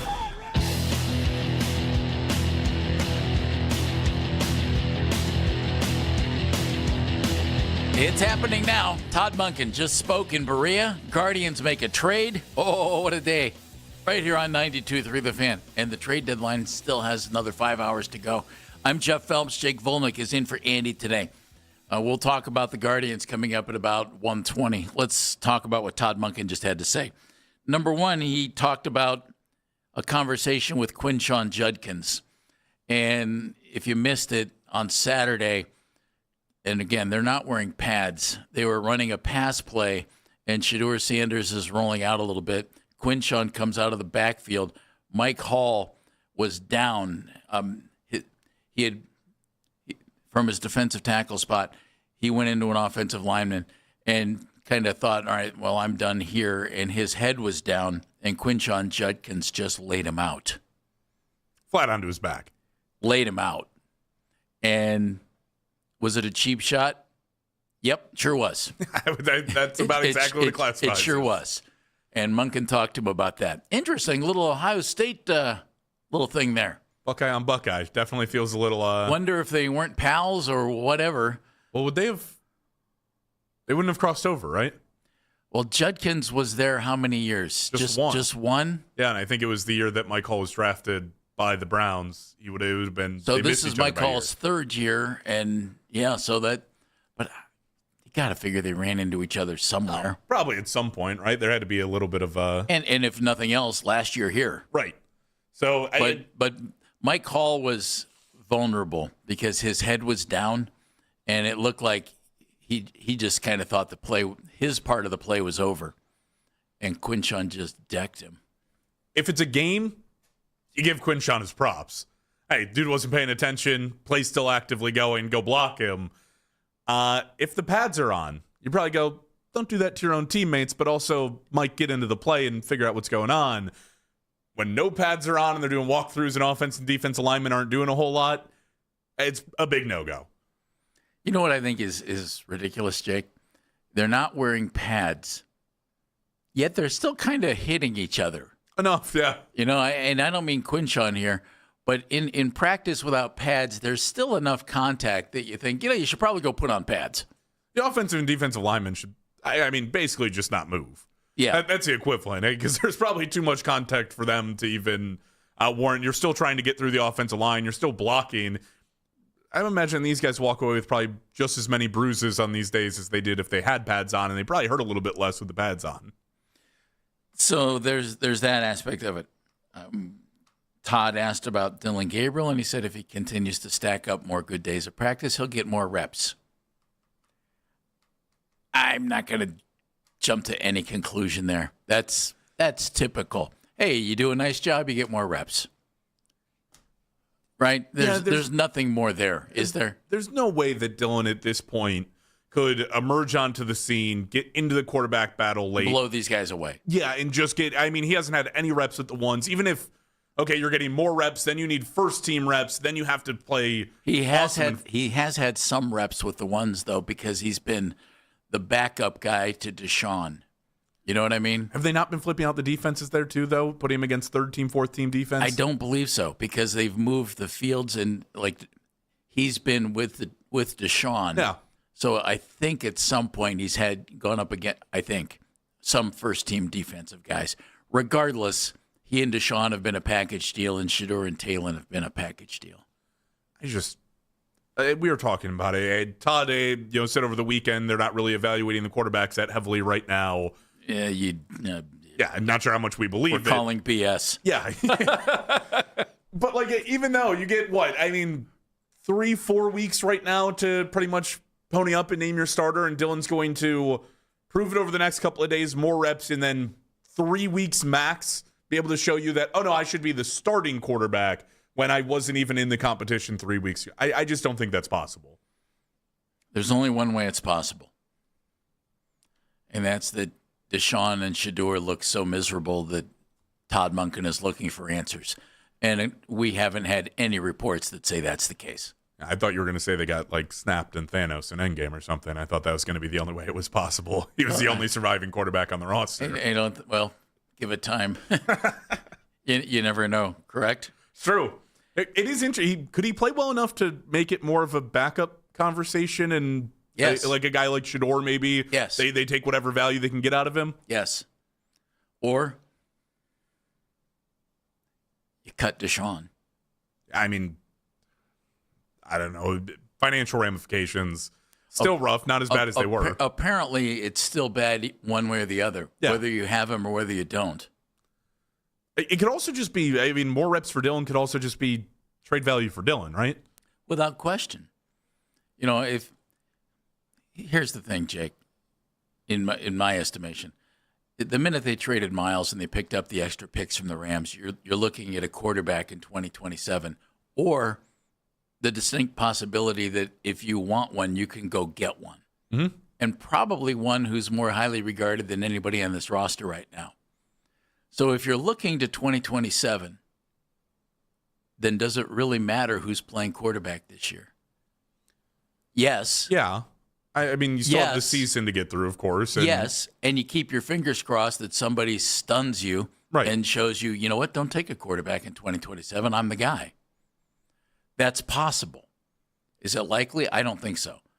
But if they're working under that pretense that it's going to be 2027, well, what do they need to keep Deshaun around for? They don't. You'd argue, what do they need to keep the 3 to 4 guys you have on the roster around for? Somebody's got to go, right? Right. Although one of them might be a long-term backup, right, or a potential starter in 2027 until a guy you draft, if you draft a guy, is ready to go. Yeah. So you're bare minimum keeping. There's one guy in this roster. You're keeping hang 2 around. or 3 guys. Yeah. You go into 27, at bare minimum, one guy that's on the roster right now is going to be there. I would agree with that. And maybe that's Taylor Green, right? Maybe that's just the end all of it. He's the guy I'd keep. Yeah. You might keep 2 of them. It might be Taylor Green. It might be, Shedeur plays well enough. Could be Shedeur and Taylor Green. It could be Dylan and Taylor Green. It's just the only thing I would come close to betting on is that Deshaun won't be on the team next year. Yeah, I think we're relatively safe in that, right? He would have to win the starting job, play 18 weeks of football, 17 games worth of football, and play them tremendously well. Yeah. Just to even get put back on any kind of contract. You have to be a playoff team, period. That is the bare minimum line of requirement to pass, is Deshaun gets you to playoff team. I would have to imagine it's better than just we snuck into the playoffs too. Well, and especially if the organization is truly thinking quarterback in 2027, why would you bring Deshaun back and sign him to a multi-year deal? You just wouldn't do that. Yeah, how many more? And at this point, Deshaun's career trajectory, right? He's past the threshold of 30. It would be more on the down than it is the up. And for him, it's all over the place. So maybe it could be up from where it is this year, but overall, he's towards the back 9 of his career. You're going to add more weapons to it. You're going to draft more offensive linemen and play rookies to try to make the team. What you get out of Deshaun this year feels like pretty much comes close to capping what Deshaun can actually do for you. And again, if that's 2020 Deshaun, then it's all you needed to see. I don't think any of us are expecting that, and likely not going to see anywhere close to it. Here's another thought. Our team is in a situation where there are 4 quarterbacks in camp. You're not sure which guy is going to be the guy. You're not sure of the guys who aren't supposedly in the competition to be a starter right now. Does anybody step up? To me, Taylor Green is off limits because I wouldn't think he has any trade value. And I also think he has incredible potential. I would want to keep that guy and see what I could maybe develop him into. Not to mention that's your first quarterback draft pick with Todd Monken here. I imagine he had some sort of I would think so. It's his guy, not that he's going to be your starter, but it's his guy of I had input and I liked him. And incredible physical skill set. So, you know, you see what you have there. If you have the other guys, we know how the NFL works. If you keep Deshaun, and Deshaun plays okay, some team's probably going to lose a starting quarterback. Yeah. And in the last year of a contract, some team might give you some kind of a draft pick for Deshaun if he's playing okay for the Browns in the last year of a contract, if they lose their starting quarterback. Even if it's, Browns eat a majority of the money, we give you a 6th-round pick back. Exactly. Sure. Even if it's something that low level, there will be something that they get. They got a 5th for Flacco. Yeah. Like, Joe Flacco wasn't worth anything to you at the point you traded him. That's correct. You had already moved on, and you gave up a 5th, or you got a 5th. So, just there are options here. It's just, to me, and I'll just go back to this. I hope Todd quickly determines which guy is the guy, because to me that would mean two things. It helps everybody else on the offense, and then maybe somebody has actually looked better than everybody else. That's what I'm hoping for more than anything, Jake. It would be nice, right, if one guy just came out and actually looked good against the first-team defense? Yeah, I can't imagine that Todd and the offensive coaching staff are in meetings after practice saying, God, they both look so good, I can't figure out which one to start. That's not coming up. It might be, yeesh. Neither of these guys look real great, Jeff. I don't know if I want to start either of them. That's my problem. That's my problem there. That might be a real conversation we're having. That's the issue. And again, I don't know that either guy through this early portion has necessarily separated himself. Again, Deshaun turned the ball over a ton. That's one thing. I don't know that Shedeur has really ran with the reins of it either. Yeah, I would agree. If you've missed a moment in our show or any of our shows here on The Fan, you can use the rewind feature on the Odyssey app. It's powered by Integrated Restoration, your local experts in water, fire, and storm disaster restoration. So that's out of Berea. We might hear some more from some Browns players coming up, but there's a new Cleveland Guardian, and he hit 37 home runs last year. I like it. It's Baskin and Phelps here on The Fan. Volnick's in for Baskin.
with the media ahead of practice, Todd Monken said Dillon Gabriel will get more reps if he continues to stack good days. The head coach also said Carson Swessinger will be sitting out of practice for the second day in a row as he's dealing with a minor injury. You can find 92.3 The Fan on YouTube. Subscribe to our YouTube channel and get the best content from our shows each and every weekday. That's 92.3 The Fan on YouTube.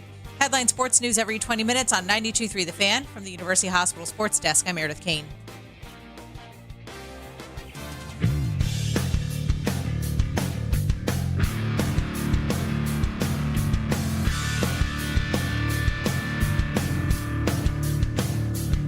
Football talk coverage on 92.3 The Fan is presented by Xfinity. Score the most reliable Wi-Fi, one price, 5 years, guaranteed. Xfinity. Imagine that. That would be Jake Volnick. Got paroled off the evening show to fill in for Baskin today. I'm Jeff Phelps. Meredith smiling over that one. You like that one? Yeah, I thought that was kind of funny. In other words, he doesn't have to stay up, until all hours of the night and get up. You can sleep till noon. Now you got up and you're like on a normal schedule. Now I get to go fix the tire. Are you back on? Yeah, that's terrible. Did you get back on your shift tomorrow then? Yeah, back on the shift tomorrow. All right. Dude got a flat tire at 2 o'clock in the morning the other night. It's not fun. That's not good. Not a fun experience at all. That's not good. Tow truck in the rain, 3 a.m. Yeah, not a good time. That's not what you're looking for. Well, I'm glad you're good, and I'm glad you're going to get that tire fixed. It is going to be fixed. Very good thing. During Todd Monken's media gathering today, you could tell Todd was a little perplexed about something. He was asked about a comment that one of the players made, and we couldn't tell by the question who that player was. Turns out that player was Denzel Boston, who Jake and I talked about extensively earlier on in the show. Love the guy, but Denzel apparently made some comments that didn't sit real well, that puzzled Todd Monken.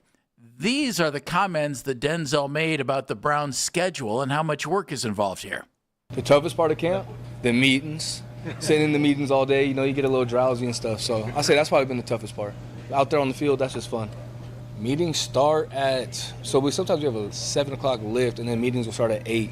And then that first session will end at about 11. And then we'll go into practice, and then after practice, we'll have another about 3-hour, 4-hour block of meetings. Okay. That sounded fun. Toughest part? These meetings. I get that. Okay. Yeah, it's definitely. He didn't say anything that was too terribly outrageous, I didn't think, in hearing him say it. Yeah, Jeff, what's more fun about the show? Is it doing the show or is it getting ready for the show? More fun doing the show. Exactly. Even with Baskin. Catches strays even on the day he's not here. It wouldn't be a show if he didn't. It's very true. So Denzel kind of half jokingly, the meetings are tough. We start lifting. It's okay. Well, Todd was asked about it, and this is what Todd had to say. What did he say? He said what now? Yeah. He said what? He said 3-hour blocks of meetings in the morning and at night.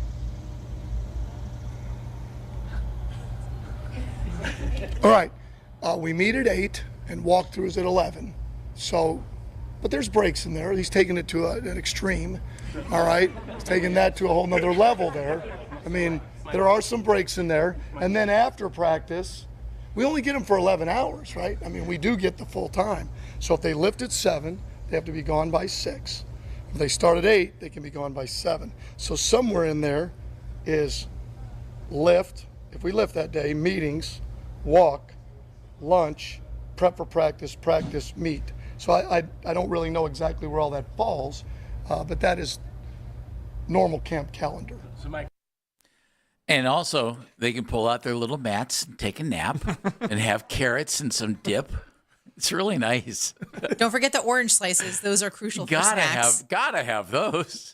Where did show and tell get mixed into that? Did I miss that one? I didn't see that on there. Now, in fairness, the question to Todd wasn't quite as innocent sounding maybe as what Denzel sounded like to me. I thought so. Denzel's words got to. He said the meeting block was from 8 to 11. The meeting block was tough, and he sounded more half-hearted about his. He wasn't complaining. He also he didn't say they didn't get any breaks. He just said the block lasted from 8 to 11 and happened to not mention the breaks.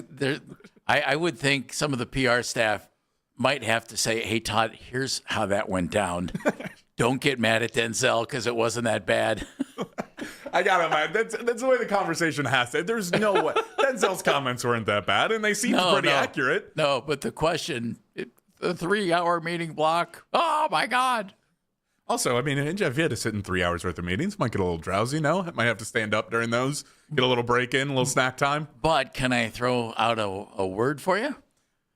You can. Professional. Yeah. This is now a job, and you're nicely compensated. So, Denzel's just going to have to get used to it. Yeah, he's a rookie. First time he's had to go through it, right? Sure. At this time of the year, I get it. There's a lot, all the stuff they're installing and, learn the offense and blah, blah, blah, blah, blah, blah, blah. Jake, I've always had the contention that football, especially at the NFL level, might be the most overcoached sport of all time. I mean, okay, I get it. All the meetings, all the studying, it's clearly critical. But, oh, my God, man, all the stuff that goes into it. I've always, if you're prepared, if you're bigger, stronger, faster than the other team, chances are you're going to win. Yeah, I mean, you see that all the time, and not so much the NFL because we're talking about the elite of the elite athletes, but even like high school football, the team who is undersized that has 80 kids in their graduating class, they go up against a little bit bigger of a school with a bit more of a pool. Yeah, it's like they could study all day. They're probably going to lose. Probably. But at the NFL level, everybody has meetings. Everybody has game plans. They all figure it out. You're still bigger, stronger, faster. Chances are you're going to win. Yeah, there's a reason why we can predict out the NFL and be pretty accurate, and it has nothing to do with how much you studied during training camp. I'm anxious to see how things go at practice today. First day in pads. And by the way, the Guardians made a trade. They pick up Joe Adell. We're going to talk about that coming up in just a little bit. They gave up a minor league catcher, Jacob Cozart, for him. Trade deadline coming up in 4.5 hours. So just want to keep you up to date on that. But I'm anxious to hear what practice goes like today. I'm anxious to hear what Todd has to say tomorrow. You'll hear him here on the Fan, because now is the time when you're probably going to start to get some information where, okay, maybe this guy is separating. Maybe this guy's falling back. This guy looks good. This guy doesn't. Not just the quarterback, Jake, but at all the spots. Yeah, I mean, this is where a game that is inherently physical gets to be a little physical. And they mentioned, Todd did today, it's not going to be, they're not tackling. We knew that. They're not even really thudding today. It's defense is being instructed to wrap up and release. That's what they're doing. So you're not getting. That's what they're instructed to do. Yes. So we'll see. I'm sure there'll be some thudding. But again, we talked about it with the wide receivers. You get to be a little more physical. Same with the corners. Offensive, defensive line actually gets to hit each other today. Like, I don't know that the quarterbacks really get to separate themselves all that much. This is why install makes sense. Pads going on for the quarterbacks I don't really think matters all that much. But just about every other position is where it matters. Right? Running backs actually get to be hit a little bit more. It's not two-hand touch and you're down. You can actually run through a little bit more. You can actually use your agility to avoid some tackles. You have to get wrapped up. So I think this is where you see a lot of the other positions. You get to see what is Casey Concepcion made of, especially a guy like KC, right? Yeah. That's a guy who's elusive, who is hard to bring down. I'm going to imagine as a guy who is hard to wrap up. Maybe he separates himself a little bit closer to where Denzel has been throughout these early offseason workings, through OTAs and early training camp here. Again, my hope, please, quarterback, one of the four, probably one of the two. Just show you're better than them and let's move on with this thing, please. Well, it wouldn't mean anything if Shedeur did it today. He's probably against the twos. It'll be Deshaun against the ones. Yeah, that's probably right, isn't it? Guardians have made a trade, and it's a guy that I've been talking about for a couple of months here on our show, who I thought, go get this guy. They did. I'm happy. Joe Adell coming in from the Los Angeles Angels. They give up a guy that they obviously like a lot. You don't draft a guy in the second round of the draft and not have him, be high on your prospect list. Jacob Cozart catching at AA Akron. The issue here, okay, you traded for Patrick Bailey. Patrick Bailey's your catcher. Austin Hedges they love, and he's hitting. He's the clear complement to Patrick Bailey. Then at AAA, you have one of the most highly touted players in your organization, Cooper Ingle, and you have another guy in Cody Huff who's hitting the ball. So you have 4 catchers ahead of Cozart. 2 of them aren't even in the majors. Fine. I hope Cozart goes and becomes a very nice major league catcher and has a fine career. This team needed a bat with some pop. They got a bat with some pop.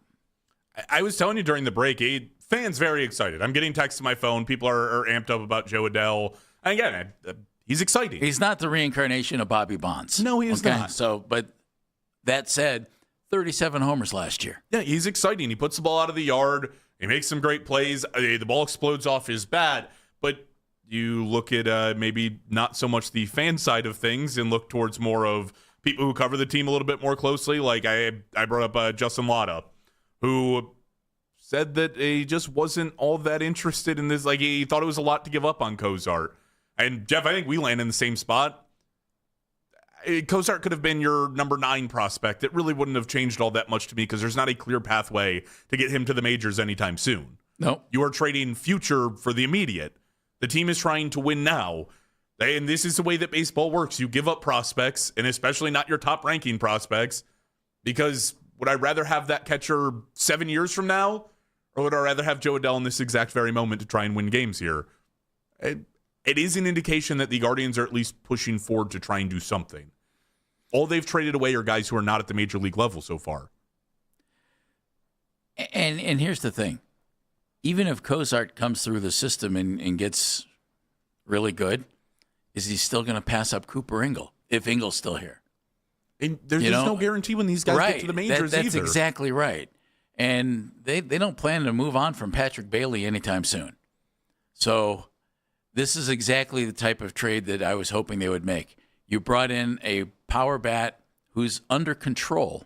He's under contract this year, arbitration eligible next year, can become a free agent after next season. Which he's probably not getting paid all that much money and might be retainable if worth it. He's making like $5.5 million this year, I believe is what the figure is. And you get that guy and you give up a prospect who you like, but is not one of the absolute top prospects in your organization. That's a win. And now you've given Stephen Vogt something else to think about lineup-wise. What do you do if you're Stephen Vogt? He's been platooning like crazy this year. The splits would tell you that Joe Adell is better against left-handed pitching. Mm-hmm. That said, you don't go pick him up, a guy who had 37 homers last year, has 16 so far this year, and put him on the bench most of the time, which you would do if you're going to platoon him because you don't see that many left-handed pitchers. Yeah, you would just say, hey, let's take one of the left-handed outfield bats and maybe platoon them. Like a Petey Halpin might be better off platooned, and you're not really going to win that battle because you got a bunch of lefties and Angel, who's a switch hitter. But maybe you see it every once in a day because we're facing more righties. You get off days where, hey, Petey might go play, or that's the assumption that David Fry would be optioned down to AAA or something else if Petey's going to be here. We'll see. But this is the exact kind of outfielder, too, where you're dying for pop. You're dying for some kind of power in this lineup, and power hitters are almost impossible to retain. Like, you're not going to get a guy like Aaron Judge, who, even if he came up through the Guardian system, remain with the Guardians right now. Joe Adell might be the type of player that actually, he's inconsistent, doesn't hit for a ton of average, has enough pop, but it's not like he's going out there and hitting 60 bombs in a year, where Joe Adell costs you $8 million a year. I might pay Joe Adell $8 million a year to ensure I have pop in my lineup. Right? An everyday outfielder, good enough, maybe under average defensively, but that's the guy I want around. He's making $5.2 million this year. Yeah, and I can't imagine Major League Baseball dollars. That's extremely affordable. And that was off of arbitration this year, correct? Correct. So he signed a contract before going to arbitration. Okay. So they've reached an agreement. Even going to arbitration next year, I can't imagine he's going to cost you. Hitting below 240, 16 bombs at this point of the year. We can say he finishes, somewhere around 25 is probably relatively accurate, maybe a little bit lower than that. Well, let me throw one other thought. Mm-hmm. He'll be extremely motivated to perform well here and be extremely motivated to perform well next year. And one key reason why is his agent is a gentleman named Scott Boras. Well, you're not getting him on the cheap then. How's that happen? Now, throw that idea out the window. Scrap that. Yeah. If there's a way for that man to make $30 million a year, Boras will find a way. Scott will find a way. He's Jake Volnick. I'm Jeff Phelps. We're here on The Fan. What's up, everybody?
Will be sitting out of practice for the second day in a row as he's dealing with a minor injury.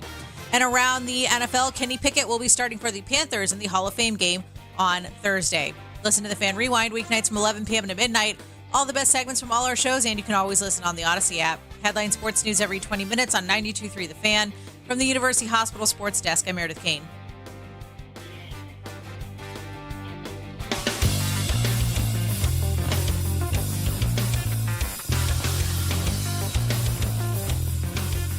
Two hours, about 19 minutes, and that's your trade deadline in Major League Baseball. There are still moves to be made. Will the Guardians make any more moves today? I'm Jeff Phelps, Jake Volnick in for Andy Baskin today. Will the Guardians make any more moves today, Mr. Volnick? Look into the crystal ball. Tell me, sir. I think so. I think there's something, and I think Joe Adell's probably going to be the big one. That's going to be their, at least name value-wise, their big ad. But I'd have to imagine you're probably still looking for any sort of bullpen help you can get. Again, Craig Yoho, that's great. Add a guy in there. You still might want something I think you can trust a little bit more on the back end comfortably. And you could really use left-handed pitching in that bullpen right now as much as you can get because you have almost nothing reliable. It's Herron, it's Zabrowski, and the names pretty much end there. They designated Juan Brito for assignment.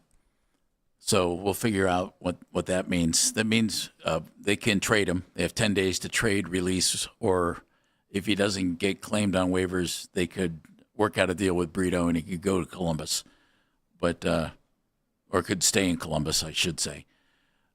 But they had to create a roster spot for Joe Adell on the 40-man, so there it is.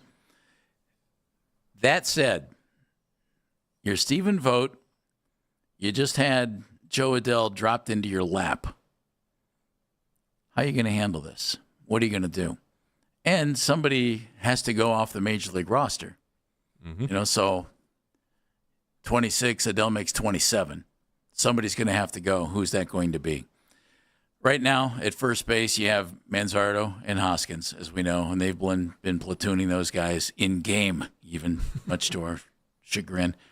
Bazzana, good at second. Jose, good at third. Rocchio, good at short. You figure that's not going to change. Bailey and Hedges, platooning at catcher, got it.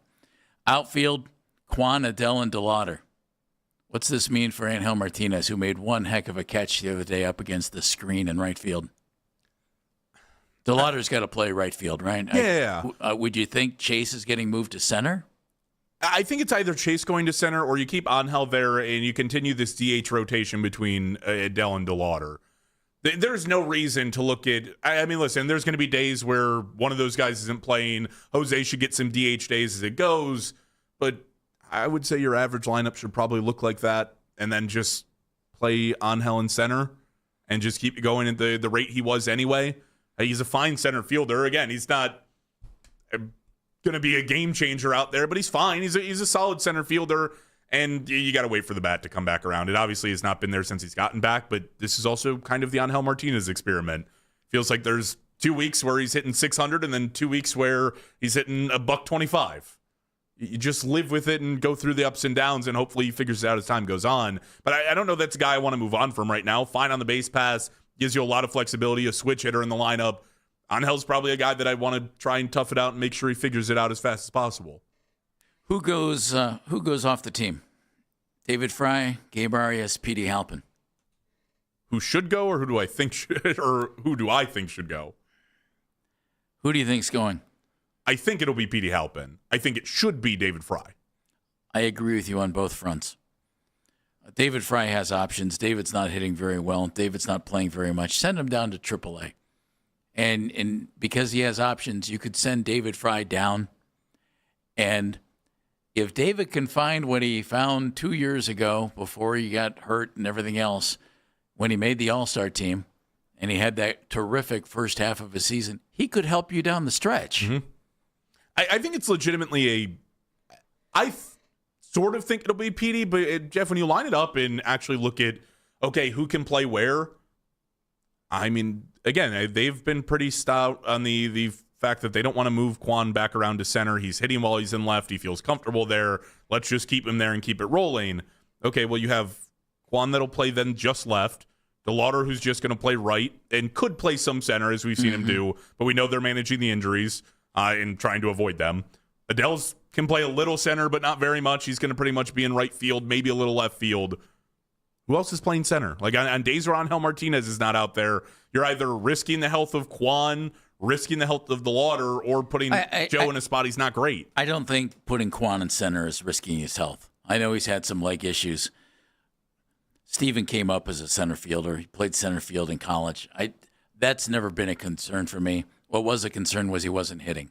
So if they think him playing left helps his hitting more, then leave him alone because he's doing just fine.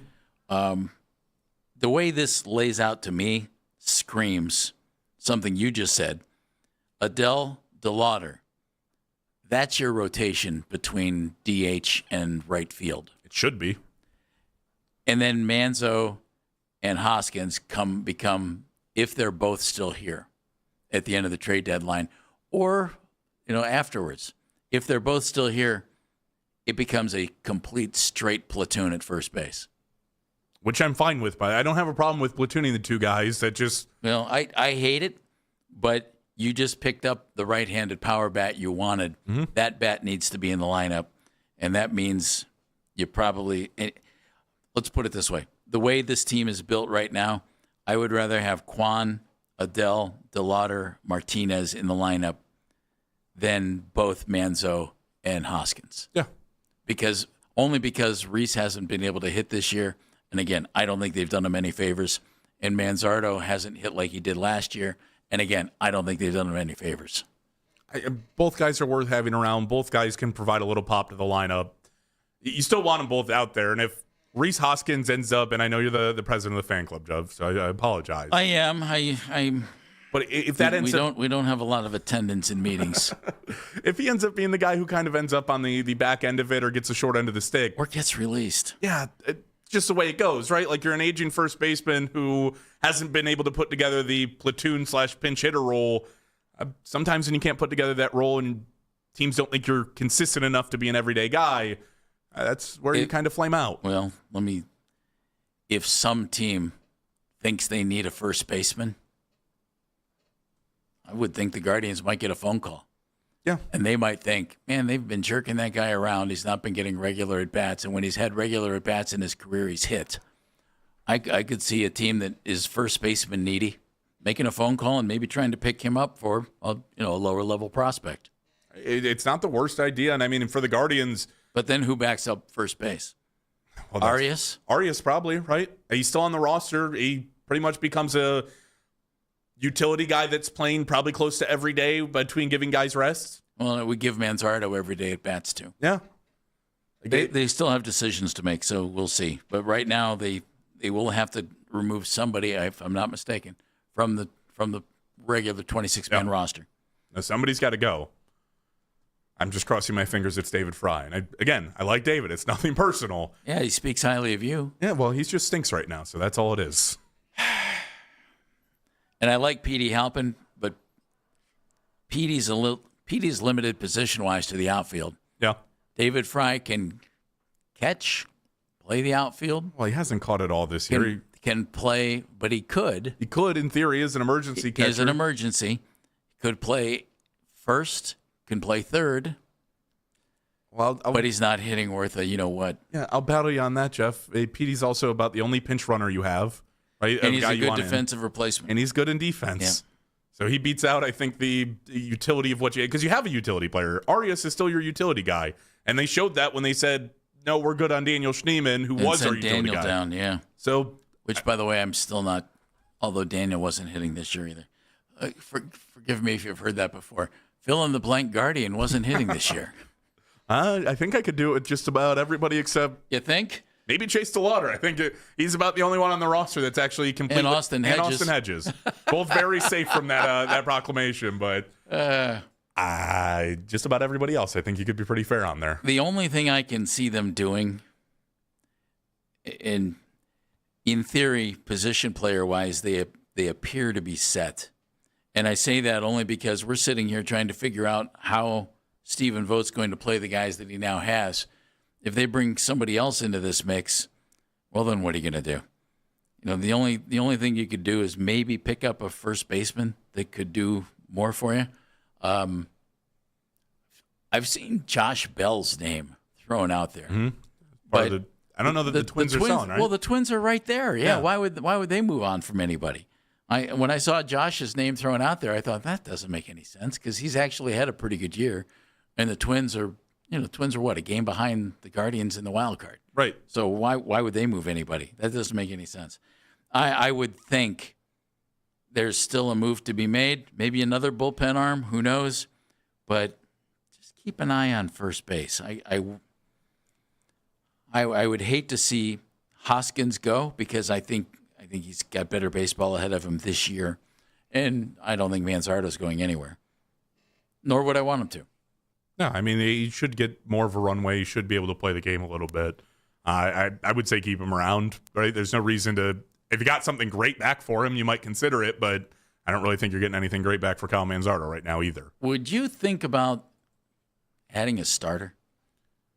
No, I don't think so. I don't either. Like, if you got a guy in AAA who's ready to go around and that was the trade, but that feels like more of an offseason move than it does a trade deadline move. Yeah. Then maybe, because you could use a little starting depth. I know that Logan Allen's still sitting down there, so you have one insurance policy. They've been ridiculously healthy. That's about their insurance policy, too. Yeah, that's about right where it stops, right? The only other guys who are there, I don't even think you have one healthy right now that you would feel really comfortable sending up to the majors. You're probably just going with like a Festa opener if you had 2 injuries and hoping that the bullpen actually puts something together. We'll see. But yeah, I feel good about the 5 you have right now. And they are the only 5 guys who have started a game this year other than Logan Allen when they had the doubleheader. So they've had 5 guys start every game this year except one. Just one. And like playoff rotation right now, you feel pretty good about it, right, Jeff? Between Messick, Bybee, Williams, and then, I don't know, like in maybe a Game 4 start for Cantillo if you really needed it. But other than that, like your main 3, I feel really good about. Kevin Williams has been outstanding. Messick's been outstanding. Messick's been terrific. Bybee could use a little run support, but he's been mostly good. That would help. And Joey Cantillo has come on this year. So, and then I like Slade Ciccone. I know Slade hasn't had the year so far that he's wanted to have, but I like Slade a lot. And I don't have any qualms with him taking the ball every 5th day. No, it's fine. So that's just fine. It is interesting, though. They pick up the power hitter that they were apparently looking for. I'm thrilled because it's a guy I've been mentioning for some time. I like him. We'll see what he does here, and we'll see how long he's here. Again, Joe Adell coming from the Angels. Jacob Cozart, AA catcher with Akron, who has shown some power but hasn't set the world on fire at Akron. He goes to the Angels in this deal, and that's it. AA catcher for Joe Adell. And when you have 2 guys in the majors playing catcher who you like and 2 in AAA who you like, you can afford to trade your catcher who's in AA. And that's what the Guardians did. Might be more to come. We'll find out. Why are we smarter? After 4 hours of Baskin and Phelps with Volnick in for Baskin. Brought to us by QC Kinetics, the leader in regenerative medicine. If you're in pain, give QC Kinetics a call. It's 216-770-5488. Meredith Kane. I'm smarter because of the conversations about Joe Adell. It was really exciting to see the Guardians make a move to make the offense a little bit better. And also want to remind people that if you want to tweet at the show, you can do so at CLE Talking Heads. And the social media reactions will be brought to you by Scheibin Jewelers. Mr. Volnick. I think I'm smarter today because I know that Denzel Boston is not very happy with the amount of meeting times that he goes through. Oh, no, he wasn't complaining. He was just kind of talking. I said he got a little tired. Don't make him out to be a malcontent. Listen, I would be only the 2nd worst offender of that today. The question presented to Todd Monken definitely would have made Todd a lot more mad than I did just now. That's funny. That's funny. I'm smarter today after our conversation about the Guardians and their trade and what can they do and what should they do with the guys at first base.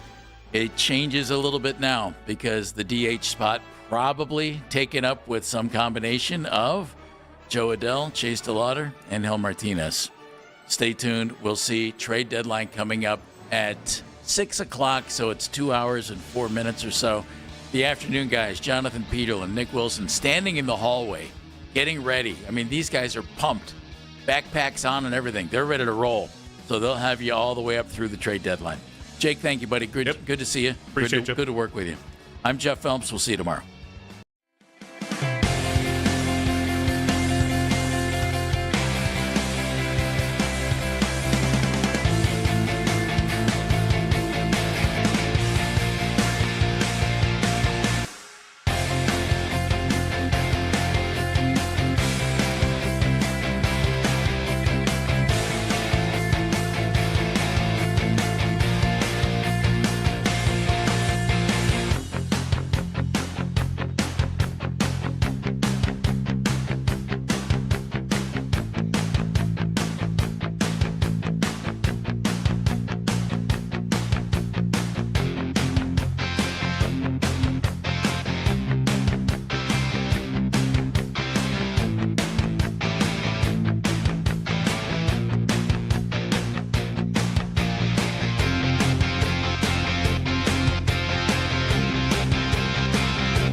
that they seem like they had an understanding on everything that is going on, but it's still, this Deshaun bugaboo is going to stay with them for a while. Like, they didn't see it with Deshaun initially when everyone told him, don't sign him. And sometimes we have blinders on things like that. And sometimes, and maybe just in the case of Deshaun, as many blinders as they've been able to erase, maybe when it comes to Deshaun, that blinder still exists.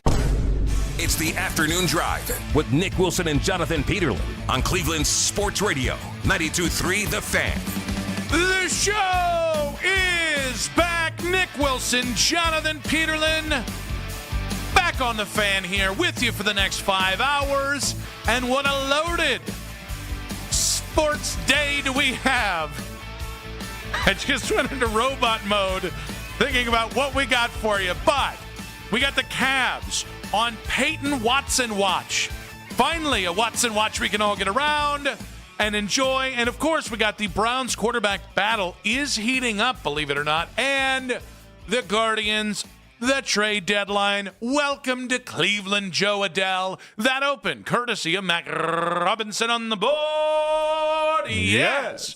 We salute the Supreme Leader, because if we did not, there would be consequences. We got Jake Murrin, man in the 92.3 The Fan YouTube channel, and, as always, producing.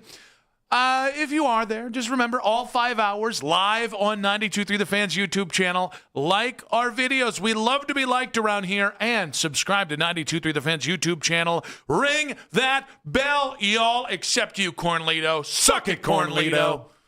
Whew, that felt good. And we got Mackenzie Flume, Flume Dog Millionaire on the 2020s there. The Big Cheese, the star of QFM or whatever we call that station. Seriously? Hi.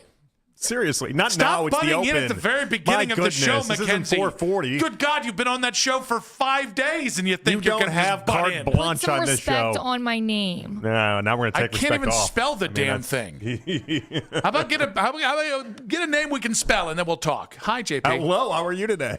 Doing pretty well. That's good. Yeah. That's good to hear. I got to be honest with you. The sports juices are flowing today. Okay, good. All right. We got the quarterback battle that I think you've been waiting for, meaning like the update that you've been waiting for. Good news over the weekend.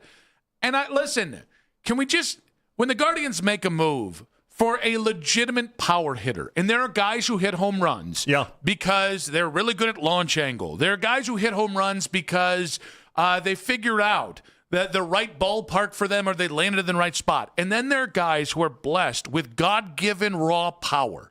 The Guardians don't have a lot of those. No. So when they trade for one of them, can we just enjoy it a bit? Yeah, when you got a guy that can hit the ball 450 feet, nobody doubts that. We can enjoy it. Yeah, like the one thing this team has been starved for is somebody that can hit the ball really far. Now, Adele doesn't satisfy all your needs, because you never know what Joe Adele you're really getting. Oh, I thought we were talking about the musician. Sorry, I popped out of frame for a second.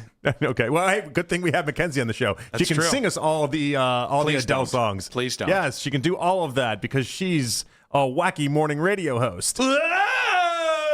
Just like that. I love the move. I don't know anyone that would hate this move, though. I don't know why. Is Joe Adele all of a sudden Babe Ruth? No, obviously not. There's a reason why you're able to trade what you're able to trade in order to get him, but you added what is instantly the best power bat in this lineup. Yeah, and I think what's weird about this is in certain spots I would understand looking at Joe Adele and saying non-factor defensively. As a matter of fact, a negative asset defensively, and he really is, in most lineups, should be just a pure platoon player.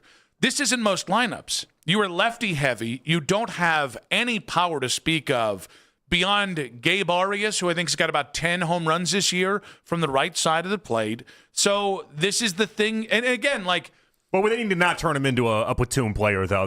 He's an everyday player with the Angels. I get his splits are awful. I understand what he does against left-handers versus right-handers, but that's an everyday player. But even if all he is a platoon player, you can put him out there. And the threat, listen, again, to get back to that idea of the types of power, the Guardians have a fair amount of guys that I think could potentially, theoretically, hit 25 home runs a year. Chase DeLauder's one, Bazana's one.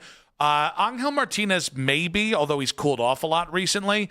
they don't have a lot of guys you look at and go, every time that guy steps to the plate, he is a threat to go all the way downtown. He was, as a prospect, he was a raw 80 grade on the scouts. It only goes to 80 for those that don't know. He was as good as you will find. Now part of that's a major part of his story, though, is that idea that he was, at one point, people considered him to be, alongside Mike Trout, it wasn't going to be Ohtani. It was going to be Joe Adell. That was going to be the face of everything and was going to be not only one of the faces of the Angels, but one of the faces of the game. One of the most highly touted prospects baseball has seen in the last half decade, last 10 years, let's put it that way. And you got him. This is, to me, it's a 2-year view. If he's with you all the way through the end of next year, you got a guy for 2 postseasons who can crush the ball from the right-hand side of the plate. And for a very nice prospect, but not one of your top 10 prospects. It didn't cost you an arm and a leg. And I still think there's so much raw athletic ability and raw power that is there. And I thought last year was a great sign that he was finally tapping into it. For years, he was just a cautionary tale of, hey, anytime you think these guys are going to be awesome, you just wait. You have to actually see them at the big league level. And last year, he started to erase some of that, and he's slowly but surely erasing a lot of that. I honestly, we knew the Angels were selling. I'm surprised it was as cheap as it was a return, and I'm excited that the Guardians got him. Even Jose Soriano, who went to the Blue Jays, I think they got the number 2 prospect from the Blue Jays, but the other prospects they got were unrated guys and relatively new draftees. I just look at the Adell thing, and it's like, coming into today, I was thinking about this, and I actually tweeted about it at Nick Wilson Says, by the way. Oh, by the way, Nick Talk is verified now. Nick Talk. Oh, nice. But many people are excited about that. Many people. Yeah. But you and Mongo. Me, Mongo, and me. just the lot of us. Yeah. But I came in thinking, I don't really know why you would make a move for this year. Because if you look at this roster, I think at some point we're 112 games in. At some point, you just are who you are, right? This isn't a move just for this year, though. Well, this is a move that too. pays dividends over the next year and a half. And all of a sudden, again, just giving up Jacob Cozart, it's like, all right, even if they don't go on fire this year and launch into the playoffs and go on a big run, this still has legs into the next year. I mean, this doesn't all of a sudden signal that you're the 27 Yankees, so I don't want to get this misconstrued. But the idea that they didn't just lay down and die at the deadline, the way that I think a lot of us have become accustomed to, is a good sign. And I think, we always talk about with the Browns and how these younger players, you got to get around winning. You got to make sure that you win, and you got to make sure you have some of these experiences and do all that. If adding Adell is the difference between, I don't know, when you do get to the postseason this year, or at least making sure you get to the postseason this year, you get at least one series for Bazana, for DeWater, for all these guys, then that's worth it in spades. But it tells the fan base you're not just giving up. It tells the team you're not just giving up. And I just don't know anybody that could be down on this. So the Guardians have already traded for Joe Adell, outfielder, a lot of pop. Don't look at the defensive metrics. Are they done, Nick? Well, this is interesting because Barry Jackson, the Miami Herald, saying the Guardians are amongst the teams that have reached out for Braxton Garrett of the Marlins. Of course, the trade deadline today at 6 p.m. We will reference this multiple times. Want to get your take on it? 216-474-0092. Does this trade, just by itself, does the Joe Adell trade satisfy your need for a Guardians move? And the big update over the weekend is we finally have a quarterback with the Browns that win against the ones that won the day. Shedeur Sanders on Saturday, every single media member that I heard that was there unanimously agreed he had the better day than Deshaun Watson did, and Deshaun having a 3-interception performance against the twos. Here's your victory lap, King. There's no what's the victory lap? That's a good win. People are saying like Shedeur has the leg up in the quarterback competition. I didn't understand there was a victory lap to be had within this. Listen, it could be a long road. We could be another 2 weeks at this. I think this is a long road. So take victory lap every time, and then if you have to take the L, you just pass it to somebody else. No. The only thing I would say is it's not that hard to beat someone out in a practice that's trying to do no-look passes for Instagram, okay? And then obviously throwing interceptions on those no-look passes. An insane moxie out of Deshaun Watson in that moment. I couldn't believe it when you slow down the film and it's like, oh, his head's over there. And, of course, he threw a pick over there on the other side. Well, hey, it looked good on the internet. What is he doing? I mean, my goodness. I think he's fulfilling your and my plan for the Browns quarterback spot. What is he doing? What a joke that is. No. Deshaun. Looks good, buddy. The video looked really good. If you just stop the editing when it was intercepted, if you're just looking just the throw, he looks like 2020 Deshaun Watson to me. It's just awful. And that's fine. But listen, we'll take whatever we can get in that regard. It's so interesting to me how Deshaun continues to throw these interceptions, and then he gets to the podium and acts like none of it matters. And it's like, all right, fine. If that's how you want to go with it, okay. But then the Dylan Gabriel hype that is happening around this as well is an interesting development to it all. But it's good to see Shedor's making good throws. I've just never been more confident that Shedor's going to be the starting quarterback for the Browns. In specific to the Deshaun thing. Are you really? You're really that more confident? Yeah. Oh, no. So as good of a day as he had and as bad of a day as Deshaun had, I still remain where I just can't confidently say I think Shedor is going to win this battle, and it's not because of anything that Shedor would have done. I think Deshaun is playing his way out of the quarterback battle. I hope so. Which to me is as good as Shedor taking the quarterback battle. I mean, we all kind of said that we thought it would go that way, where Deshaun would just basically not show anything, and then it'd be pick after pick after pick, and they wouldn't be able to justify it enough. It's just listening to Monken and some of the comments that he makes.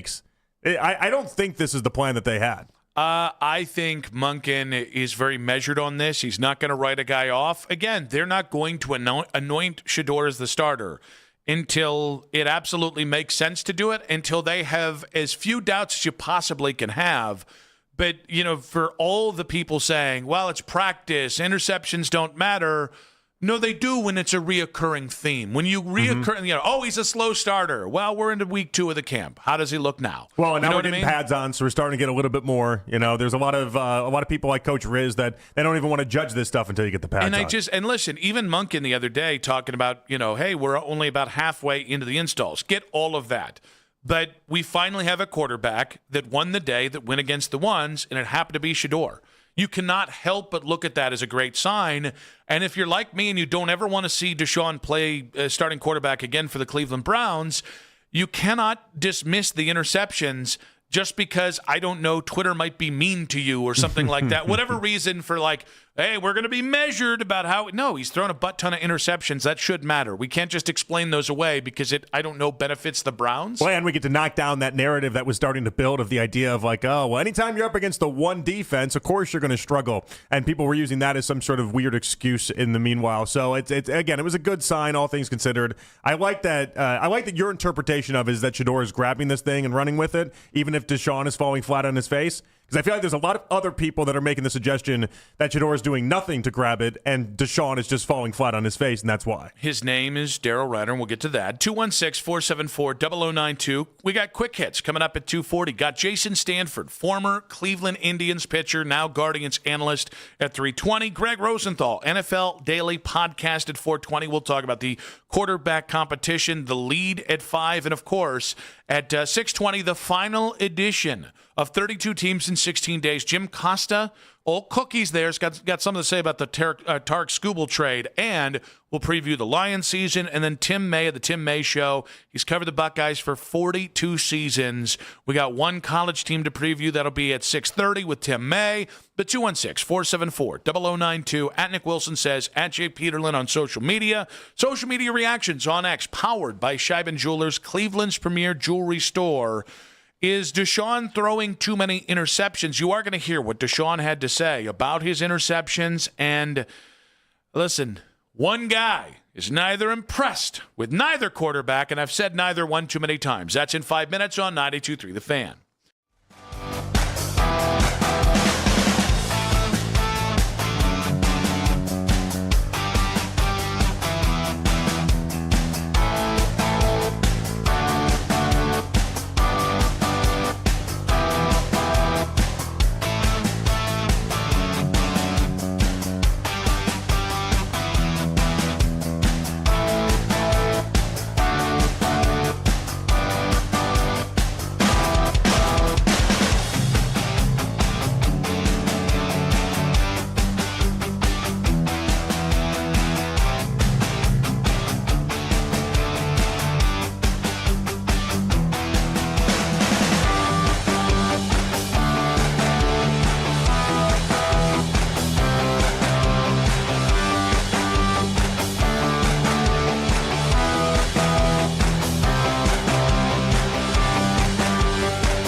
starting at $599. Complete your setup with savings on select monitors and must-have electronics and accessories. Limited time deals and free shipping on PCs and more await you at Dell.com/deals. That's Dell.com/deals. Leave the garage door open and turn up the fan. Spend the summer with your home for Cleveland Sports Talk. 92.3 The Fan. I mean, again, it goes back with timing. Certain things that, the little things with depth and the type of when the ball is coming out and coming back down to the catch point. But then again, we have a really, really good defense, so they're going to make plays too. So again, like I said, sometimes you want to be aggressive and they're going to make plays. We're going to make plays. So I think it would be really bad if we're, completing all the balls and touchdowns and they weren't making plays. Again, we learn from those, and I put that in the memory bank, so I know that versus this look and this play, that I got to be a little bit more cautious on trying to be aggressive. Quite the spin. That was a spin. Too bad we can't say that about Deshaun Watson's passes. Hey-o! Yeah. Oh no, it'd be so bad if the defense was if they weren't making any plays and we were just scoring too many touchdowns. Oh really? That's okay. what Deshaun's really telling you is he's thinking about the feelings of the defense. That's right. And maybe subconsciously giving them when I think of Deshaun Watson, I always think of careful of other people's feelings. I've always thought, that we've had nothing in the last 7 to 8 years that would make you think otherwise. Always on top of that. Always very considerate. Mm-hmm.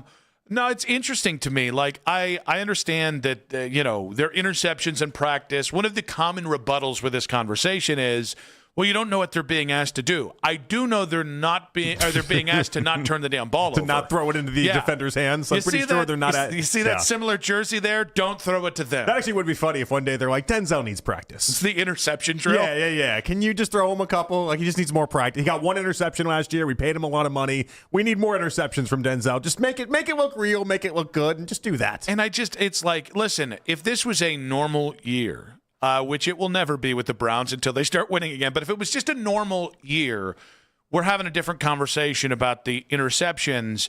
Deshaun is in a immediate quarterback battle with Shedeur, and he's also trying to show that his arm is going to be functional this year. We've already got the arm fatigue comments from back in OTAs, and if he's still trying to figure out touch, I'm not trying to make it the end-all, be-all. This is significant. We're looking for any sort of clues, any sort of anything in this. Deshaun continuing to turn the ball over. If this continues once you get on the other side of installs, guys, at some point you can start to count these, even if we're not going to count individual days. And what happened the last time we saw him come back from not playing in a game for 730 days? When he came back in the Houston game, Week 11, off of his suspension, the very first time you ever watched him in a Browns uniform, we watched him have warm burner after warm burner after warm burner. It was consistently in the ground, 10 feet in front of players. And it's looking to be the same exact thing. Now, we went out there Friday, and I told you, I mean, the consistency was not there, obviously, but I really thought his arm was strong. Mm-hmm. I watched him have enough throws. I watched him throw enough deep passes.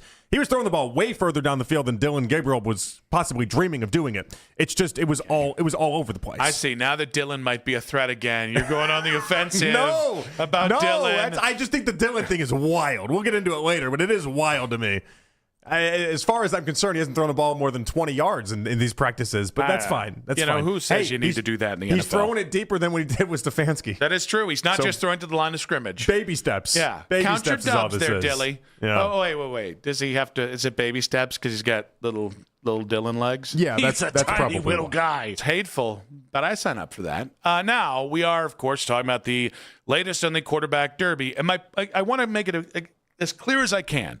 I'm not trying to tell you that the interceptions are the only thing that matter, and I think we all have to leave wiggle room for the fact that there's context missing from this conversation. Mm-hmm. But because it has been the one consistent thing in this quarterback battle, I don't trust anyone today that's like, it's a nothing burger. I'm not telling you it's an everything burger. It's probably right there in the middle.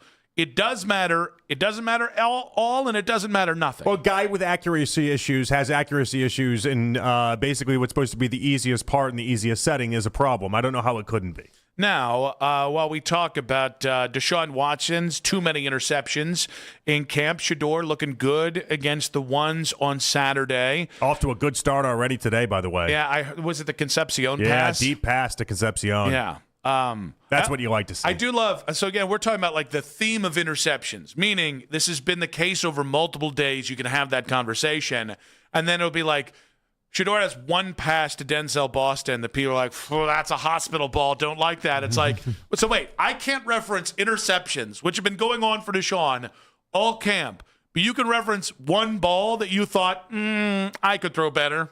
Yeah, unfortunately, that's part of the theme with Shedeur. It feels like it's like even in completions, people are still like that. It didn't look pretty enough. It's like, did the guy catch it? Well, did he put it where it needed to be? Speaking of not looking pretty enough, Daryl Ryder was on with him on a boys earlier today, and consider him unimpressed by the Browns quarterbacks.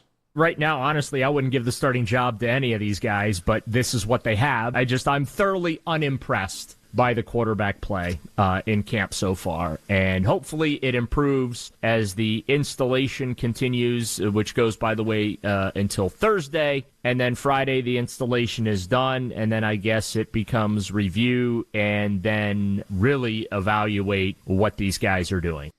I mean, he's not going to give the job to anyone. I guess you're just going to run the Wildcat. So wait, so what happened on Friday when we were out in Berea? Remember Daryl came by the tent and Coach Riz was like, oh, that great last session by Shedeur. What a throw that was. And then Daryl's like, that throw was amazing. Yeah. So didn't he say best throw he's seen? No, he said it like he was some sort of Broadway star. Amazing. And I was like, what? Why are you screaming at me? I do want someone. Why are you screaming right now? To go on the YouTube channel and make JP's face from that. That's what he did. A GIF, because that was everything I've ever wanted to see you say about any take I've ever had. It was just amazing. And you're like, what happened?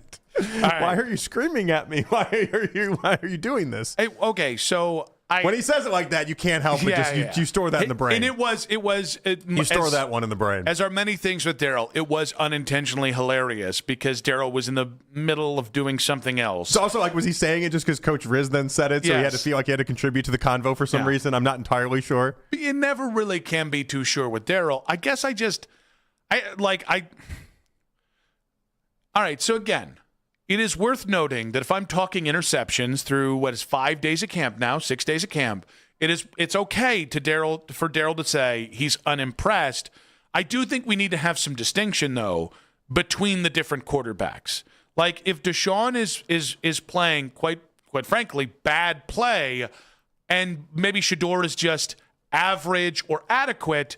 Well, I'll sign up for the average or adequate. I think just lumping them together and saying you're unimpressed, well, I don't know this thing's built to impress you. Or is this the type of take you have when you just want to be right at the end of it? Ooh, that's interesting. You know, ultimately what is probably going to come out is either quarterback that does get the job is not going to end up being a top 5 quarterback by the time you get to week 6, right? And so the easy take here is I'm unimpressed with all of them, and so then I'll just end up being right all year long. And I don't know, maybe Daryl genuinely is just unimpressed, though. We have to leave that open as well. He is just telling us what he sees with his eyes and what he's seeing there. He has historically been the guy that told us Dylan Gabriel, and we saw it for ourselves, obviously, but he was first to the moon, and like Dylan Gabriel can't play a lick in practice, so maybe Daryl's just telling us what he sees, but I do have enough people, it feels like, that are telling us different things when it comes to Shedeur. I just think, I think what I really struggle with is people putting quarterback first here. And we literally have to, because quarterback's the most important position. It is the most important position that is unresolved at this point. But what I mean by that is, this thing is not set up to impress you. This is set up to, at least in the very beginning, to have a quarterback run an offense and to not screw it up. Like Denzel Boston's going to have to carry more of the load offensively, or whoever your number one wide receiver is, than Jamar Chase is going to have to for Joe Burrow. Go one step further. Quinshon Judkins is going to be incredibly crucial to this offense early as you try and just get this offense to a point of functionality. The offensive line, all of this is built to try and make the quarterback's job as easy as possible. So especially if a young guy steps in, he can grow over time, but he's not the straw that stirs the drink.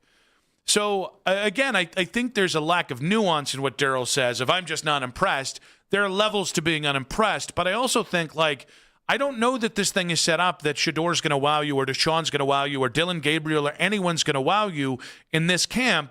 It's a first camp of a new head coach with a quarterback battle that they're doing their best to support what likely will be an adequate quarterback, if at all.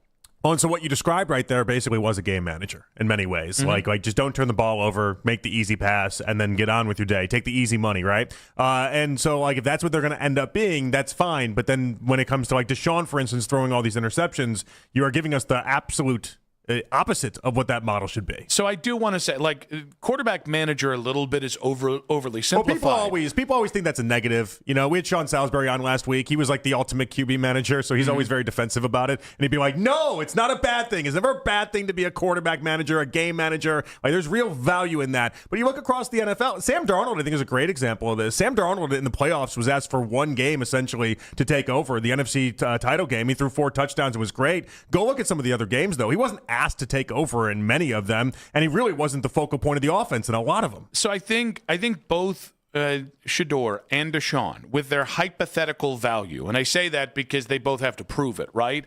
But you can take care of the football and make a few plays. This isn't Lamar in Baltimore, where Lamar has to make so many of the plays happen because he's a transcendent talent. Right, he's the engine. He's the engine of the offense, and it's not even a question. And so again, I'm not saying what Daryl's saying is wrong, that he's unimpressed. I'm sure that is true, and most of the reports are whoever's gone against the ones has not been impressive. But I think the thing being slept on here is Shedor had a really good day on Saturday against the first team defense. That is a sign. Deshaun throwing a lot of interceptions against the first and second team defense. That is a sign. These are kind of the little benchmarks here that we can look at.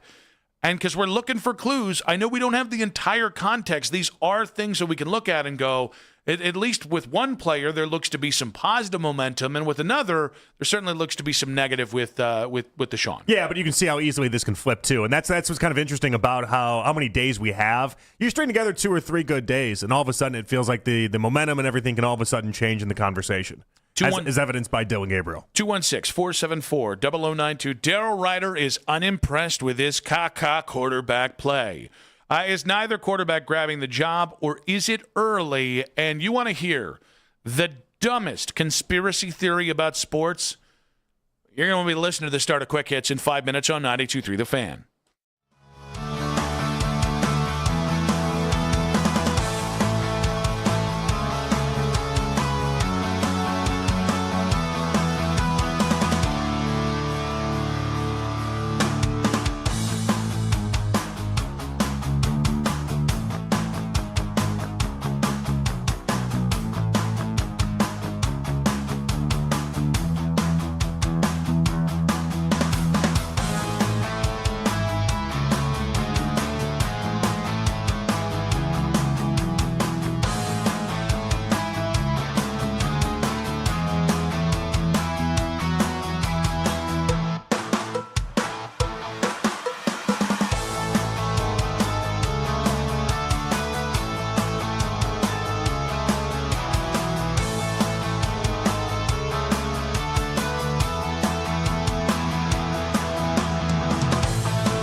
championship. Headline Sports News continues every 20 minutes on 92.3 The Fan. From the University Hospital Sports Desk, I'm Mackenzie Flume.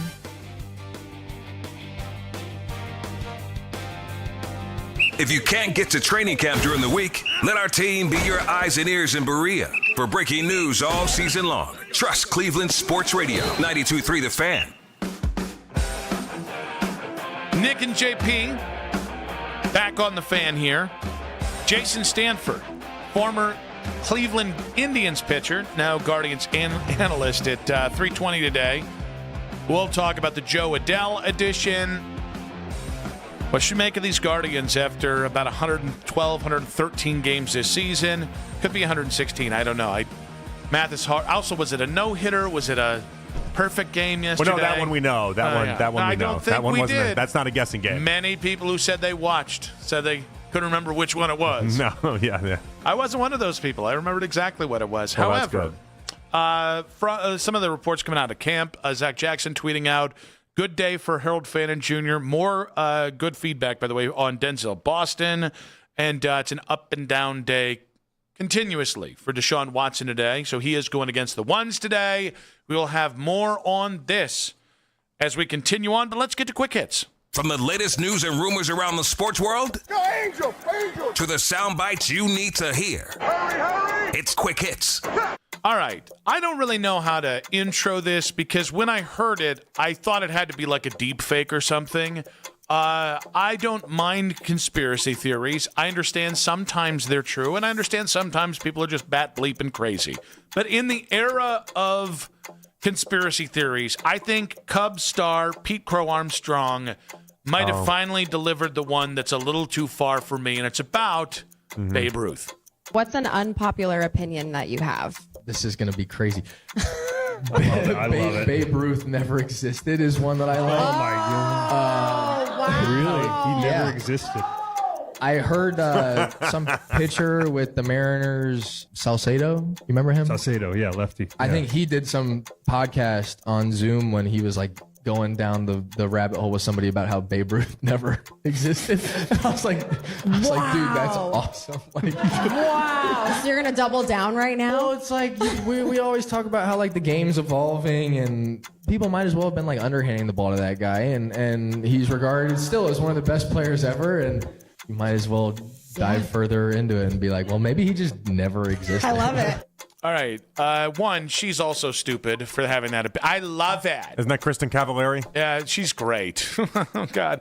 I sided with Jay Cutler. I in the did divorce. too. I always have, though. Yeah, I'm a big Jay. No, I'm a Jay Cutler guy. But I love it. All right. I did like the Hills, though. I like Kristen Cavallari. To the back in baseball the day. gods, if you would like We're to doing a bless beach. me with a 101-mile-an-hour arm at the age of 40, I will rock it up to the big leagues, and the first thing I'm doing is finding Pete Crow Armstrong and plunking him in the ass. This is one of the stupidest things I've ever heard. I think I'm going to hit him in the head because he can't get dumber, so it doesn't really matter. Well, no, I wouldn't want to cost him any brain cells he already doesn't have. This genuinely offends me that a baseball player would be this stupid, and I know enough baseball players to know not a lot of Rhodes Scholars there. I don't think he believes the take. Oh, you think he's being playful? Mac and It's Always Sunny. You know, I go for gasps. Okay. I feel like he goes for gasps. Because think about it, like his outfit attire that he had at the All-Star game. It's like 95 degrees outside in Philadelphia, and he's wearing like this all-black leather getup. Like, I think he's just I think he just goes to surprise people in life. Okay. And I think he knew the podcast he was on. Cavallari's not a serious human in any sort of way. That's true. Like, they'd play into it. She slept with Morgan Wallen. We think we know. The audience's reaction was awesome, though. The one woman screamed, "No!" As if this was like, as if he was saying like actual real things. Was just awesome. So yeah, wild clip, expected from him, all things considered, and that's all we have to take out of it. And now I root for him to fail for the rest of his career. Because he's an idiot? Yeah. Yeah. He's too stupid. I don't need you to be the smartest guy in the room. But if you're that dumb, I need you out of here as quickly as we can get you out of here. Is that right? You've got a lot of sway as an athlete. You might tell people how to vote. I need enough of these dum-dums out of here. Let's just I'm now, you got to have an IQ above Forrest Gump for me to be cool I with think he you knew. playing. I think he knew exactly what he was doing. I think he knew that the clip would then go viral. I think he knew that people would then talk about him. I think you're giving a lot of credit to him. I don't think he cares about the repercussions of it all. I think he's one of those guys that's just like, I'm gonna say things to go viral no matter what. I think he needs to remind himself to breathe on a daily basis. I think that's how dumb he is. Oh, sorry, I was choking there. Oh, Jay, you have something in your windpipe? No, I just forgot to breathe. Coming from two people with sleep apnea, we maybe shouldn't make those jokes. Well, I don't have problems breathing at night now. Yeah, now we're doing great. Yeah. That's old Nick Wilson. Yeah. And every now and again, you're like, that mouth breather, and I'm like, dang it, that's me. I know that's my part of my problem. That's why I have sleep apnea. Oh, not I. No. I can keep that mouth closed all night. Yeah, very good. Breathe right through the nose. All right.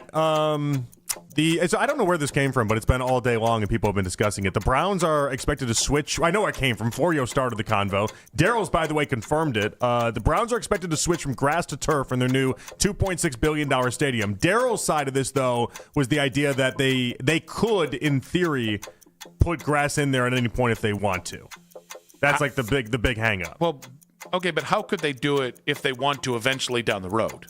Well, so as of right now, they're planning an artificial turf surface for the new stadium. Mm-hmm. Daryl's been told the team will have the ability to put grass in as needed. So for like the Women's World Cup, if they need to put the grass in there, they can do it. And the team's exploring the technology for a full-time grass surface while studying turf systems in a few new European stadiums. So they're open to it, but as of now, they don't have a definitive option/plan for it. I just think what's interesting about it is I think it is the Rams. I think it's SoFi has basically it's like a cart that they slide under the stadium in and out for whenever they have football games. Yeah.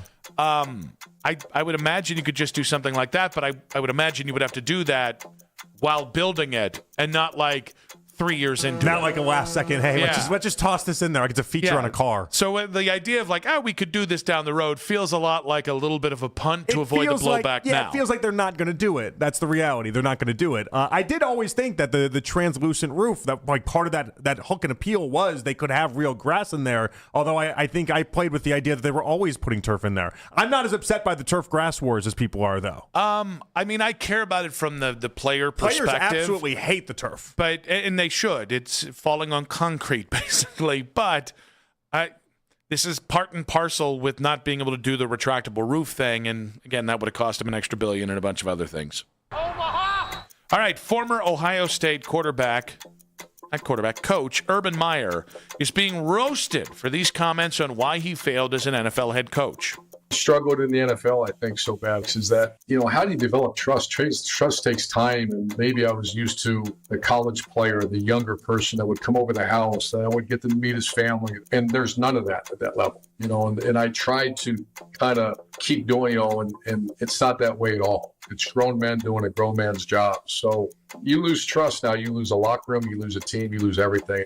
And trust, how do you, I struggle with that. How do you earn trust? When you don't have that, it's painful. And I've experienced that a few times. All right. By the way, you knew they were grown men going into it, just saying. Yeah. Does Urban deserve the roasting he's getting? I'm not sure why he's getting crushed. I think he's omitting a lot of the reasons why he failed. If he puts it 100% on that, then he deserves to get crushed because you had to have understood a lot more that was going on than just that. Like there's some accountability that he's not taking there. But if part of the reason why he thinks he's a successful college coach was those dinners that he's talked about in the past, and it didn't have that opportunity to do that, it sounds understandable to me. I would imagine eroding trust happens when you kick the kicker. I would imagine, trust gets eroded when you address a full room of people and go, now, who is this Aaron Donald fellow? Like the apex of Aaron Donald's career. I would say the old is a way to erode trust when you also tell players they have to be in for a specific curfew built around a game. I just think it's a real convenient way to skirt around why he couldn't be trusted by the NFL locker room for Urban. Sure, but I do feel like if his end result is, it's not like the college game, then I'm like shocked it took him that long. But yeah, that is accurate. Like he failed because it's not the college game, and for a lot of the reasons that he did describe. Yeah, but the problem is Urban also told anyone who would listen, I've spent a lot of time talking to NFL head coaches about how different the NFL is and how he could avoid pitfalls, and he got fired in 13 games. Yeah, you understand how bad you have to be, how much you have to screw something up. He was really bad. There's no defending it. He was really bad. I don't even think really bad it worked. Awful. A generational fumble from Urban Meyer. No one's debating that. But I guess the sincerity of his answer, which makes him look it's just the trust factor. And so if you want to roast him because there's more things he should have said, then fine, I agree with that. But I do think that is part of the reality of why it didn't work out. Like the idea that he thought it was going to be a lot like college, and he thought he was going to be. I think he thought he'd go in there and basically just bully the players around and make them listen the way he did in college. And his lack of understanding on that is part of the reason why it didn't work. He failed to understand that adults, 25, 27-year-old adult football players aren't going to pay attention to you the same way that adult 20, 21-year-olds will. That should be the new sound. In between things. You practicing Urban Meyer doing a proctology exam on the dance floor? 2 digits. Yeah. Irby 2 dig. All right, let's go to Bill Simmons. Irby 2 digits. It's actually the name for the restaurant they were going to build. That's true. And they took that down. And when they said, you can't name it that's disgusting, he's like, well, I guess I didn't understand. He took his ball and went home. Yeah. It's unfortunate. Yeah. You know? So you got to learn. You can't play in the big leagues in Cleveland. That's true. Trying to do that Columbus nonsense over here. None You of just that can't over do that. here. Actually, it plays quite well here. Bill Simmons. Be gentle. Talked about the NBA in New Orleans and whether or not it's working. Here we go.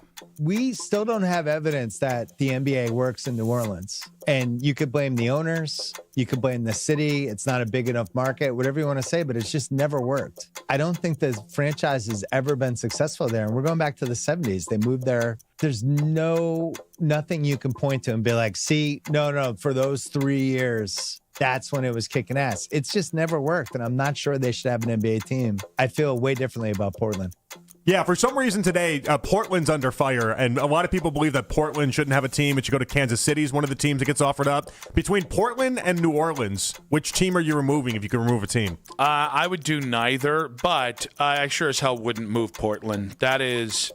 What is going on with Tom Dundon should be a fireable offense. Not only should he never be allowed to own a team ever again in any sport, but I can't say enough about how frustrating watching that ass clown do his parlor tricks in Portland. That is a great basketball town. Those people love that team. So you'd kick New Orleans out? By process of elimination, and I wouldn't do either, but by process of elimination, I have to choose New Orleans. Because the Trailblazers are to Portland what the Browns were to Cleveland. I think Bill is right. I think New Orleans is kind of a crappy NBA town. How do we know? Because what do you mean? How do we know? It's not. It just isn't good. It's a football town. What have the Pelicans ever delivered to the people of New Orleans? You're saying if they, but a great sports town isn't dependent on whether or not you're good or not. If you're trying to establish a team, you are. When you've got 3 playoff appearances in a decade and you've traded off Anthony Davis, and apparently Zion isn't going to be the second coming of a LeBron James.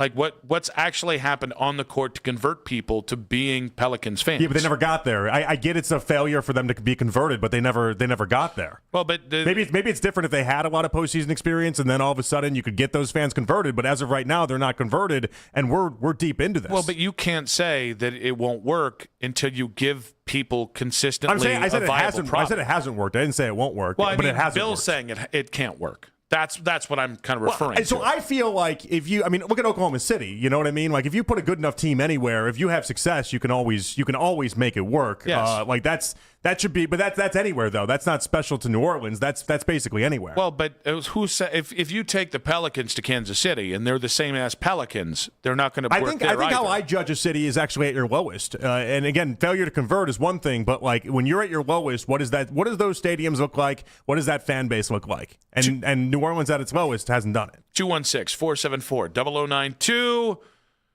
You heard the question. Portland or New Orleans? Who deserves an NBA team less? Big old Bill Simmons, Boston Bill. I also don't like a Celtics fan living in Los Angeles having this conversation because that man grasps no reality that involves small market teams, but I digress. Did Jimmy Haslam go too far? Let me get to the bottom of it in 5 minutes on 92.3 The Fan.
20 minutes on 92.3 The Fan. From the University Hospital Sports Desk, I'm Mackenzie Flume.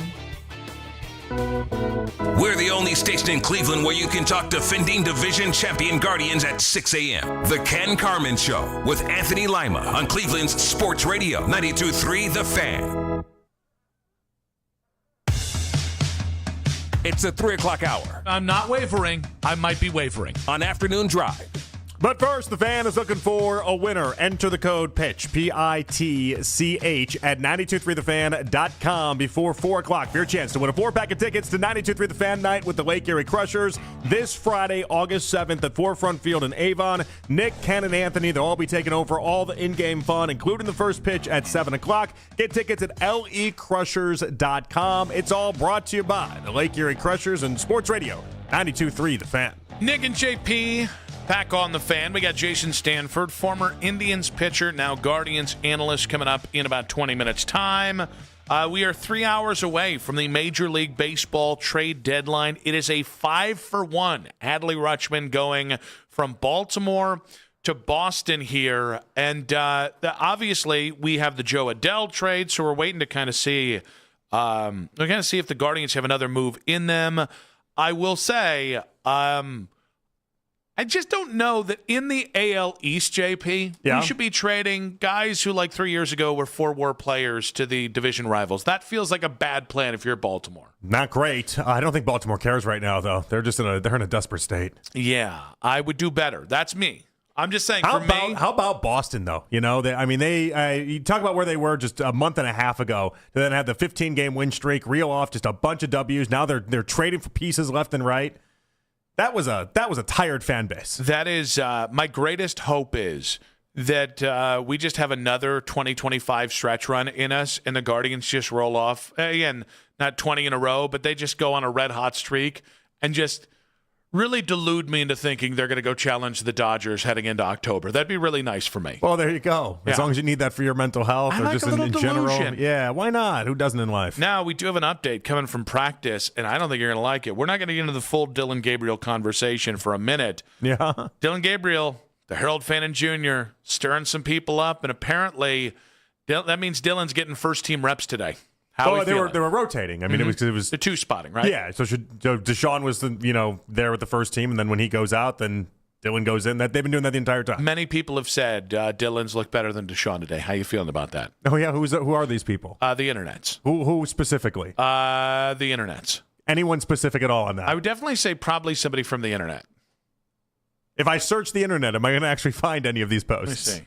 Specific Dylan's look better than Deshaun? Yeah. No, but I think it is implied. Good. Okay. It's not implied. It's implied. It's not implied. Yeah. There was, by the way, Deshaun had a really nice throw to Harold Fannin earlier in this practice Never as well. saw it. I did see that one. Didn't even see it a little bit. I saw that one. It was a nice throw. No. It was a nice throw. I don't think I've seen it at all. But I'm sure it's on the internet. Everything's on the internet. We do again, Jason Stanford coming up to talk about the trade deadline in just about 15 minutes. But I want to replay something from Friday's show. And it was the Jimmy Haslam press conference where he talked about the expectations from Vegas, 5.5 wins. I don't know about high expectations. Let's say improved expectations, okay?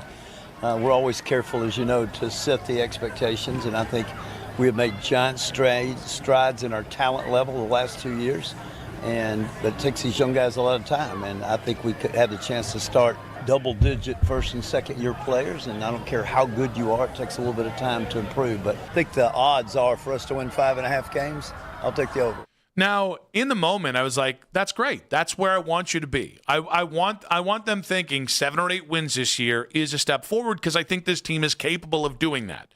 This is different than the last couple times I've heard somebody from that organization speak in August where I've thought, what in the blue hell are you talking about? It's just such a laughably low bar. You know what I mean? Like it's not as if he's trying to make some sort of case that they're anything beyond. Like 6 wins is also over 5.5, guys. It's not like a crazy ask. But that's what kills me is the way that this has been reacted to on almost every platform, the internet included.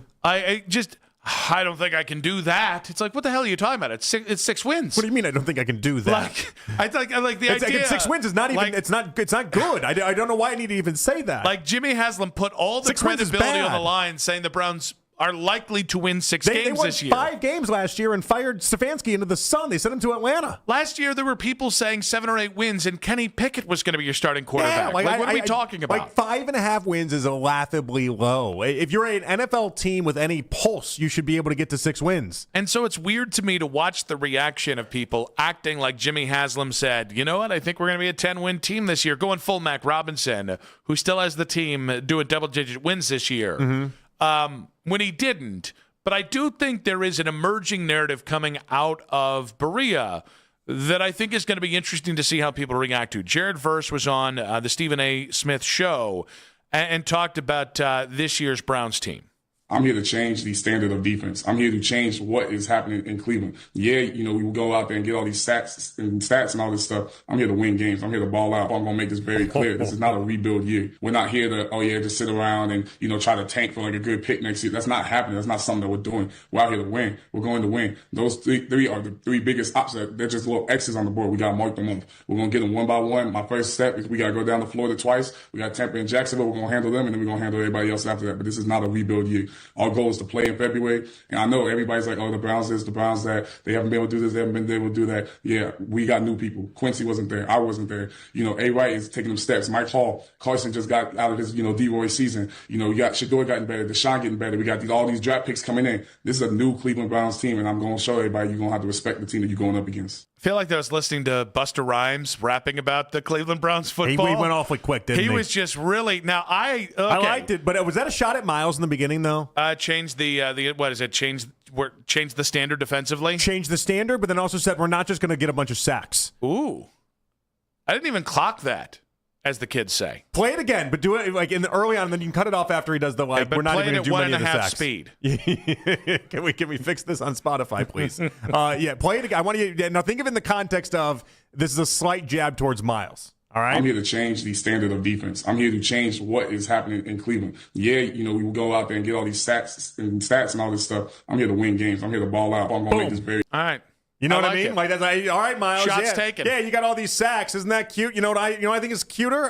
Some wins. Yeah. I care about W's on the scoreboard, not necessarily if I can break a sack record or not. I care about making sure I get W's at the end of the day. Listen, I don't know if he directly meant it as a shot at Miles. What I can tell you is he specifically mentioned the one thing Myles Garrett was awesome at. If you think better than anybody else if you think there aren't guys in that locker room that feel bleep Myles Garrett, I got another thing coming for you. Which also is an easy rallying cry for Jared Verse in some respect, right? For I think the entire team, really. Like if you want to get on their side easy, it's just go over and be like, well, I'm not the sack guy. That's not what they brought me in for. I'm going to bring great leadership, something that Miles struggled with, and I'm also going to make you. We're going to get wins.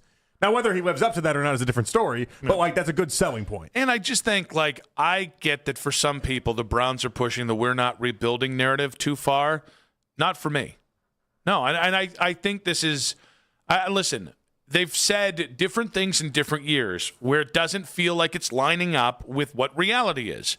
This does feel like if your biggest fear is the Browns are going to go 7-10 and not be in the top 3 pick business, well, then this is about to be your Friday the 13th. Okay, but here's the thing. That's I good, don't, right? That was good, but it's a horror movie. I don't want to burst your bubble in any respect here because burst my bubble. Well, no, because I like your thought. I like your the process that you've gone through with and all of this. It's just if you were actually setting up to maybe pull off some hijinks and maybe do what we've had guests on the station suggest, which is it's gonna turn into what the NBA was this last year when it comes to tanking and teams being obvious about how they're going to lose games. You would try to put on a full front attack of the idea that you're not trying to do that, and then obviously you go into that hole. Why would Jared Verse sign up for that? No, but it's more about Haslam. It's more about everyone else. Jared Verse is independent of that. Jared Verse is a player. He can only do so much. But I think what's interesting is now Jared Verse has said it. I think you've heard from some of the veterans here of like, hey, yeah, that's real cute about the whole the idea of getting a quarterback next year. We still have a game to play. Like I think you're hearing it enough from the locker room that I think the players are buying into it. They can only control so much too, though. The outcome of games. Yeah, but like the idea that you only have so much talent on a team. Like you can, if I dream of, or if I put out in the ether, like this show's going to win a Marconi, I can only say it so much. We only have so much bandwidth here, Nick. Like there's only so much that can actually happen. I like your belief in this show, by the way. Thank you. I mean, I just, I think we can, Nick. I think we can. Yeah. I can only say it so many times, though, if you know what I mean. We can one day win. We can. I just, where's the talent deficiency? Same thing Jared Verse is saying right now. We can one day win. We can. No, it's not about talent deficiency. It's the idea that you'd be saying these things. Again, it doesn't mean that they're going to suck, and it doesn't mean they're automatically going to suck. But if we wake up week 14 and they're a 3-win team, then yeah, we would have made these same comments just the same way. I don't know. You can make these comments the same way and still end up with a bad outcome. The same way you can make these comments and actually believe in it. Well, yeah, I think the difference is there's a reason to believe, and I think like last year when they're saying we're not rebuilding, and you look at it and it was like that was a 4-win team that won 5 games. It's a little different than a team that has a bedrock of second-year players and a bunch of really interesting first-year players. Yeah, but you're describing them as if they're a team that isn't projected to win 5.5 games. Like the projection is 5.5 for a reason, because you're going to have 20-plus players that are in first and second year. You do have a lot of things going against you in some respects. You also have a lot of things going for you, like the easiest schedule in the NFL. Sure, on but you're different ways. You're also again, no one's saying they're a 10-win team for a reason. Well, yeah, but rebuild it. What? Oh, I'm sorry. Mac threw me off there. It did get really loud. It went right through the screen and everything. Yeah. I forgive you, Mac. 216-474-0092. He'll never work in this town again. Never again. Not for us. Certainly not here. Not for us. Not on this show. Any other sad sack place want to pick him up? That's their problem. About another 7. Are the Browns pushing the not a rebuild narrative a little too far? I asked that very weirdly. Jason Stanford, former Cleveland pitcher, in 5 minutes on 92.3 The Fan.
straight practice days.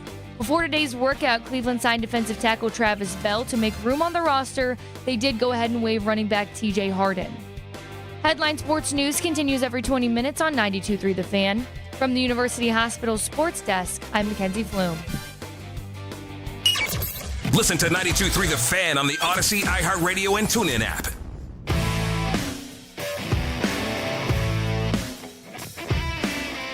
All right, we got a bad news, good news situation here. Yeah? Bad news is practice ended with Casey Concepcion banging up his right shoulder. A lot of pain. We'll figure out whether that's a real injury or not. The good news is that Daryl posted not one, but two videos of the play. I can't stop laughing. And in both of them, there's just a guy that works for the Browns standing in the way. It's so beautiful. So you see everybody reacting to Casey Concepcion getting hurt, but you don't see the actual injury to Casey Concepcion. The guy is blocking the entirety of why Daryl would be posting this video, and he still posts the video regardless. He just did not care that it's nothing to do. And the other part of this is, and no thought did he have, and like, I'll move myself 1 foot over to maybe catch the play. Well, it's like, no, I got this guy in front of me. I guess it is what it is. And we have 32 angles on this. Like, everybody who was there.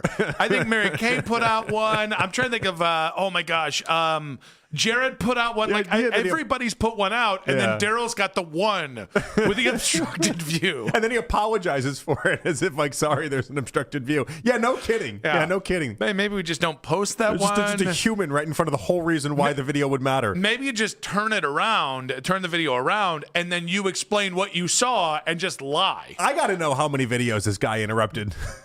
Was this like the seventh video in a row? That's actually his chief obstruction officer. He's a different COO. I just want to know how many in a row before Daryl even realized this guy was just constantly in his way. So hopefully Casey Concepcion is okay. We'll follow up with the latest on that.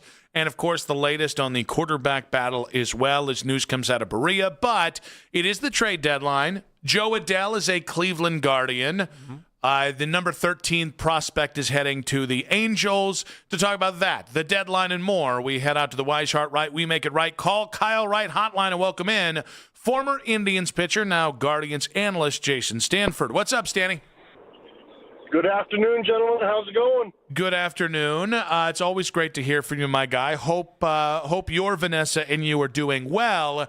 I do want to get here, though. The Guardians acquiring Joe Adell. What do you think about this move?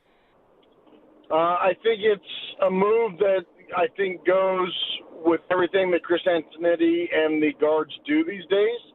I don't think it's a big splash, but I think it fits their mold of what they're looking for.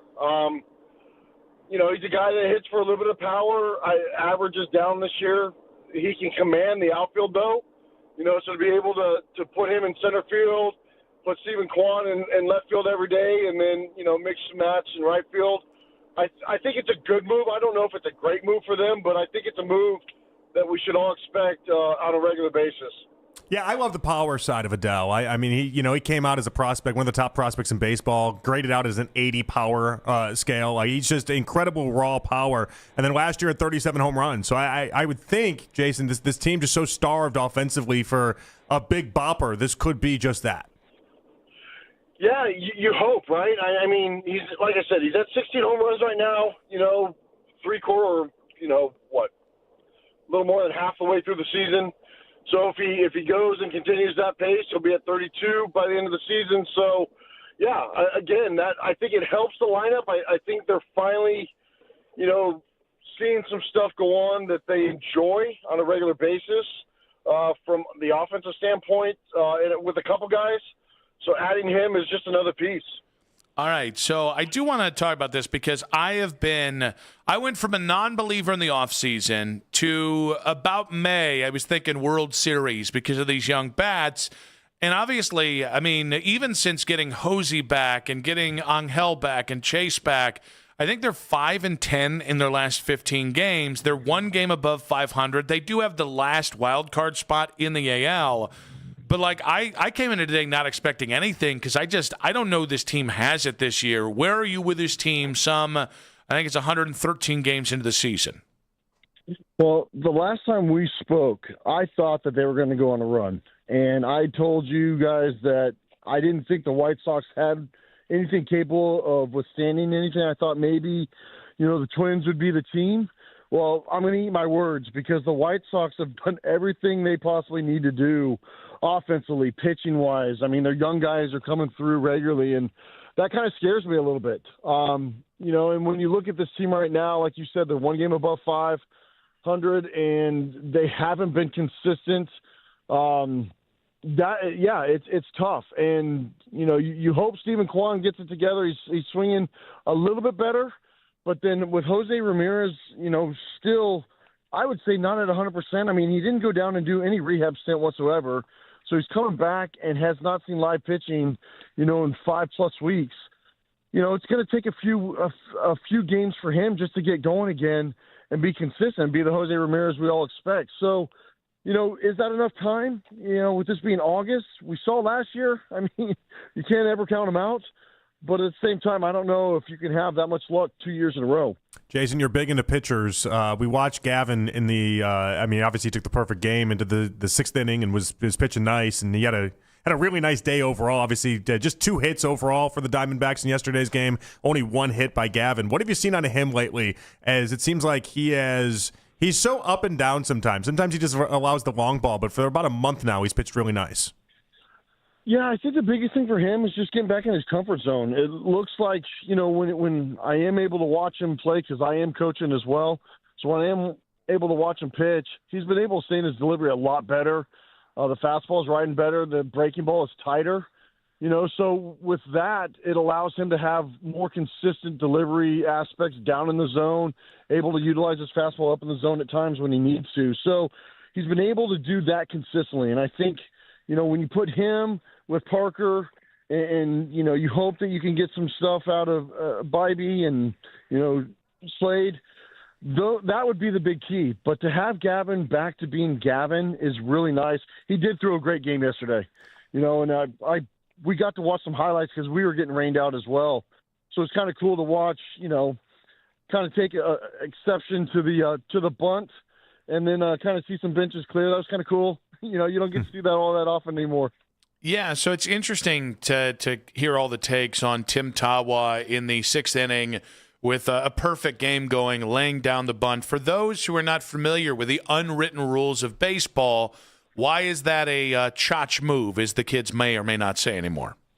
Well, I'm going to say it's not a chotch move, Nick, and here's my backing on it, especially being a pitcher. You're trying to win a baseball game at all costs, no matter what. And you have not been able to do anything against Gavin. And if that's going to get your offense going, lay down a bunt, get on base, now all of a sudden he's out of the stretch. He hasn't been out of the stretch all day. And now he elevates a pitch. Now it's 5-2. Now you've kind of broken back into it. And I think that was the thought process there. I don't disagree with anybody ever taking offense to it because at the same time I'm like, okay, on the flip side of it, well, don't bunt. If you're not good enough to get base hits, then you shouldn't be playing the game in the first place. But I'm gonna go on the latter side and say, good for him of trying to break up a perfect game. But people are gonna be like, oh my God, Jason, you can't be saying that stuff on the air. So, Jason, I agree with you. By the way, I just don't feel like that you owe the pitcher anything. Like if the objective is to get on base, then try to get on base no matter what you possibly can do. Yeah, and if it's his first time trying to lay down a bunt all season long, okay, then we've got issues maybe. But he's a guy that can lay down a bunt. He gets on base. He causes havoc. So, it's one of those things where, yeah, do whatever is necessary. And now, if it's the 8th inning or 9th inning you're laying down a bunt, okay, then I'm Roger Clemens and I'm Pedro Martinez, and I'm going right at you. All right, so this also leads us to talk about Tark Skubal being moved to the Dodgers for 3 prospects over the weekend, and many people's takeaway is the Dodgers are ruining baseball with moves like this and the way that they're just kind of a talent conglomerate. Do you agree the Dodgers are ruining baseball? No, I don't agree that they're ruining baseball. They are doing everything within the limits of what Major League Baseball is about right now. And if other teams are not happy with it, then give up more prospects for a guy like that that's going to be a rental. I mean, he's only there for a half season, if that. So you're going to get on a good note, maybe 9 starts from him, maybe. So if 9 starts is what you expect, to get you over the hump and keep you, as the number 1 seed throughout baseball and then give you another chance to win that 3rd title, then awesome. But at the same time, every other team that was in contention had the chance to go out and get Skubal. They just didn't want to give up more prospects. And so I think the Dodgers got a steal on this. I think only having to give up 3 guys in their top 30 is nothing. Now, if you're giving up a couple major league pieces and then giving up those 3 prospects, then I think it would have been a 50-50 split. All right, Jason, what can you tell us about the latest on the From Frontline to Field Foundation? So we are going strong. We had our golf outing in June, which was outstanding and awesome. We had the most first responders to attend. We had over 40 first responders golfing in that outing that day, which was all about them. We also have the Battle Buddy golf program going on weekly at Little Mountain Country Club. So all first responders and their families can golf for free once a week. All they have to do is go to frontlinetofield.org and sign up. It's free. They don't pay for a dime. They don't pay for anything. There's no green fees. There's no cart fee. It is all taken care of by Frontline to Field. And then on August 14th, coming up next Friday, we have our first annual Boots and Badges Country Bash down in North Canton or North Lawrence at Peacock Ridge, and all the information is on our website as well. This will be a great venue for our heroes. It's just a give-back bash. We've got a country band. We've got Country Redford coming in to play for us that night. We got food trucks, and it's just going to be it's nice to have fun and kick the boots off. All right, always great to hear the work you guys are doing. Appreciate you, Jason. Thanks, guys. Appreciate it. Go Guards, right? Go Guards. Guards ball. Jason Stanford there in the Wise Heart Right. We make it right. Call Kyle Wright hotline. I did almost refer to him as Stanford. Yeah. I got caught up between saying goodbye Jason and goodbye Stanny, and then I was like, I already said Stanny. I don't know where that. We're close. We're not. Twice in one call. Stanny. Twice in one call. Yeah. Did you ever call him Stanny previously? Yeah, periodically. Then you're fine. If I just keep doing the Jason thing, I like to mix it up. I don't think he's somebody that would get uptight about nicknames anyway. Baseball guy, you know? I think you're right. Baseball guys, it's one of those few sports that they just throw out nicknames left and right. No, I have to accuse him of riding the fence in the Tim Tawa thing. I think he gave you a little bit of both. Oh, really? Yeah, he said I didn't have a problem with it, but also... Well, then he said the 8th or 9th inning. Yeah. Like the inning part of it does matter. Yeah. I think my problem with it is, because we'll get into it, because I actually think you and I are going to be closer on this than maybe we are apart. Okay, because I don't have a conventional baseball thought on it. What gets really rough when we're talking about the unwritten rules of baseball is when even there's a lot of fluidity to them. Like, well, if you're up 5-0, but it's in the 6th inning, but it's a perfect game and not a no-hitter. Like, the idea that the context matters that much is a little annoying to me. Well, so, I mean, think about it. Initially... It should be cut and dry. 25 years ago, it was that Kurt Schilling play, right? Mm-hmm. And, that was the 8th inning of a game that he was going after. And so, I think that was maybe that's where the 8th or 9th inning cutoff maybe started to materialize. We watched enough Gavin Williams games. We've seen now where Vogt has taken him into the 9th inning at the detriment of his pitch count. But he was already up there in pitches, and he's in the 6th inning, and he's already approaching 90 pitches. Like he's not going to hang out there that much longer. He wasn't going to get there to the 9th inning. So usually, I think the unwritten rules are bubkiss, and I think they're anything old guard baseball. I kind of just roll my eye at. Why do you owe the pitcher anything? You don't. The objective is to get on base. You don't. It is still a Bush League move. Like if you end a perfect game on a bunt when you're down 5 runs, you are an a-hole. Yeah, but the objective is to get on base. See, I think this is where Stanley. I think you live with the idea that it's Bush, and you're also an a-hole, and anything that comes with that, with the idea of I'm trying to get on base. So this is the rare time where I actually think if he bunts and gets out, do we just take? Is it not a real out then? That riding the fence is actually the right call. It is Bush League. And it's okay that he did it. It's okay that he did it. Like, we can acknowledge that it's something. Like, for instance, I would not want to break up a no-hitter that way.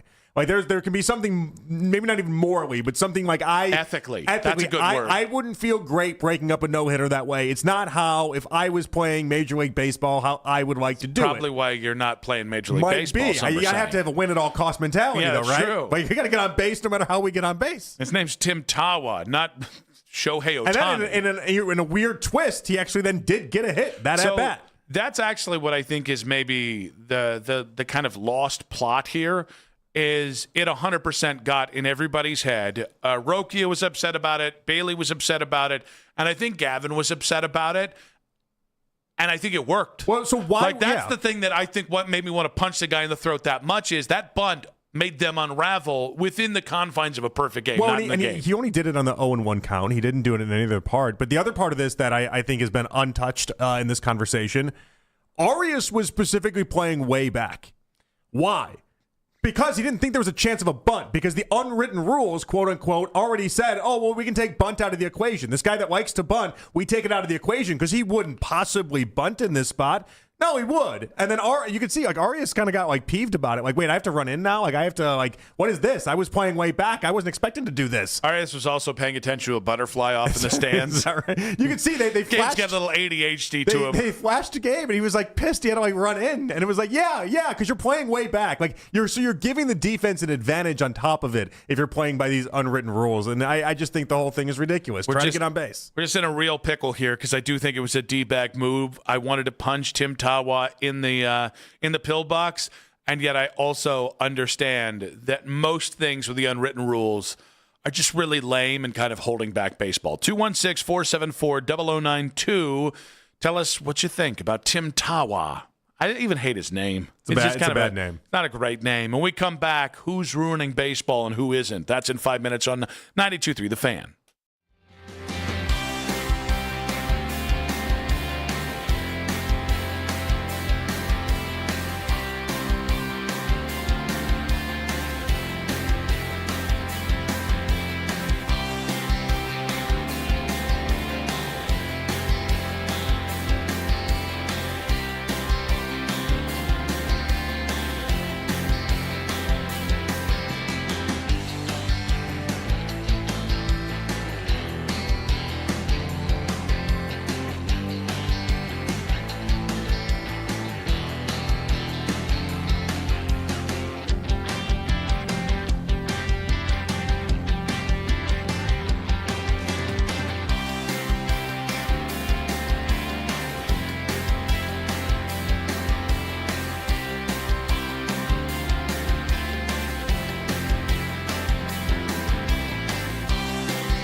factors, including how you purchase the policy. Potential savings may vary. Allstate North American Insurance Company and Affiliates, Northbrook, Illinois.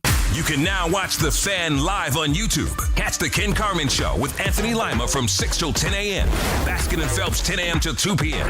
And Afternoon Drive with Nick Wilson and Jonathan Peterlin from 2 to 7 p.m. Each and every weekday. It's free. Subscribe to 92.3 The Fan on YouTube.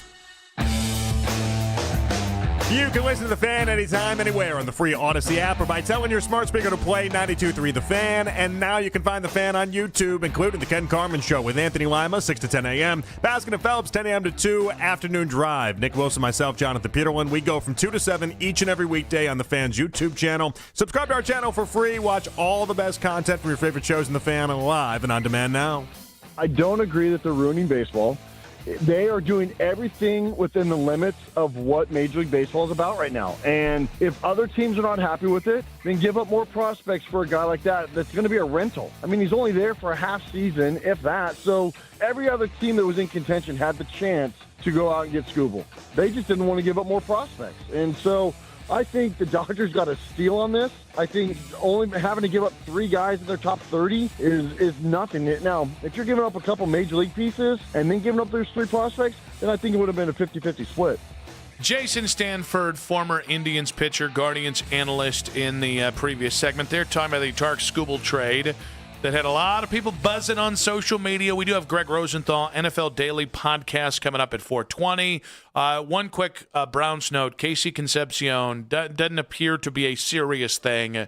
A lot of people tweeting out that he was up and looking good, so the shoulder injury doesn't look like it's going to be a big deal there. Now, I don't think Tarek Skubal getting traded to the Dodgers, where he's likely going to sign a ridiculous contract, I don't think that's good for baseball. Certainly, I don't think it's good for baseball and competitiveness in a World Series this year. At the same point, I'm not going to cry about it because the more pain the Dodgers inflict on the big market owners, the more likely we are to actually get a proper ceiling and floor from a salary cap perspective. And I think this is why a lot of people are kind of like, all right, if this is the damage that has to happen because of it, then okay, fine. It's also why people put the tinfoil hat on and were convinced that this was all orchestrated by the owners themselves to make sure that fans get on the owner's side long term. Yeah, I don't know. That's a little too tinfoil hat for me. Here's the thing. I don't ever want to hear a Cubs, Red Sox, Yankees, really any big top 11 market fan bitch about this kind of trade because it's the kind of trade that I've experienced my entire life as an Indians fan. And so even if I don't get this trade, I get Albert Bell walking to a division rival because they offered, I think it was $3 or $4 million per year, which at the time was a gigantic amount of money. I don't want to hear about it. Like I saw Manny Ramirez walk away in his prime. Jim Thome. Oh, you just have to deal these last couple of years with your favorite player going to one team? Gosh, it must be real hard. Like there's an element to the rest of baseball complaining about this move that reeks to me, blow it out the ass. Okay. Seriously. Like, so sorry you've had these last 2 or 3 years, which, by the way, coincide with my team can't get a $10 million outfielder in here. I'm so sorry that your favorite player won't sign a $30 million contract with you with half of the money being deferred. Yeah, I mean, obviously Tucker, we just did this conversation. He came from Chicago, and then obviously you have Skubal now from the Tigers. Like it is, like there are a lot of markets that are being affected just outside of the smaller markets. You hate to see it. It's a real shame. It's just kind of what it is. But now you're Thoughts and prayers. Thoughts and prayers, Yankees fans. So now you're looking at it. You got World Series MVP in Yamamoto. You have a 2-time Cy Young winner in Skubal. Then you have a 4-time league MVP in Ohtani. Then you have a 2-time Cy Young winner in Snell. And that's just your 1 through 4 when we're talking about the playoff rotation. That it doesn't exclude the idea that you have like 6 other guys that are going to be coming out of the pen for the Dodgers. Yeah. Wroblewski, Sasaki, Glasnow. Like they're as loaded as loaded gets. Yep, and here's the thing. When they win the World Series this year, because they will, when they win the World Series, I need it to be whatever the best team in the American League is. I needed the 95-win team, whatever one team is going to get there this year, and I need them to be swept. And then in the NLCS, I need them to be the second best record in the NL, and I need them to be swept. Like the Brewers or something. Like the Brewers just get swept. I need this to be humiliation of the highest highest possibility. I think that's what fans want out of this weekend. I swear that's what they want. And listen, I think a lot of that, we mentioned tinfoil hat guys, but like a lot of that comes from the idea, how can you push the fan enough to side with the owners? I never thought we'd be at a spot, but that's where we're at. And that's honestly where it's going to be very, very uncomfortable, as the players want obviously unlimited funds attached to all this, and the owners want the league capped the way that the fans do. 216-474-0092. We're in bed with the big, bad, greedy owners, Nick. How about that? It's about time. I've been saying I could be bought, and turns out all I need is my team to be able to spend like $130 million a year on their baseball team. They're 216-474-0092. Are the Dodgers ruining baseball?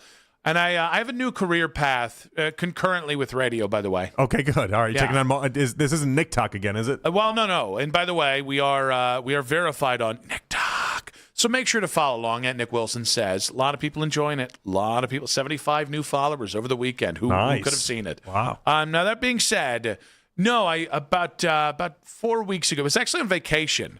I went down the rabbit hole of content creators that own laundromats, counting up their change and counting up their dollar bills. I've been down that path, and I've decided that that's what I would like to do. Yes. That's my career outside of here. Yeah, somebody counting income and only the income that comes in. Yep. Because laundry ownership is they're very, it's low maintenance. It is very low, incredibly low maintenance. That's what I like about it. I could tell by the videos. You just got the idea that you just walk in and then you just take the cash and then that's basically it. Oh no!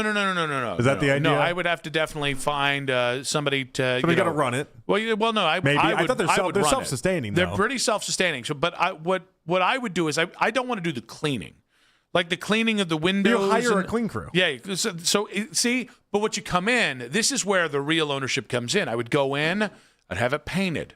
I'd get some new chairs, right? Some places you don't even really have to go through that much of a hassle. It's a laundromat. You don't have to like dress it up. Maybe a couple new units or whatever. But the point is, I can really see this working out for me. Yeah. Now the problem is, I think location's a big part of this. I think that's that we stress location. Yeah. Well, I would also say my lack of startup income is also going to be a real problem for me. That is a problem. Yeah. What does it take to buy an existing one already? Well, it depends on how much they actually put on paper that they offer you. You laundromat owners know what I'm talking about. Yeah. They always keep little off the books. Because if it's such a self-sustaining operation, people probably aren't going to be the most excited to just give up that stream of income. So I've heard you got to target boomers ready to retire. Okay. And again, I don't have a lump sum payment. But I am willing just to take it over. I'm a very generous guy like that. Right? Yeah, if you're just sick of the headache, I'll do it for you. I would imagine it's probably a pretty expensive operation to buy into. It's not inexpensive. There are programs that you can help get a down payment for. I don't want to do that. I don't really want the payment. I just want the money part. Yeah, I get that. I got that side of it. Yeah. Again, I'm willing to, you want me to run it for a year and then I'll give you a certain amount of, 10% or whatever. But your version of running it isn't really running it. It's just going in there to collect the cash. Oh, no. That's a big part of it. And then hire a clean service. No, you forgot about the painting part. You got to paint. You don't really have to, though. You really don't have to. Like a neon sign. I've been in a lot of laundromats that just don't even try. Well, that's why. That's how you differentiate You're going to be the difference. You don't have to. It's a laundromat. Oh, no. But no one's like, I'm going because they painted. See, you didn't go far enough down the rabbit hole here. Because the people swear that you pick up a little extra income. You got to make it clean. You got to make it well lit. You got to make people feel safe. Got a lot of amenities, like a couple nice vending machines, maybe. Well, the vending machines is another streamline that people have. Well, that's the thing. I'm not just going to settle a laundromat. Why don't you be the vending machine guy in general? You can go around. There's all sorts of people that do this. They go around and then they supply the vending machine to the whatever business, and then they just go around and collect the money. Because the profit's not. It's good. But it's like a kicker. I also wonder if too many people have already done that in the area now. Like 15 years ago, it was a less like, hey, everyone's doing this. Now I feel like all the good spots have probably been taken up, right? You never know until you try. I guess. I'm not I just trying wanted it. the laundromat thing. Yeah, okay. But then again, because you watch the TikTok where people just go around collecting money. Well, no, I feel like that's an oversimplification. I don't think you realize how good of a laundromat owner I'd actually be. But it doesn't require I'd much. like see one of my regulars and be like, Miguel, what's up, man? You wouldn't have regulars. How's that double loader working? You wouldn't have to be there is the point. It took your quarters. How many did it take? 3? I'm gonna give you a fourth. I'm gonna give you 25 cents free. That's the kind of laundromat owner. Yeah, it'd be a community. But like the fun part is you wouldn't have to actually do any of that. Well, no, but I would. Like the hospitality in the laundromat world isn't a thing. No, it's so minuscule. It's such that not a thing. anything that I do is going to look like I'm hitting home runs. But you don't have to. No, I don't have to. They're going to go there regardless. Oh, I don't know about that. They need to get their laundry done. Options they need to get their out there. laundry done. They're not going to care if you're nice to them or not. There. And then you got to do like the wash and fold, get that service That's going. a different service. Well, no, you can do it together, and that's where a lot of money's That's at. a different service. You didn't watch these videos. It's clear. It's clear. videos. I don't think you watched the videos I've seen the way videos. I watched the videos. You watch the videos where they just come around and collect the dollars and then count the dollars in the machine. I think you're oversimplifying the videos that I've watched. I think you want a job that you can just show up and collect the dollars. Yes. And that Finally, we get to the crux of it. And that be the job. And I would be so good at it. 216-474-0092.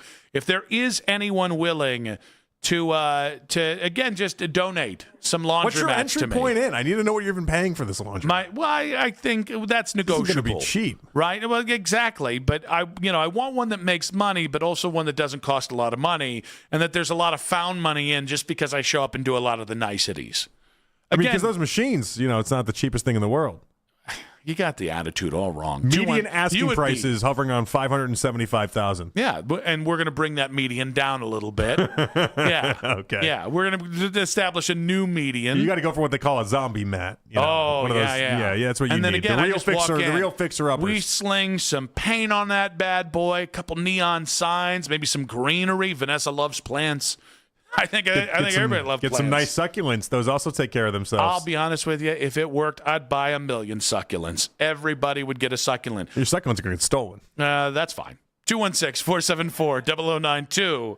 I got them for free because I'm also going to get those for free. How good of a laundromat owner would I make? When we come back, the latest on the Browns quarterback position and maybe the best thing coming out of camp so far in 5 minutes on 92.3 The Fan.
Fan. From the University Hospital's Sports Desk, I'm Mackenzie Flume. Track the race to land the biggest names before the baseball trading deadline every 20 minutes. We are Cleveland's Sports Radio, 92.3 The Fan. Training camp coverage powered by Expert Renovations and Consumer Tire, 92.3 The Fan. It's the 4 o'clock hour on Afternoon Drive. Oh, boy. Nick Wilson, Jonathan Peterlin back on The Fan. We got Greg Rosenthal with 2 Gs coming up in just about 20 minutes' time. We'll talk about the Browns quarterback battle there, his thoughts on the Browns. I'm going to, a little spoiler here. He doesn't think much of these Browns. I did listen to the NFL Daily AFC North preview. I was hoping maybe they would go the Jimmy Haslam route of like, it's 5.5 wins for crying out loud. What are we really saying if we say take the over? I think Greg is right around the right around that 5 win mark. You want to get him as a convert? I kind of want to. I don't want to. I'm not big. Yeah. Now that you said it. Give him the best pitch. And then he's also, by the way, because he does it daily, and they're always searching for content, he's definitely the type of like, I was on Cleveland Sports Radio the other day. They're really high on what's going on. So this feeds a lot of things that you're into. And we really do need at least one national member of the media to be like, and beyond coward. Because when people see Colin, they think of maybe a contrarian. I want somebody who's on the right side of things. No, that didn't sound right. Colin's on the right side of things. No, Colin's just as great. Much as anybody. Colin's great. What I mean is he's a contrarian. I need somebody who's known to not be a contrarian. Almost doing the obvious take. Does it worry you that the only guy we have in support right now is a known contrarian? It's not great. It is not great. This is like being on the same side of an issue with Lima. You're like, I believe, or Daryl. Daryl. That always makes me think twice. Does always make me think twice. Now, if you guys have just heard about the KC Concepcion play at the end of practice, it looks to be okay, but another day of the quarterback battle, another day of something that I really think we're kind of sleeping on, which is Denzel Boston's emergence in camp. And I know it's camp. I know it's training camp. We've had plenty of guys have good camps and then go on to nothing burger careers. They haven't all been, top 64 picks. And I also think he's doing this with a quarterback room that is less than desirable. I really like what we're hearing about Denzel Boston. Yeah, I mean, again, it stinks with Concepcion today, but we'll find out more. Between the two of them, though, I think Zach Jackson had the tweet out there that the two of them look just miles ahead of anybody else. Mm-hmm. Miles, and it's like, yeah, they probably should. Honestly, though, it's a little odd that we've heard basically nothing when it comes to Jerry Jeudy. I don't know if you found There was that catch, with that full extension catch with Deshaun. I think it was on Friday. It was on Thursday Friday? or Friday. Yeah, okay, great. Then we got one. One. It's been too few and far between, I'll tell you that, because it feels like every other play is something about Concepcion, Boston, or even like today, Harold Fanning got in the mix in a couple different ways. It feels like it's pretty obvious where this offense is going. Well, and I think this is why it matters. If you're going to win with either Deshaun or Shedeur as your quarterback, you need your playmakers to do some of the heavy lifting. And I think I think sometimes we don't look beyond the obvious measures of like franchise quarterbacks. It's like if you have Josh Allen, you can win with just about any wide receivers in the regular season. But there is a reason why they traded for DJ Moore and why Bean, their GM, had to basically go after local Buffalo Sports Talk Radio last year at the thought that, oh yeah, we haven't given them enough good weapons. Well, but I don't think we pay enough attention to what Seattle's done with Sam Darnold, or what Minnesota has done with countless other quarterbacks, or even what Tampa Bay's done with Baker Mayfield. The obvious cheat code is go find a franchise quarterback. The Browns have not had the luck to do that, right? And that does require as much luck as it does planning. But the other thing you can do is, okay, find yourself a really nice young tight end. Find yourself an X receiver that might be able to profile as a number one receiver. Find yourself a playmaker, a gritty playmaker like KC Concepcion. Find yourself a bell cow back in Quinshon Judkins. I think if the goal of this is let's build the best support system we can for a quarterback, and then let's see if that quarterback can play, be it Deshaun or Shedeur, I think the Browns it looks like the Browns are on the precipice of that. Yeah, the payoff right now seems pretty early, and it's nice. You know, it's like last year with Schlesinger, it took like 3 seconds for people to be like, oh yeah, this kid's the real deal. Same thing's kind of happening here with Concepcion in Boston. They're making plays left and right. Concepcion, I don't know if you saw the one from Shador today. It was basically just a 5-yard throw, and then he just took it to the house. Yeah. And that's just like yards after catch. It's going to matter in a big way, and that's kind of what Concepcion does.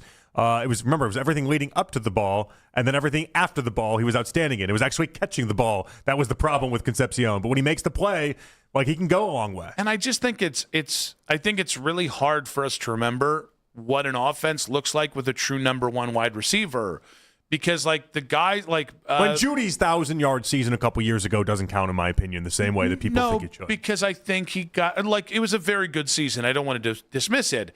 But he's not a prototypical number one wide receiver.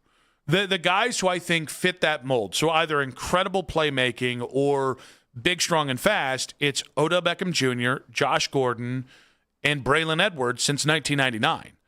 Well, Braylon couldn't catch a cold and had attitude problems. Josh Gordon couldn't lay off the damn weed. And Odell was both fragile mentally and physically. I don't recall the last time you've just had an up-and-coming wide receiver that there wasn't some sort of attached to. Mm-hmm. You know what I mean? And I cannot get any more excited about Denzel Boston. You were more on him than I was. He's my favorite. Yeah, he's my favorite receiver out of the second group. Somebody that I was really excited when they got with a 39th pick in the draft.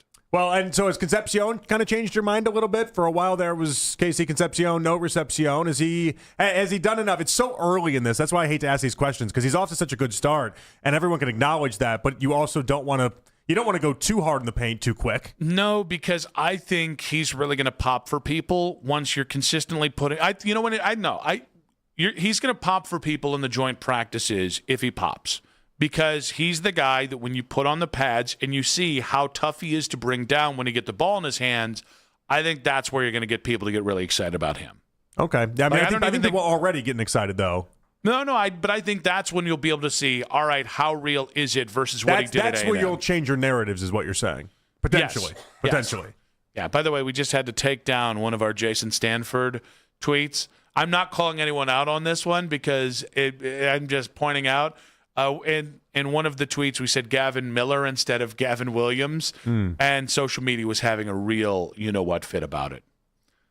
That's unfortunate. Social media bullied Keith. That's what I'm saying. Is it bullying Keith? Yeah. What's funny about that is that Keith just got really annoyed. I don't know who posted it. If it was a Keith, was it Jake? I'm not sure.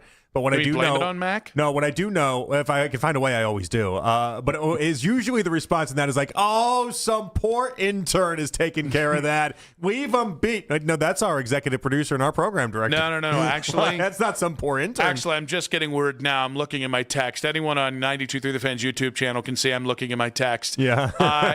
It actually was an intern, and they've actually been fired. Yeah, good. We got rid of him swiftly and kindly. Yep. Not only do we not pay him anything, but we make him pay for parking, and they've been fired for saying, so Twitter, we got it done. Don't worry about it. Reflectively, that is always the response, right? It's like, that poor intern, he's going to really take heat for that. It's like, no, that's our executive producer and our program director. Yep. Our program director can't respond to anybody but himself. Yeah, I almost think Keith should bring back. Here we are. I almost feel like Keith should bring back interns so we could scapegoat him. Yeah, so it'd be obviously that was the intern that did that. Yeah. You didn't like that segment on laundromats. The intern, it was his idea or their idea. I don't, we're like everyone to work with. I thought that segment slapped. Yeah. 216-474-0092. Interns, yay or nay? All right, so putting responsibility on someone else, yay or nay. Passing the buck. Where are we on this? Turned in a little Dangerfield there for some reason. Don't know where that came from. No respect. Quinn Shot of the young receivers. What do you think is more important to this offense? I think it's the receivers. We tend to differ on this. I tend to believe, and this maybe goes back to the Joe Burrow, Jamar Chase side of things. Receivers matter so much in today's game. There's a reason why on the offensive side of the ball they're the second highest paid group. There's a reason why Jamar Chase makes $40 million. Meanwhile, the top running back is making half that, even if they get it. It's so valuable, especially if you're a top end one. It can make such a huge difference for a quarterback. I don't think in this offense your offense is going to be functional without Quinshon in the running game, in a power running game specifically. carrying the bulk load of setting the tone and offensive identity. But so that's who I think is the most important. But in terms of taking the offense from functionality to much better than functionality, that's where a number one receiver like Denzel Boston or Casey Concepcion, where I think all of a sudden you see growth off the mark, significantly off the mark. Offenses just fly when you have really good wide receivers. And so I think it's going to be huge that the two of them kind of take that. And honestly, the way it sounds, the way the camp has gone, it's like almost pushing Jerry Jeudy out the door to a third option, which would be really nice when we look up at the end of the year. 216-474-0092. So what impact could a number one receiver have on the Browns offense? Greg Rosenthal does not think much of this Cleveland Browns team. We get it, not a lot of people do. We'll get his take on the Browns, hitting the over and more in 5 minutes on 92.3 The Fan. Coverage powered by Genesee Brewing Company. 92.3 The Fan.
and did not practice today. Schlesinger also sat out Saturday's workout, watching from the sideline. Headline Sports News continues every 20 minutes on 92.3 The Fan. From the University Hospital's Sports Desk, I'm Mackenzie Flume. On the road this summer? Get the most live sports talk in Ohio on 92.3 The Fan. Or binge our podcasts on the Odyssey app. As always, you can listen to this show and all of our local shows on The Fan on Apple Podcasts, Spotify, or wherever you get your podcasts. I don't know about high expectations. Let's say improved expectations, okay? We're always careful, as you know, to set the expectations, and I think we have made giant strides in our talent level the last 2 years, and that takes these young guys a lot of time, and I think we could have the chance to start double-digit first and second-year players, and I don't care how good you are, it takes a little bit of time to improve, but I think the odds are for us to win 5.5 games, I'll take the over. A confident Jimmy Haslam, and basically bragging about take the over 5.5 wins. That was the response that I perceived from people who heard Jimmy Haslam say take the over on 5.5 wins, as if he was saying take the over on 11.5 wins. But that was on Friday to talk about the Browns here. Another successful day. Pads were on today. It got real in Berea today. We head out to the Wise Heart Right. We make it right. Call Kyle Wright hotline and welcome on NFL Daily podcast host, the great Greg Rosenthal joins us right now. Greg, welcome to the show. What's going on? Well, have you ever heard an NFL owner go so boisterous, so over the top by saying take the over on 5.5 wins like Jimmy Haslam did on Friday? No, as a longtime NFL media employee, I feel like such statements have been covered in our gambling policy. I'd have to go back through it, whether that was explicitly like if you're working for the NFL. I don't even know if you can say that. But I like your point, though, that it's not like he's saying they're going to the playoffs. He's saying they're going to win 6 games. Okay, so wait, you're not an NFL network or NFL employee, are you? I am. I thought you I are. can't be gambling on anything. I was going to ask. It's simple then. Are you an over or under 5.5 wins guy? But I don't know that you can answer that question now. I would probably no. We do an episode later where we choose our favorite over-unders for the year.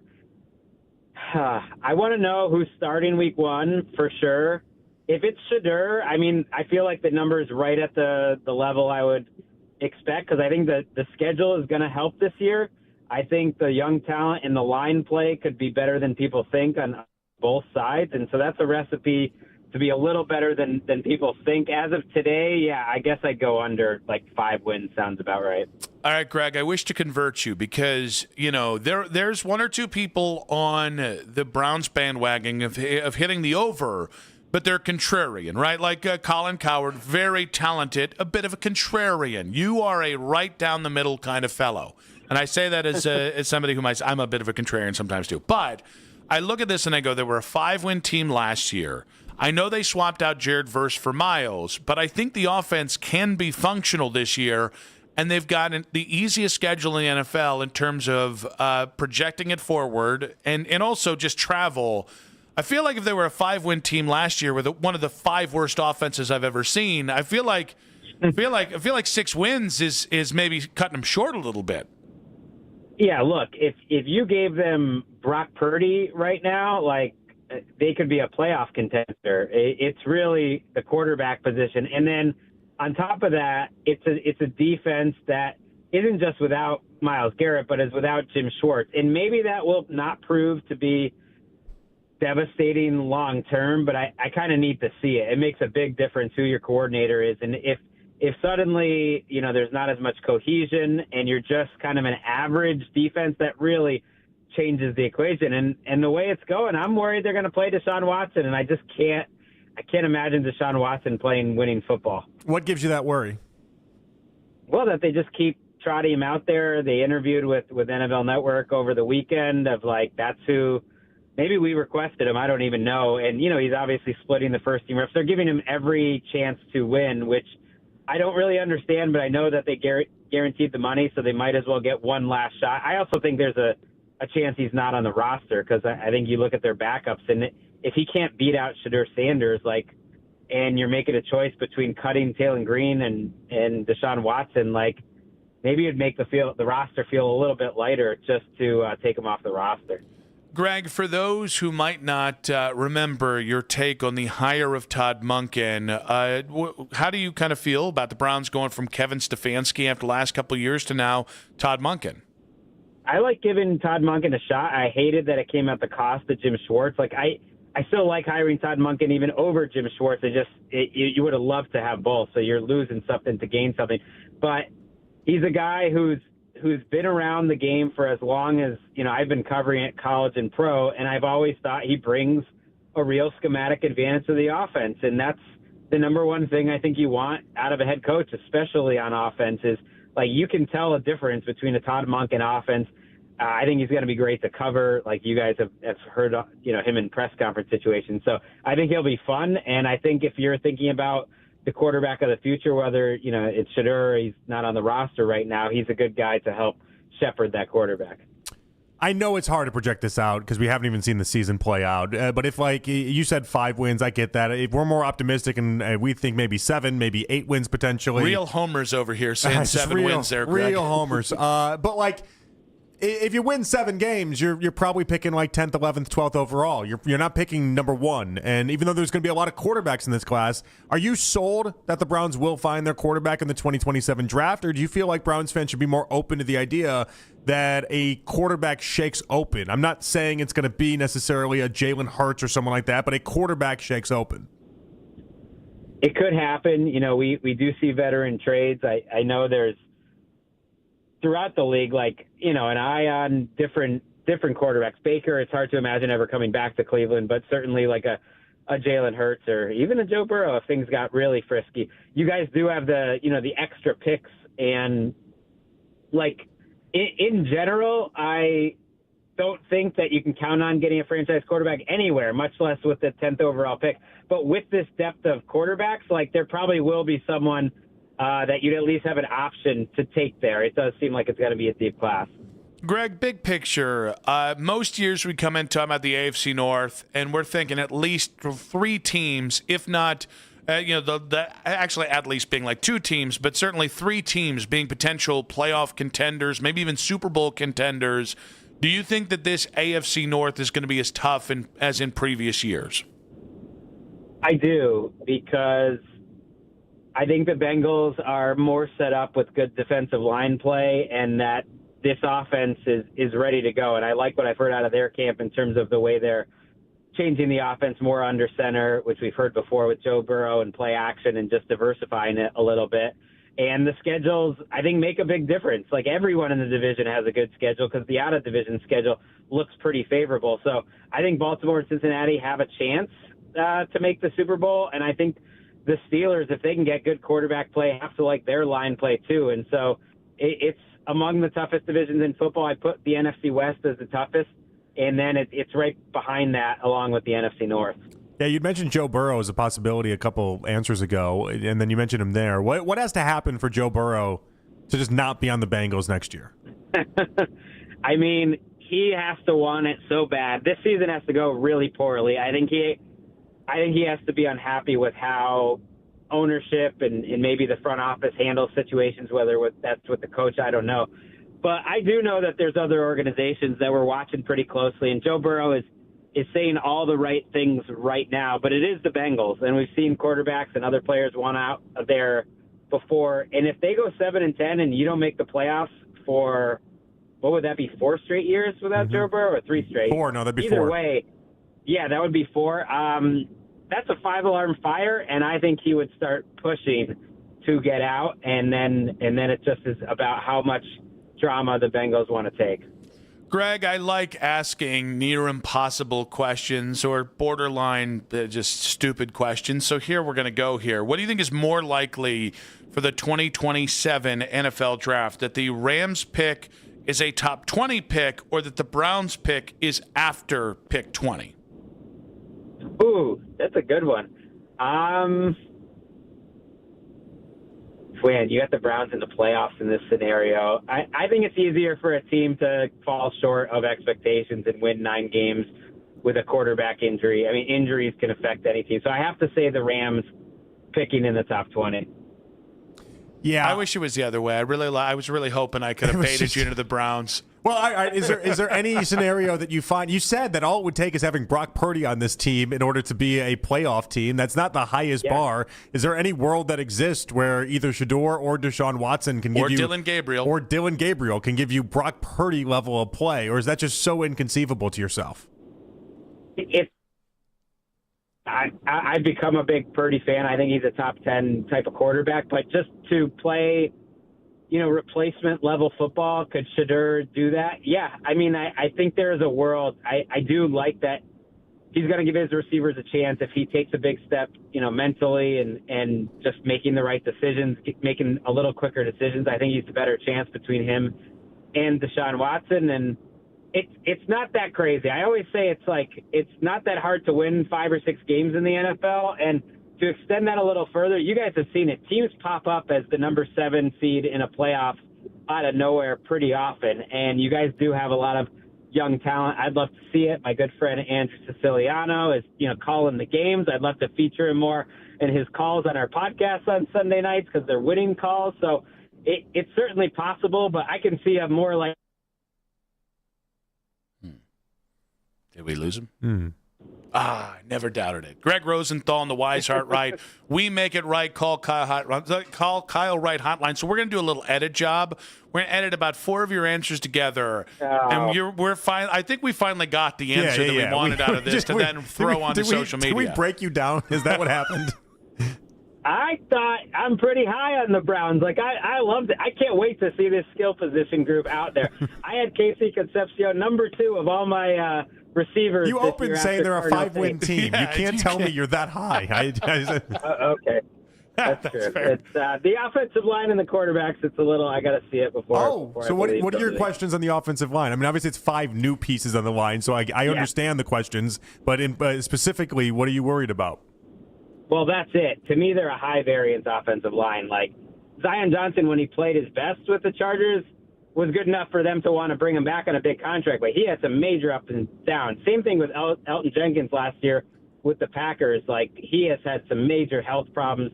I like Titus Howard, but putting 5 guys together who haven't played together, it's not easy to do. All right, we can continue to look around the AFC North. How do you see Aaron Rodgers' retirement tour going for Mike McCarthy, and the Steelers this year? Man, he was on McAfee today, firing some shots in a way that I'm sure the Steelers aren't loving. So this narrative that he's a softer, kinder Aaron Rodgers, I don't think has happened. He's got to play a different brand of football. If he plays the type of football he played last year, they're not going anywhere because he was just unwilling to get hit, unwilling to go down the field, just getting rid of the ball. Like, whenever there was pressure, the play was just over. And so until I see something different than that, I think he is going to really limit their ceiling. They're another team that if they had better quarterback play, I really like their offensive line and their defensive line. How's Baltimore going to look for the first time in 17 years without Harbaugh? I am cautiously optimistic about Declan Doyle, the offensive coordinator, really bringing out a great year in Lamar Jackson. He doesn't have quite the weapons you would want, but if Lamar's playing great and you have Jesse Minter, who's been outstanding, coaching up defense with the defensive talent, they're a little deeper. To me, they are the favorites. And because of the schedule, they're one of the favorites in the AFC because I think they'll get some easy wins. Greg, I think Baker's going to be in Tampa Bay in 2027, but there were people shook by the news, his comments saying he felt disrespected, the report that the Glazers didn't necessarily love him saying that out loud. Ultimately, what do you think happens between Baker and the Bucs in the next 6 months or so? I think he plays well. If he has a season like he did a year ago, it gets pretty thorny, and I could see a divorce. But ultimately, I like the talent around him. I really like their offensive line. I think that's a top 5 offensive line. I think he showed us he's kind of a newer, more mature, and a better Baker, more consistent. And so if he's a better than average starting quarterback, they will pay him his money. Will Myles Garrett repeat as DPOY? Wow, no. That's hard for anyone to do. And as great as the situation is with the Rams, I don't think I'd bet on anyone to do that. That's an all-time great type of thing to do, and I know he is an all-time great, but, man, it's tough to do it back-to-back years. Greg, you've been a gentleman with your time today. We apologize for browbeating you. We just need another national media member on our side here when we really go over the top saying the Browns are going to win 7 games this year. I think Bill Simmons is with you, too. I think he talked about him as a potential playoff team. That was the first time I heard it. All I got are contrarians, Greg. You see why I need a normie here. We appreciate you, bud. All right, see ya. Greg Rosenthal there of the NFL Daily podcast. Our guy Nick Shook's on there. Jordan Rodriguez on there. Really great podcast. You should check it out wherever you get your podcast on the Wise Heart Right, We Make It Right. Call Kyle Wright hotline. We'll react to what Greg had to say and talk about the latest with Miles in L.A. Ouchie. In 5 minutes on 92.3 The Fan.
supplies start at just 25 cents. Staples. That was easy. Visit your local Staples today or shop online and in the app. Ends 9/12. Exclusions apply. If you can't listen to us live, we've got you covered.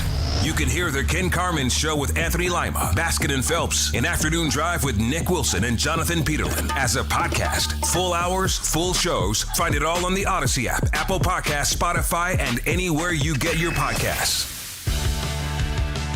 I want to know who's starting week 1 for sure. If it's Shedeur, I mean, I feel like the number is right at the level I would expect because I think that the schedule is going to help this year. I think the young talent in the line play could be better than people think on both sides. And so that's a recipe to be a little better than people think. As of today, yeah, I guess I'd go under like 5 wins. Sounds about right. Greg Rosenthal, the NFL Daily Podcast in the previous segment. We are monitoring the Twitters, by the way, to see if the Guardians make any additional moves. They traded for Joe Adell, right-handed power bat, 16 home runs, which would put him as the leading Guardians hitter. They did that before today's show, but we got about an hour 15 till the MLB trade deadline.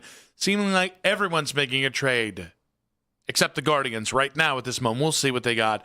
All right, Greg was great. This is not because he takes the under and I've taken the over and saying the Browns are at least a 7-win team. Shedeur. Yeah. Why is it so hard for us to say Shedeur? Right. It's and there are like people in town who can't Shedeur. It's like it's Shedeur. People say it like it's the first time they've ever said it in their life. As if there's a question mark attached to the end of that. I don't know. I don't get it either. It's just killing me because I like everybody who's doing it. I like too. Well, it's funny. There's not like one person that it's not like a media member that I'm like, oh, I hate that guy, so now I can just make fun of him. I feel bad making fun of anybody who says Shedeur. It's happened so often, we almost have to question if we've been saying it wrong the entire time. Am I right, guys? No, I don't think so. No. We're right on this one. It'd be really funny, though, if at the end he of it... comes out and pulls a Tyrod Taylor. Well, it's just, every now and again... It's actually Shedeur. The simulation got something messed up. In one simulation, it was Shedeur, and the other one, it ends up being how everyone else is saying it. But we always give each other a look every time it happens, because there's an acknowledgement there that this isn't right. So Shedeur and the Browns practicing today, they did have pads on. It's reasonable. It is reasonable that you would take the under with the Browns. Is it really that reasonable? No, it's not. I'm being nice. I'm trying to figure out the way, and clearly the line is set for a reason, right? Like I don't want to be this guy, but the line is set for a reason. 5.5 is the number because Vegas thinks it can get as much action on the under as it can on the over, and if they get enough action one way or another, then they'll move the line appropriately, right? So, for the time being, they seem to feel really comfortable with that number. So clearly, there's enough people like Greg that believe that under exists. I just don't see it with this team. But I can't be the person that's like so perplexed by the number when the best I can do is offer up 7 wins. Yeah, listen. The margin between a win and a half is not that extreme where I can't be this nutty about it. I will open up the potential here that we talk about this team every day. And at some point, I might have just talked myself into them being better than they are. We might be too close to this one. That is an occupational thing. Or we're the only ones actually spending time on this team is the other side of this. So I think, there's actually something to this because this can veer into like ego takes very quickly. I have not heard a lot of critical thinking when discussing the Browns. It has all been, the same takes and a fair amount of them locally as they are national. And I think people just aren't thinking about the Browns. I think the Browns are so massively overlooked that it's like you got your 3 takes that everyone has nationally and locally.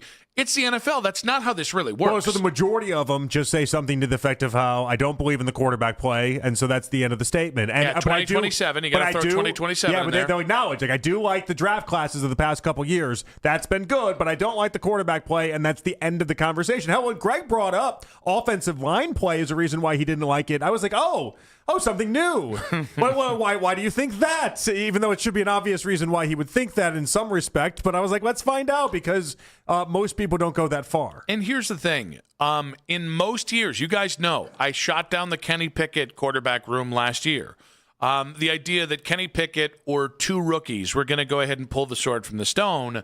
I think the head coach change makes a world of difference. You do have one of the easiest schedule, no matter which way you look at it. If you look at it based on last year, one of the 5 easiest schedules. You look at it projection-wise, one of the 5 easiest schedules. You look at it from a travel perspective, one of the 5 easiest schedules. Actually, it's the second easiest schedule from a travel perspective.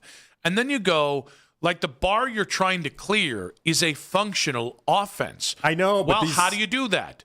Well, you have an identity, all right? In this case, it's going to be power run, and then you support the quarterback with as much talent as you can. So Greg's right. Like, if the offensive line can't gel together, it's going to be a brutal season to watch offensively. I don't think it's that hard to have a cogent offensive line. You need a bit of health and a couple good damn players. But a lot of the people that we're discussing did just watch the Browns offense. Again, it's totally different for a lot of different reasons, including the head coaching change, but they watched us not be able to score 20 points for a million weeks in a row. And by the way, they're right. I mean, but I think there is an element of the same old Browns to this that I don't subscribe to. Like, they didn't fire Kevin Stefanski after 2 seasons or 1 season. They fired him after a healthy enough sample size and after a year where I don't know that I agree with them, but they thought there were more wins on the table last year than 5 wins, right? So if they feel that way, and I already look at the rest of this team and say, well, I think they were 5-win team last year. I think they're more talented, and it's an easier path. Like, we might look back on this in November, and I was being gun-shy saying 7 wins. Because it could be 8. Yeah, thank you for that. I'm going to flip it and reverse it on you there. Nicki Minaj.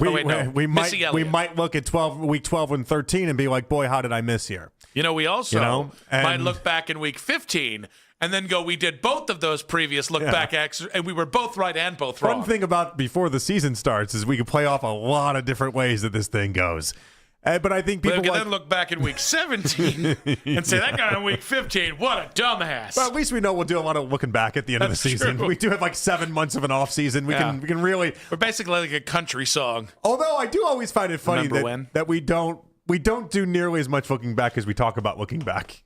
That's true. We look forward to looking back. We're always talking about looking back. But then when we go to look back, we're looking forward to the NFL draft. Always in this, never in the rearview mirror. Yeah. Always in the front windshield. 216-474-0092. Where are you guys with the ever-popular 5.5 wins? Is it really that hard to see? 6 wins. 7 wins, 6, 7 wins, whichever ones. Let's go with Greg in Dallas. Greg in Dallas, welcome to the show.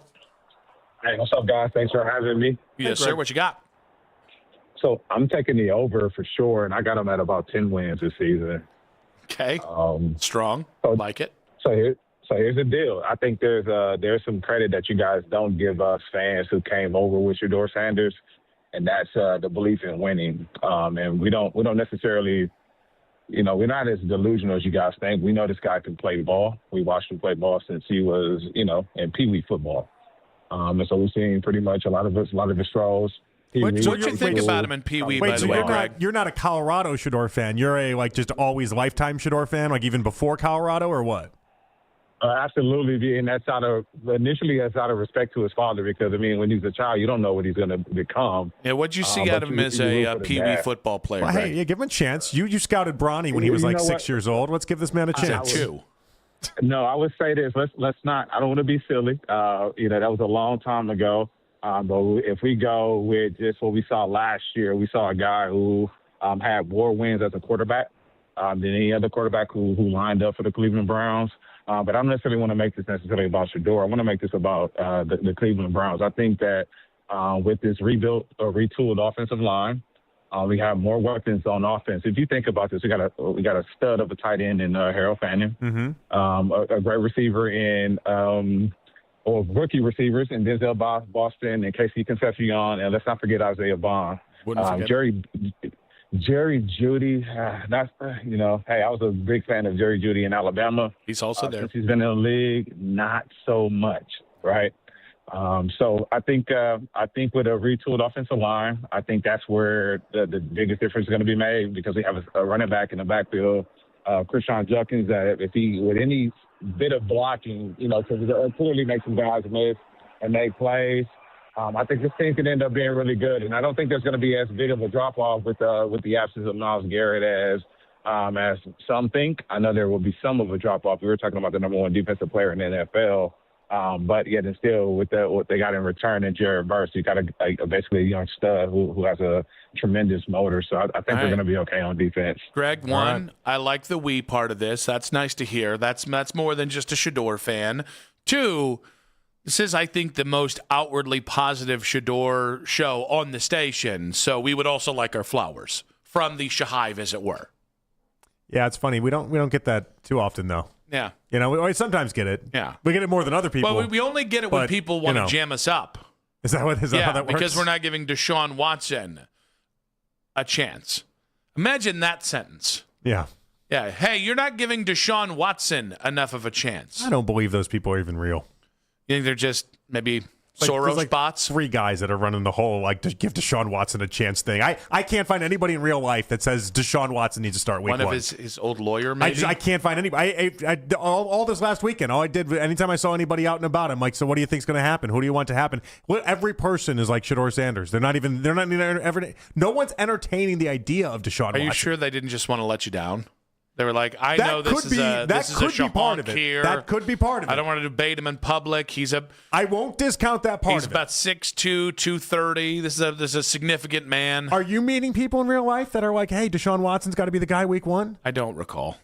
I'm not saying it didn't happen, but usually as soon as somebody's like, I want to see Deshaun start, I kind of just keep him moving. I can't think of a time. Like, you could say Dylan Gabriel, and I'll sit there and engage you. You can say Taylon Green. You say Deshaun. I just never really break stride there. I'm like, it's very nice to meet you. What's your name? I'll make sure to say it on the show. Yeah. You always promise that, do you?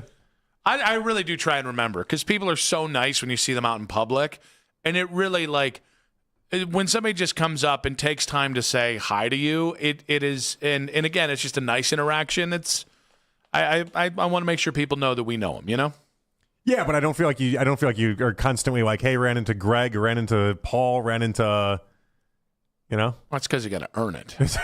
You really got to earn it. You said in the interactions, you tell them, like, hey, I'll mention you on the show. They probably tune in waiting for their mention. I say, I'll mention you on the show if I remember. Mac, are we doing more shout-outs of listeners than I realize, or am I missing these? No, I think I'm missing them too then at that point. You know what? Tracy in Parma. There we go. There's Phil in Medina. Who could forget Phil? Saucy Steve in Wadsworth. Classic Steve. He's so saucy. Steve. He's just so, and then there's, of course, saucy old mayor. Yeah. But I don't think I've met. I think maybe I have met. I don't recall anymore. Okay, they've got me in a real corner here. The lead in 5 minutes on 92.3 The Fan. A lot of you will need to replace your roof this year, but be forewarned. There are roofing companies out there that skip over all the important parts of a roofing job, but most importantly, the attic ventilation. Nick Wilson here for Victor's Home Solutions. You see, if your attic doesn't have proper air circulation, it can cause problems such as mold and wood rot and leaks in the winter. And this is one of the reasons I like to recommend Victor's Home Solutions to our listeners.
Mackenzie Flume.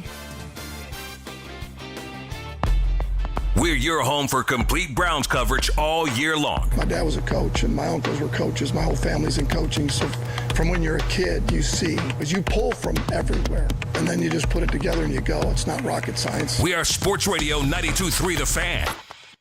It's 5 o'clock on The Fan, and it's time for The Lead with Nick Wilson and Jonathan Peterlin on Afternoon Drive. Nick and JP back on 92.3 The Fan. We've got 32 teams in 16 days rolling along. It's actually the final one. We've got Lions and the Ohio State Buccaneers. This is it? Yeah, we needed a 32nd team because I was like, well, we already... What was that second team? Buccaneers. Yeah, fair. Buckeyes. It's fine. Yeah, he messed it up. It's yeah, all why right. don't you go get more coworkers sick, Mac? Yeah. Nailed that one. Yeah. You're supposed to say that's 2 in a row.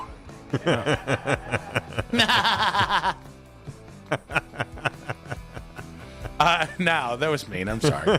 Actually, I'm a little sorry about that one. Lions and Buckeyes. There we go. But it is it's the final rendition of it, so we got that going for us. Geez, we have to pour some out and have a real remembrance. I've really enjoyed the 32 teams in 16 days. Many people have said they enjoy the segment.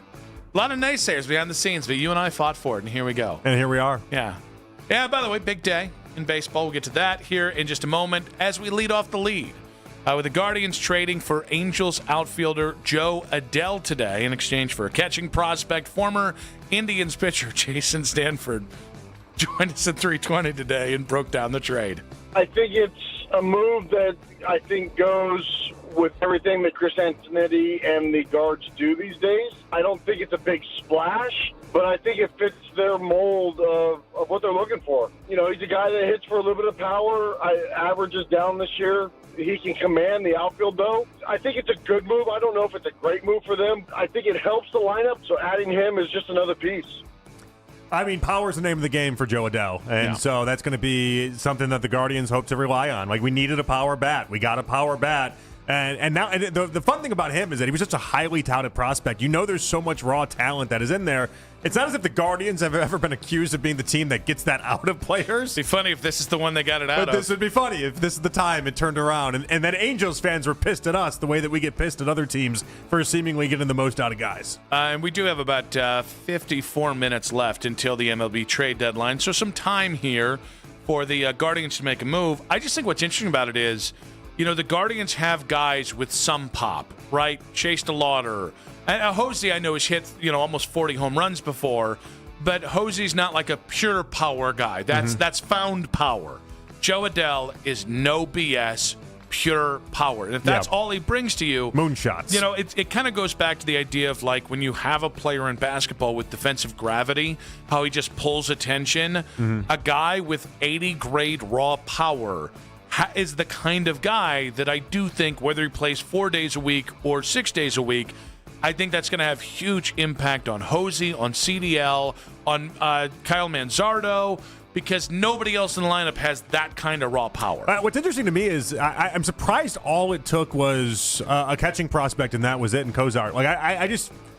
If I'm an Angels fan, I'm a little upset that they gave up on him. I get now is the time for the Angels fans to do just that. But last year, 37 home runs. You invested so much. You were finally getting some payoff out of this player, and then they just trade him off to the Guardians. But the Guardians will take it. That's nice. By the way, a quick move to announce here. I think it was Joel Sherman just reported another guy that has been linked to the Guardians in trades, Helio Ramos. Yeah, he is on his way to New York with the Yankees. So good. Okay, all right. Good to see the Yankees getting getting richer. Trade today, by the way. That's a trade-a-palooza. This has been packed. Absolutely packed. So it's different because they've moved the trade deadline up in the day. But, I mean, trade deadlines where you're staying up to watch Fox 8 at midnight or 1 a.m., nothing really tops a great MLB trade deadline. It's pretty fun. Jared Verse on the Stephen A. Smith Show this weekend pushed back on the idea that the Browns are rebuilding this year. I'm here to change the standard of defense. I'm here to change what is happening in Cleveland. Yeah, you know, we go out there and get all these stats and all this stuff. I'm here to win games. I'm here to ball out. I'm going to make this very clear. This is not a rebuild year. We're not here to, just sit around and, try to tank for like a good pick next year. That's not happening. That's not something that we're doing. We're out here to win. We're going to win. Those three are the three biggest ops. They're just little X's on the board. We got to mark them up. We're going to get them one by one. My first step is we got to go down to Florida twice. We got Tampa and Jacksonville. We're going to handle them, and then we're going to handle everybody else after that. But this is not a rebuild year. Our goal is to play in February. And I know everybody's like, oh, the Browns this, the Browns that. They haven't been able to do this. They haven't been able to do that. Yeah, we got new people. Quincy wasn't there. I wasn't there. A. Wright is taking them steps. Mike Hall. Carson just got out of his, D-Roy season. You got Shador getting better. Deshaun getting better. We got all these draft picks coming in. This is a new Cleveland Browns team, and I'm going to show everybody you're going to have to respect the team that you're going up against. All right, I do wish Jared would have just slowed it down just by about a half step there so we could get all of it in there. He was excited. I don't think it's coincidence that you've heard the Browns themselves talk about Jared Verse and Spencer Fano, amongst other guys, is changing the culture. Before you can make anybody else believe in this team, you have to first believe. So that the regular season, we'll find out what's real and what isn't.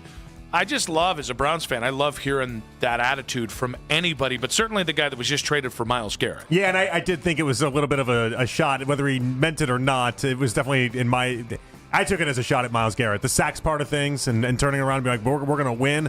All right, great. By the way, he mentions Quincy Williams. So when we were interviewing Spencer Fano, Quincy Williams was going to a different place to interview, right? Yeah. Did you see him when he walked by at all? I mean, he had the green hair and everything like that. We actually acknowledged each other because we just got off, and Okay, you did. Okay, wait. Did you think he looked really small? No. He looks like a prototypical NFL linebacker, about 230, 235. Why? Yeah, he's only like 5'10" or 5'9" or so, though. He's not tall at all. I don't care about But even height. like the weight, though, he was much smaller than I thought he was going to be. That's interesting. I just did not think. And picked up especially his intensity. Especially linebackers. I've seen a lot of linebackers in life, and I looked at him and I thought, you're a lot tinier than I thought. So he was coming out of wherever he was interviewing from, and I was coming back from, I don't know, throwing something out or something, and we kind of like crossed paths, and I said, "Hey, Quincy," and he grunted something like "bub" or something, like, "Hey, bub," something like that. Okay. He just works in grunts to make up for the lack of the lack of stature. He is an intense dude. That is easy to kind of pick up there. Greg Rosenthal of the NFL Daily Podcast joined us last hour, and he asked about the idea of the Browns starting Deshaun Watson. I can't imagine Deshaun Watson playing winning football. They just keep trotting him out there. They interviewed with NFL Network over the weekend of that's who, maybe we requested him, I don't even know. And, he's obviously splitting the first team reps. They're giving him every chance to win, which I don't really understand, but I know that they guaranteed the money, so they might as well get one last shot. I also think there's a chance he's not on the roster because I think you look at their backups, and if he can't beat out Shedeur Sanders, and you're making a choice between cutting Taylor Green and Deshaun Watson, maybe it'd make the roster feel a little bit lighter just to take him off the roster. Yeah, it's funny. The amount of national people that have gone for Deshaun Watson, it's always interesting when you hear people that haven't gone for Deshaun Watson. And I think Greg says a lot of the things that we've been talking about with Deshaun. It doesn't make the most sense for the Browns, and they just shouldn't go down that route. By the way, a listener who goes by the handle Danny Noonan, very frustrated with you because he wants Deshaun to start over. He calls Shaclown Sanders. Oh, man. Oh, no. See, because what are we his gonna name's do? Shador, so he took the sh and then he put clown because he thinks Shador is a clown. Yeah. That's very clever. You could do a clown thing as well in response. You could, DeClown Watson. DeClown Watson. Yeah, it works. Might be one of the 3 bots that we've seen out there in support of Deshaun Watson. It's just great. We got one of them collected to the mix now. And usually the way that we talk about Deshaun, by the way, if it was anybody else and people actually had a problem with it, we'd be flooded with mentions. Yeah, I mean, flooded with them. People just don't go. They don't want to go to bat for him. If I had said half of what I said about trading Myles Garrett, if I had said half what I've said about Deshaun about trading Myles Garrett, it would have been a bloodbath for we 6 weeks. You get like a free pass when it comes to the idea that you just get to kind of rip Deshaun Watson as often as you want. And for people that like to rip other people like ourselves, it's been a real delight. Yeah, it Because has usually been. when we do it, you get some blowback in some fashion, or somebody's texting, or somebody's tweeting, and somebody's angry at you. With this one, we get to do it. Just there's no repercussions at all. I wouldn't People say- just kind of get it. I mean, there are limitations to what we can say. Well, we can only but say yeah. so much, but there's no repercussions for any of it. No one's like, oh, I think less of you for that hot Deshaun Watson take. It's like, no, everyone thinks he's going to suck. There's nothing crazy happening here. All right, Browns receiver Denzel Boston. He spoke with the media today. He was asked about his start to training camp and his connection with Shedeur Sanders. It really comes from just knowing my job, knowing what I'm doing, having good communication with the quarterback. When you're able to do that, you kind of can just play fluid, play free, and just go out there, have fun. I think that just comes in trust. I believe I got trust with all the quarterbacks. We've been connected a lot on a lot of different plays. But yeah, I think it just comes down to trust, and that's about it.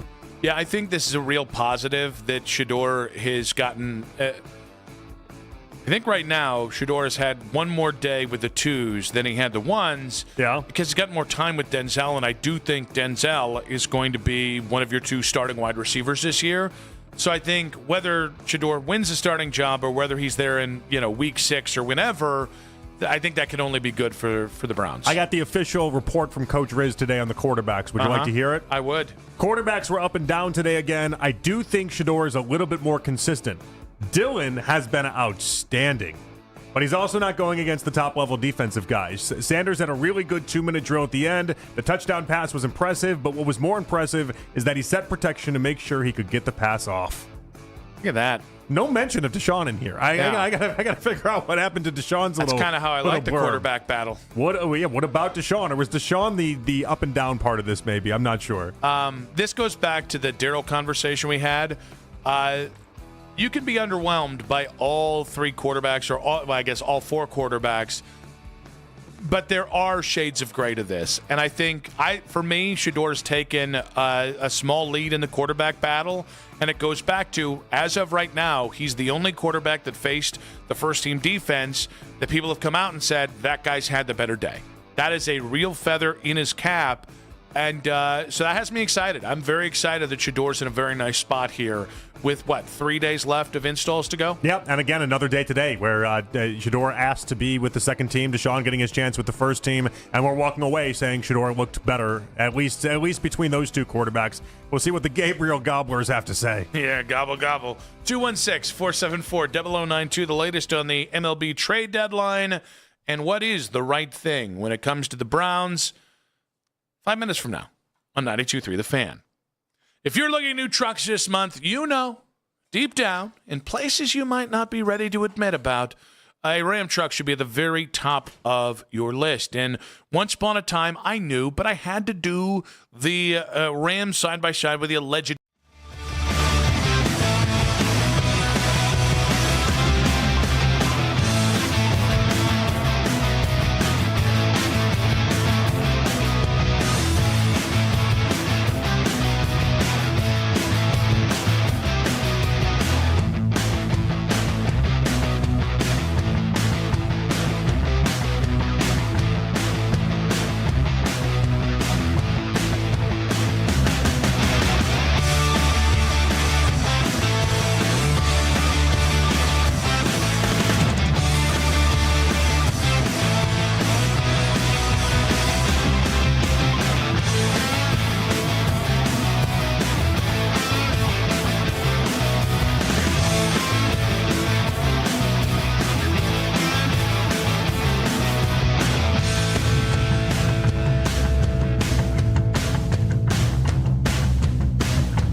Swessinger also sat out Saturday's workout watching from the sideline. Headline Sports News continues every 20 minutes on 92.3 The Fan. From the University Hospital Sports Desk, I'm Mackenzie Flume. Make the afternoon drive your soundtrack on the way into the Guardians games. And talk about the game on your way home on overtime. The best Guardians coverage is right here on Cleveland's Sports Radio, 92.3 The Fan. Football Talk coverage on The Fan is presented by Xfinity. Score the most reliable Wi-Fi. One price, 5 years guaranteed. Xfinity, imagine that. Nick and JP back on The Fan. We do have 32 teams in 16 days coming up. Lions, Jim Costa from Detroit Radio. We'll maybe get a thought on Tarek Skubal and that trade. We'll also get his thoughts on the Lions coming off a disappointing season. And then Tim Mate. I mean, Buckeye beat legend at 6:30 as we round out 32 teams there. That means it'll be the last one. A little bit of an update here on the trade front. Mm-hmm. I only mentioned the Helio Ramos trade again, one, because the Guardians were pretty heavily connected to him. Yeah, I think Jeff Phelps is going to be pissed. It's another guy Phelps loved. He got Joe Adell. If you would have gotten Joe Adell and Helio Ramos in the same deadline, it'd be every other deadline you'd have from now till infinitum would be a bummer for you. I still maintain. I was listening in the 1140 segment, and they brought up Joe Adell, and Phelps is obviously for it, and Jake did not sound for it at all. Yeah, his pivot towards, no, it's a good move. He just didn't sound like he was for it at all. He's like, you're bringing somebody like Joe Adell, and then it was like, and then they brought in Joe Adell. Yeah, I personally don't like 37 home run hitters. Yeah, is that right? Yeah, I need, like the whole Luis Arias thing.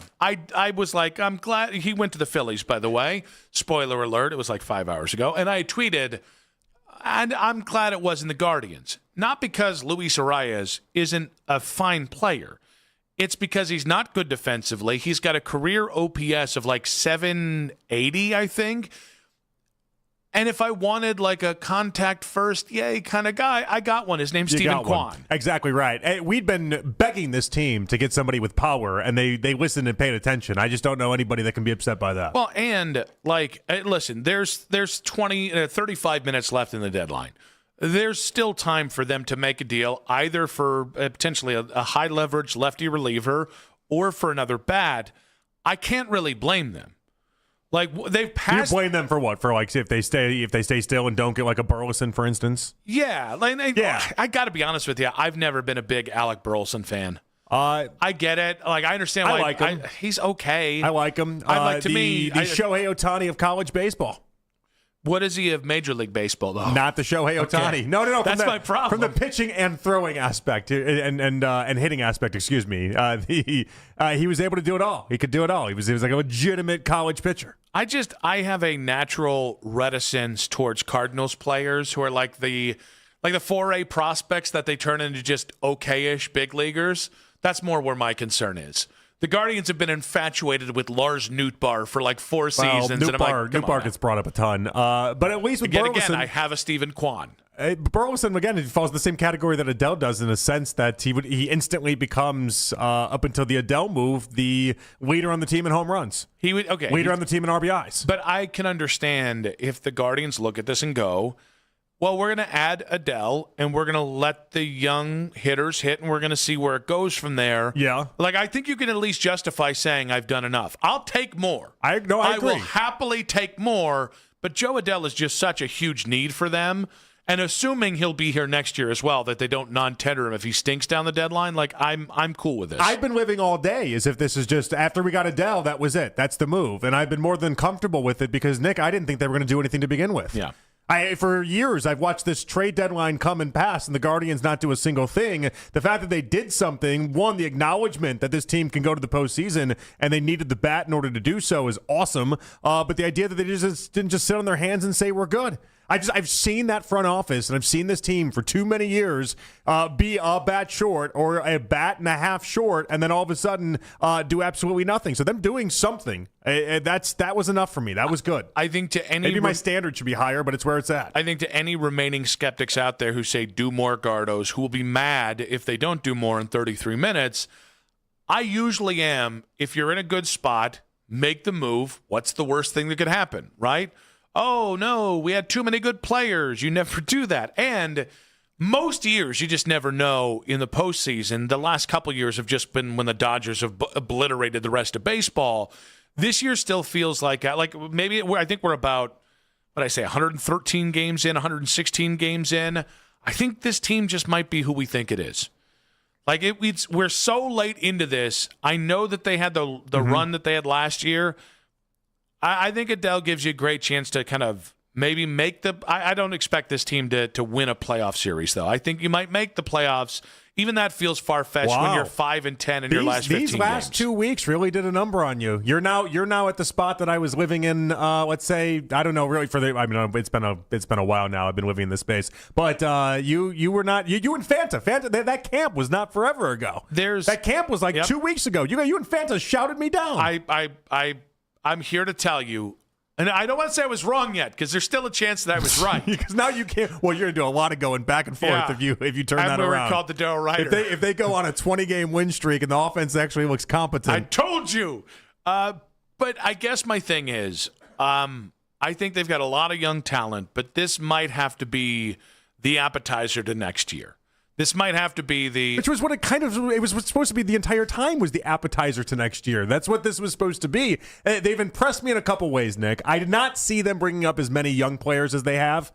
Just never thought the Guardians would ever do such a thing, okay? It caught me way off guard. Not just Bazzana, but DeLauder, the idea that they brought up Watson, they brought up Bingo, they brought up all these different guys at different points. I just didn't see that coming. And then now making the trade at the deadline, they're at least operating differently than what they typically have, which is setting up for something hopefully next year and beyond, if we even play baseball next year. I just think there's so many ways that the math can be right. We've had years where it's been a dominant bullpen, okay, rotation, and the lineup has been abysmal. We've had years where the lineup's been really nice, and then the rotation's been stellar, and then an okay bullpen. They just, even with a really nice top three of your top two, really, because Bybee has been just wildly inconsistent. So has Cantella. But they've been a top 10 rotation in baseball as a whole. Yeah, I don't want to undersell that. They were sixth as far as team ERA just as recently as 3 days ago. You've had one guy that you can count on all season long. Everybody else has been a pretty explosive value, either really good or just really not good. But again, the lineup has been that bad, and more importantly, is the bullpen's just not been good enough. The math hasn't aligned in a way that it makes sense, and it's a little late. It's the 11th hour for that math to suddenly math now. Hey, I'm where I've been there for a while now, so I'm not going to be like, but I am a little surprised that you have come over this side 10 days after having really a lot of hope on this team. I think it might have been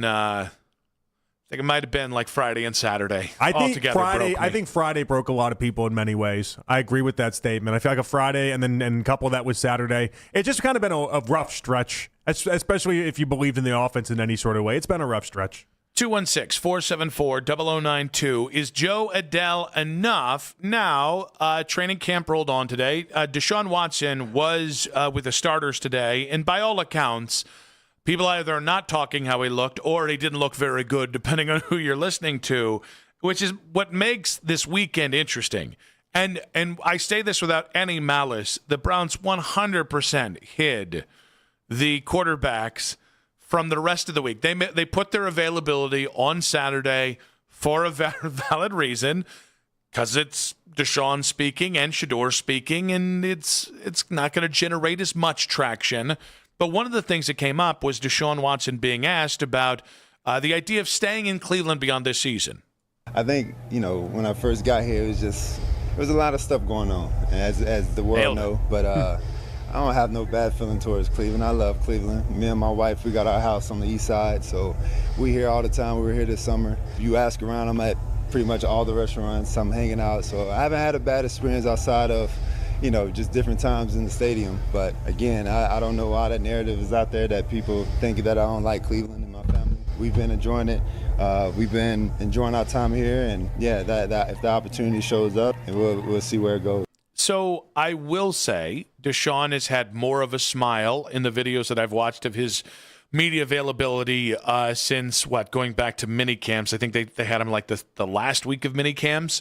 his energy is different, and although I don't know what's going to matter if he physically can't hold up, he is saying the right things. He's saying the right things. Like, I heard that response, and I thought to myself, like, it's interesting. In no world do I think Deshaun Watson's here after this season, but in his mind, he's acting as if he is. And he's acting as if this isn't the end of the road, and it's admirable in a sense, but it's also a little delusional on top of it, too. We actually do have a report here on a Guardians trade. Okay. Ken Rosenthal just sending out Griffin Foster to the Guardians.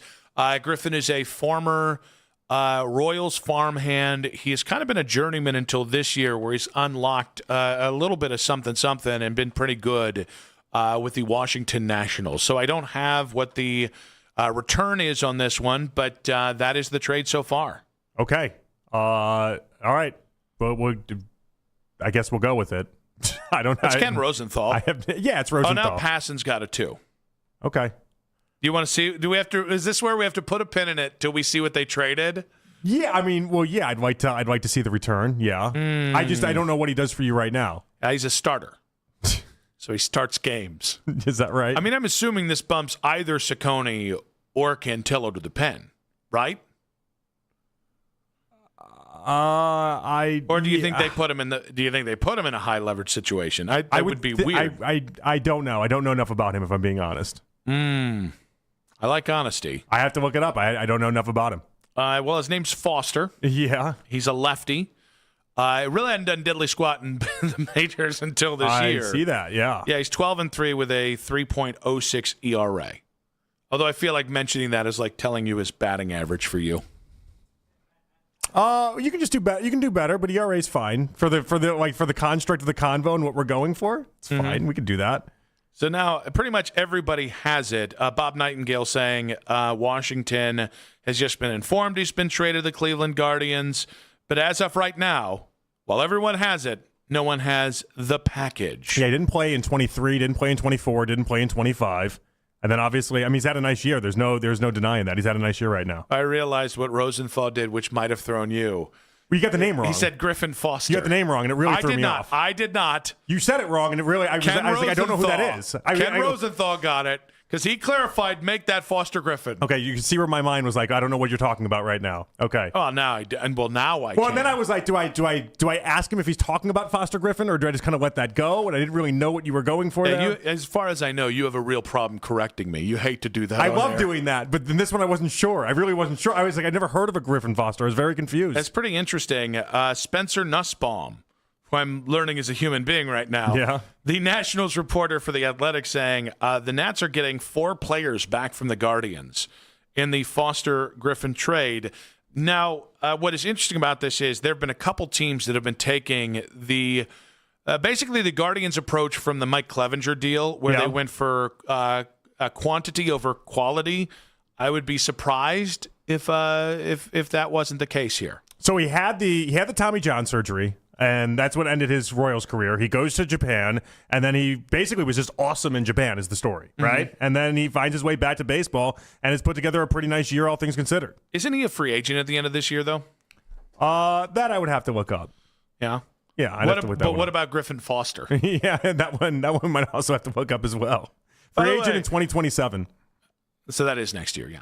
Yeah. All right, by the way, end of next year. Our guy, Ron, saying, correcting me on the Griffin Foster Griffin thing. And that's okay too, Ron. I read the tweet, all right? I understand who Foster Griffin is. Just for this isn't like, was it a no-hitter? Was it a perfect game? It's not like that. You might have heard on other shows. Yeah, not that? Not that. Okay, then. 216-474-0092. So the developing story here is Foster Griffin is a Cleveland Guardian. We'll tell you what the package is on the other side in 5 minutes on 92.3 The Fan. Get it right the first time, and if you can't do that, get it right the next time.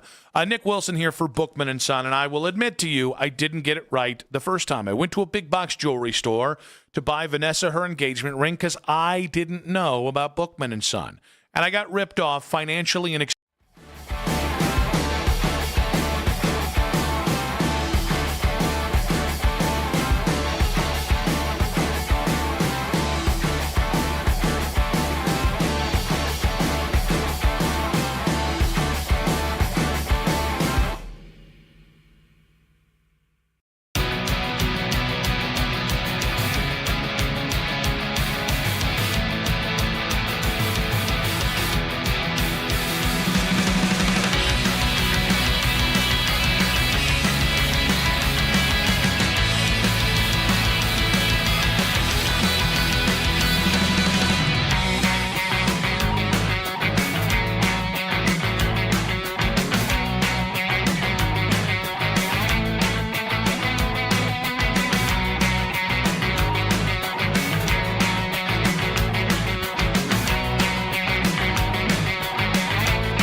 scream in the drive-thru, it hurts the employees' ears. Get a $1 small classic Frosty for a limited time, only at Wendy's. U.S. price and participation may vary. A la carte only. Not valid for delivery. Limit 10 per transaction. Price may be higher in Alaska and Hawaii. Deshaun Watson, Shador Sanders. The Browns QB battle is back. We're your home for training camp and preseason coverage. The radio home of the Cleveland Browns. 92.3 The Fan. 32 teams in 16 days rolls on. We do have the Foster Griffin deal to react to. We have the package out here. Our good buddy Spencer Nussbaum, who, again, I realize existed about 15 minutes ago, saying, here are the 4 players going to Washington. Will Dion, remember him? Josh Hartle, who's at Akron. A kid who I'm not even going to try and say his name, and outfielder Nick Mitchell. It should be noted, 2 of these 4 guys were brought over in the 3-way trade that got you Luis Ortiz back, 2 years ago. All in all, I think Hartle might be a top 20 prospect, closer to 20 than he is to 10. He's 25 according to MLB.com. Okay.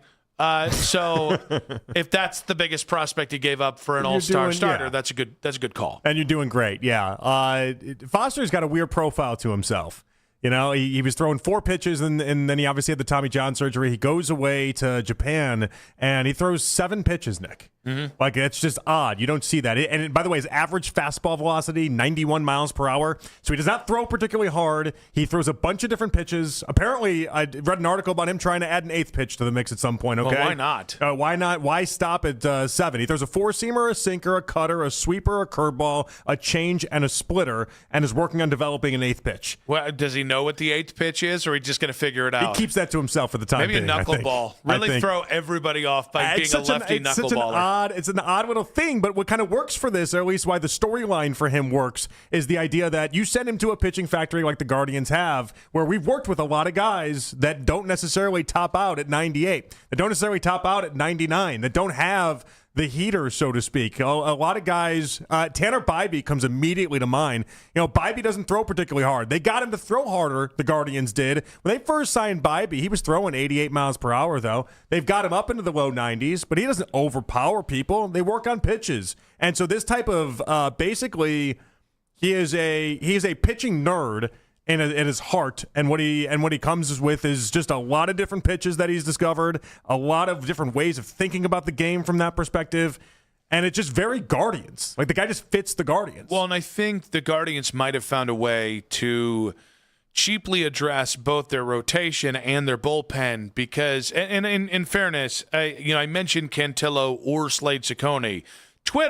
Our Guardians Twitter is pretty dead set against it being Cantillo. They think it's going to be Slade Ciccone. I would think so, too. The only argument I would have against that, Nick, and why I think you were right to at least bring that up in the conversation, is the idea that Cantillo is getting up there in innings pitched. Mm-hmm. Okay, he's like, I think he's like 4 or 5, might be 10 pitches innings pitched from the most he's ever had in his career. So if the Guardians didn't want to stress that, and I don't think they will do this, but if they didn't want to stress that, that might be a reason why. I just think when it comes to I don't understand why people favor Cantillo over Ciccone. I think one's a lefty version of the other. Like, I think they're 2 guys I don't think are ever going to be top 3 starters, and I think they're both maddening to watch. Mm-hmm. I don't understand how people lean that heavily on Cantillo. Again, I mean, he's a nice pitcher, but I don't think he'll ever be a great pitcher. But again, I actually do think Ciccone to the bullpen, especially if they're going to put him in high leverage situations, it does mean we might be able to kick, I don't know, a guy named Hunter Gaddis maybe to like the 7th inning or maybe, I don't know, anywhere other than high leverage situations.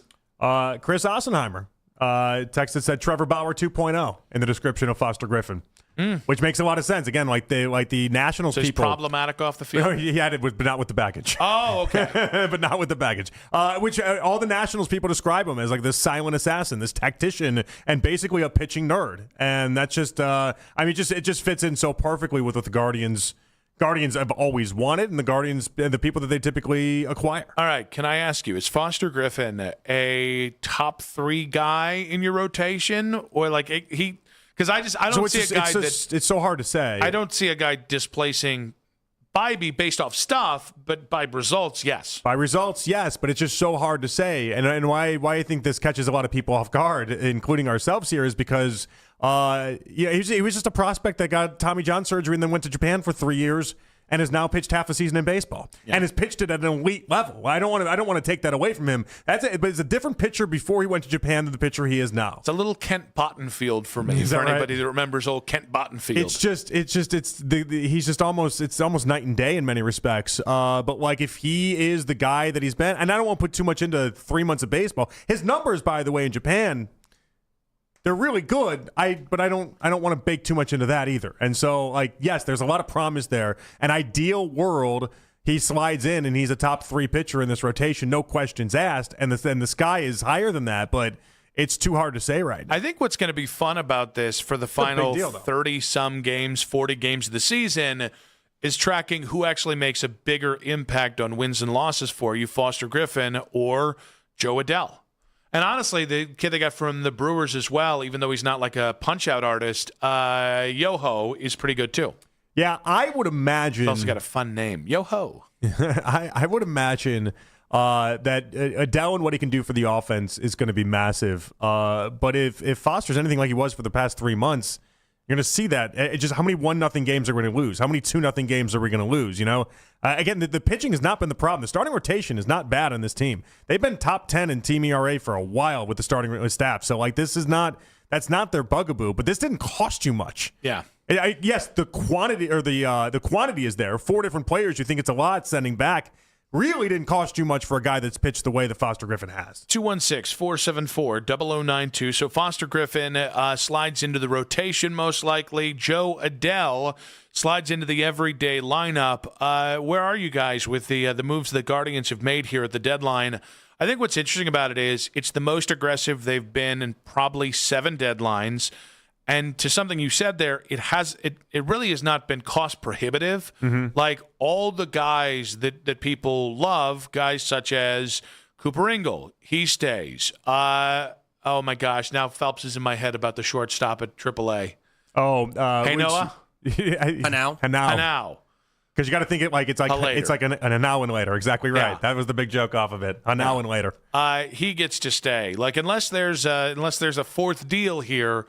You were able to kind of not really even touch your top 15 prospects here. Yeah, it's a lot of telling the clubhouse we're trying for this year, while also then acknowledging that you're not sacrificing anything for the future, and that's a delicate, threading of the needle that you have to have in that. But I think it signals so much. I've seen this team in the past couple years just not do anything at the deadline, and how deflating that can be at times. And so it's deflating for me as a fan, deflating for the fans out there listening. So like this, not only for the players but also for us, signals that they're not just waving the white flag on this year. They're going to make it, at least try to make some semblance of a run. So we have about 7 minutes officially to the deadline. Remember, trades can come in well after the deadline, up until 15, 20 minutes after the deadline. So we're kind of keeping an eye here on the Gardos. They did just manage a trade for Foster Griffin, left-handed starter from the Nationals, Joe Adell earlier today, the Bo Naylor trade over the weekend. And I think something that's really, really interesting, and I don't know if it's because of the lockout, I don't know if it's potentially because of the impending ownership change. This is as aggressive as the Guardians front office has been in about a decade. But honestly, even with prospects, it's the most aggressive they've ever been. It's just different than what we normally see. And they'll never tell us on the up and up, but I would just love to be a fly on the wall and figure out what changed? What caused them to kind of hit the accelerator button on both trading and obviously moving up their prospects? I'd love to know too, because it doesn't really sit with their DNA. It doesn't really sit with what they tend to do with a lot of these guys, and so it's a refreshing thing. I'll say that much. I like it a lot more. This is more my style of baseball, where you're making trades, you're calling up prospects, and by the way, you're using prospects for what they should be used for. Prospects are supposed to be used for pro talent. You're supposed to use the prospects as chips and then get the pro talent. And the Guardians, they did just that with the Foster Griffin stuff, and they're doing that with the Adell stuff. Like this is good. Did the Guardians win the trade deadline? We'll talk to you after the deadline passes in about 5 minutes on 92.3 The Fan. This is an Odyssey.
morning routine has changed. Wake up with the Fan Warm-Up Show with Jeff Thomas. Weekdays starting at 5 a.m. Catch up on all the latest from Cleveland sports from the night before and around the sports world leading up to the Ken Carman Show with Anthony Lima. It's the Fan Warm-Up Show with Jeff Thomas. Weekdays starting at 5 a.m. on 92.3 The Fan. It's the 6 o'clock hour. Someone step on a duck. On Afternoon Drive. Catch Daryl Ryder and Lance Reisland's daily Browns training camp recaps on the 92.3 The Fan YouTube page. Daryl and Coach Riz are breaking down the storylines from each day's practice and, of course, your daily quarterback competition updates. And you can catch the recap each night on Overtime with Jake Volnick at 8:40. Subscribe to the 92.3 The Fan YouTube page now. 1 hour to go. Nick Wilson, Jonathan Peterlin back on Afternoon Drive.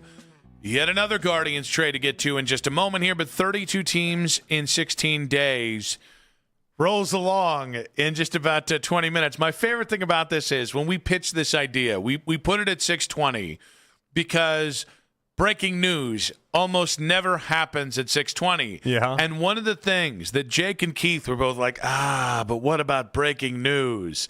I like that breaking news doesn't come until the 16th day of 32 teams in 16 days. So finally they can be like, see, the Nathaniel Lowe deal, you couldn't talk about Nathaniel Lowe the whole time. It happened at 6:00, not 6:20. By 6:20 we'll be done with Nathaniel Lowe. Well, unless they make another trade. Hopefully, maybe something late comes in. All right, so there's a lot here. Which part? Well, with the Nathaniel Lowe stuff. Yeah. Well, first off, what does it mean for Manzardo is number one. Yeah. I would think that's got to be the immediate question. Number two, it's odd because he, with the Joe Adele stuff, they went for such a power type thing. Nathaniel Lowe, historically not the biggest power bat in the world. Yeah, but like a career high at 27 home runs, and that was like 3 years ago. He still is slugging almost 500, which again would be, I think he's 480 right now as a slugging percentage. That's like 80 points higher than the second best player in the Guardians if you take out Joe Adele, who they acquired. So there's an interesting little divide here. He's not known for his power in the slightest bit. He is definitely more of a 7-8 pitch at bat type player and the guy that the Guardians typically would like. But ultimately, they're shaking it up, and that's the important part here. And does it cost Manzardo his job potentially? I don't know. We'll see how they shake all this stuff out. But ultimately, they're making the moves to get better. They added 2 different bats that are going to have an actual impact on this team, in addition to adding a left-handed starter. And so I don't know how you can be mad at this, guys. You guys wanted to shake up this roster, shake up this team. They did it. So we still don't have the price on Nathaniel Lowe getting traded for by the Guardians from the Reds there. You mentioned the Manzardo. What makes the Manzardo part of this and the Rhys Hoskins part of this so interesting is that obviously you can't necessarily send Manzo down to AAA alongside David Fry because you don't want to impact the at-bats of Ralphie Velasquez. So is there another trade to come? I know it was Nightingale made sure to let everyone know, they always do kind of sneak one under the radar. They being Major League Baseball, sneak a couple trades under the radar as well. Yeah, no, definitely. And so, obviously there's just a lot of different routes that they can take this, right? There really is. And so it'll be interesting to see where they go. But, Nathaniel Lowe, that's 1 point was a Gold Glover. At 1 point won a Silver Slugger Award. At 1 point won a World Series with the Rangers. Like he's been around the block for a bit, but he's accomplished a lot. Well, and you've got 2 rentals, one in Foster Griffin, the other in Nathaniel Lowe. So you're not necessarily blocking people long-term from this, but you are, again, I still don't have the highest hopes for this team because the way they've played, you got 36 games to make me look like a fool, though. Yeah, you're at least giving yourself a little bit of a chance. Again, it doesn't mean, they didn't acquire 3 different versions of 2 Babe Ruths and then a Cy Young. That's not who that is, but it's just such a refreshing moment based off of what we've seen historically from this team. And the idea that Antonetti and co are involved in these trades and are actively making moves and trying to get better, I can appreciate that. It's what I've always wanted out of them. 216-474-0092. The Guardians, as of right now, have made 4 deadline acquisitions. There was the Bo Naylor trade over the weekend that netted them one of the Brewers' relievers. There was Foster Griffin earlier this hour. Joe Adele earlier today. And then just moments ago, Nathaniel Lowe, first baseman from the Reds there. Now, you thought maybe you'd count him out after the 5-10 stretch. He was supposed to be joining us tomorrow at 4:20. And we still plan on that, by the way. Yeah, we will double dip we have this that week. baked in the books here. This will not be in place of tomorrow at 4:20s, just so he knows up front. On the Wise Heart Right, We Make It Right, call Kyle Wright hotline. John Fanta is excited. Welcome to the show. How about this? How about this? Everybody always says, will Chris Antonetti do it? What's he up to? What's the Guardians front office doing? And at times they've been correct. Those takes have been correct. You cannot say that at 6:07 Eastern time on this trade deadline day. This is how you address needs in a wide open American league. This is how I got my son in the back of the car, guys. He loves it too. This is how you do things to help your team. I give them credit that's deserved, and I love the fact that, when they get Foster Griffin, I'm thinking to myself, okay, time for one more bat. Doesn't seem likely. The Nathaniel Lowe caused me to pick up the phone and call you guys because they went and got Joe Adell and Nathaniel Lowe. They said they admitted their flaws, and their flaws are their lineup needed multiple ads. To what degree will these guys change everything? We'll see. But I'm with you, JP. Give them credit for doing something. That's a good edit. That's a good. I agree. Go Cavs. All right, John. Be good, buddy. All right, we'll talk to you tomorrow, John. Thank you. John wanted to make sure he got in. I get it, man. I have kids, and they do that all the time in the back of these interviews that I get asked to do, and it's one of those things. I get it. Is this where I get to point out that it's Nathaniel Lowe and Joe Adell and Foster Griffin, and these are good additions, but the guys who are going to move the needle for the Guardians are Bazana, Gavin Williams, DeLauder, Hosey. That's perfectly fine. I'm surprised that Nathaniel Lowe, formerly known as Nate Lowe, was enough to make the meter move for John to feel like he had to call in. That was maybe I wasn't going to jam him up. He's got the kid in the car. He's having fun here. Yeah, that being the part that maybe broke everybody is a little funny to it all. Yeah, no, it's the idea that they did something, Nick. That's the part that I personally am hanging on to because we talked about it on Friday. It's like, do you think they're going to do anything? I'm like, no. And then you're like, well, they might trade Stephen Kwan. It's like, yeah, okay, I didn't think about subtractions. But as far as the additions are concerned, no, I didn't think they were going to do anything at all. I'm shocked. And I like Joe Adell more than most. I think he's the headliner. Oh, by far, in my opinion. Mostly just because I think he can also impact your lineup next year. I think most people are going to lean on Foster Griffin and end up being the headliner, but he's such a mixed bag. I really don't know what you're getting there. I really don't. We've seen all sorts of people have 3 good months of baseball. I just don't know. He throws 7 pitches, averaging 91 miles per hour on his fastball. I just don't know. Yeah, and what he gave up, if he's just your 4 starter, you're fine. Or if he's just your 4th or 5th starter, at wherever you want to put Cantillo, and Ciccone goes to the bullpen, and that gives you another arm with juice in the pen. I think he's going to fit in perfectly with the Guardians. I'll continue to maintain that. Pitching nerds love going to this pitching factory that is the Guardians. But yeah, and even within the Joe Adell conversation, like there's no guarantee. Last year he was great, had all sorts of success as far as his power was concerned. Still strikes out way more than anybody's ever going to be comfortable with. You're going to watch Joe Adell swing and miss an awful ton. I hope everyone's really used to that, okay? That man strikes out a ton. And so, there's still question marks attached to it. Did he have a breakout year last year, and that's what's going to stay? Or was that just a blip in a projected young phenom's rocky career? I don't know. All right, so it looks like the guards are done now. The deadline's passed by about 11 minutes. It doesn't seem like we have an 11th hour deal here, but... it's Nathaniel Lowe for Alejandro Rivera. You know I got a soft spot for Alejandro's. One of your favorites for a while. I don't know about Alejandro Rivera necessarily. How much better did the Guardians get today? Let's go with Chris in Chicago. Chris, welcome to the show. Gentlemen, great show as usual. I'm excited. Real quick, now that Juan Brito is gone, the trade that nobody won is pretty much over with the Nolan Jones Juan Brito deal. Because I think the White Sox just shipped him out of here. Mm-hmm. Anyway, I'm excited. My question to you guys is, do you think this is the Blitzer Harris regime? Maybe a little early, I know, minority owners or whatever, but do you think they're adding a little juice to the Guardians for this trade deadline? That's my question to Jonathan and Nick today on the afternoon show. Well, we appreciate you there, Chris. All right, so thanks, guys. What if it's just the implied threat of the new ownership group?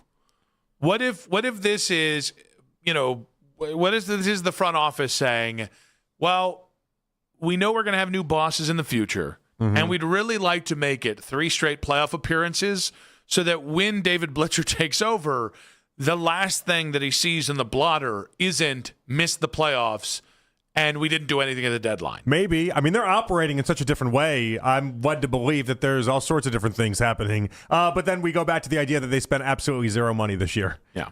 So it's like some parts are still controlled by the people that matter the most in the Dolans, essentially. Listen, if it gives him a chance down the stretch, I'm here for it. And I really do think Joe Adele, with the implied threat of his power, is something that's going to be fun to see how much that matters. Sure. And if you put Lowe in the 5 hole, all of a sudden, again, you got 1 through 6. If 1 through 6 can hit, that's enough to at least win a playoff series. But again, now I got to see it. They had to shake it up. You can't try to be a legitimate anything in baseball if your slugging percentage is last in the league, your run scored is second to last in the league. Everything that matters in the power category is just awful. You just can't exist as a group, and they've given so many players and so many people so much time.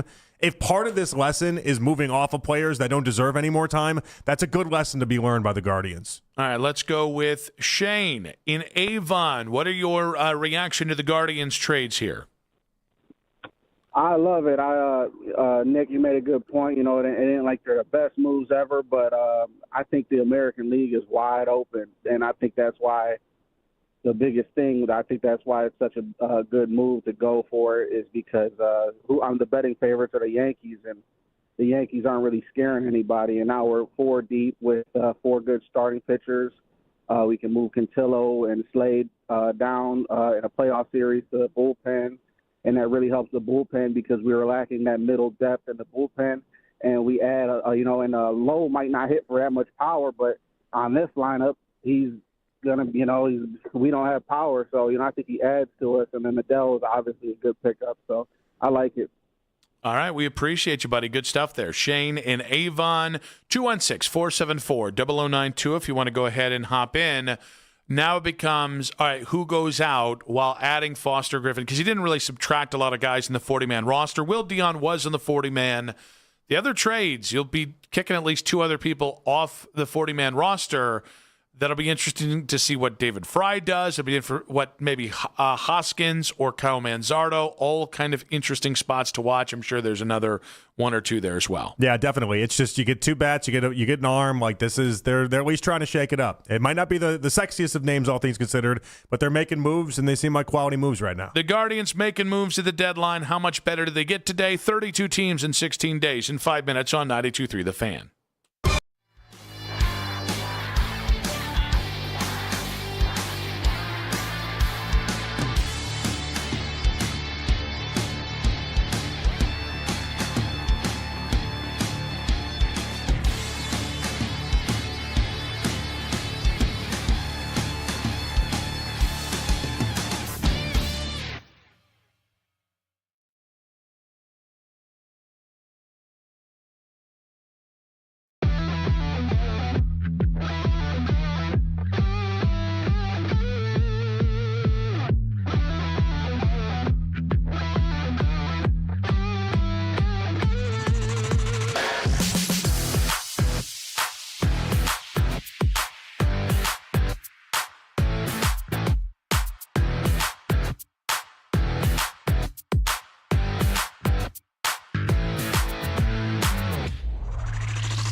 practice today. Schlesinger also sat out Saturday's workout, watching from the sideline.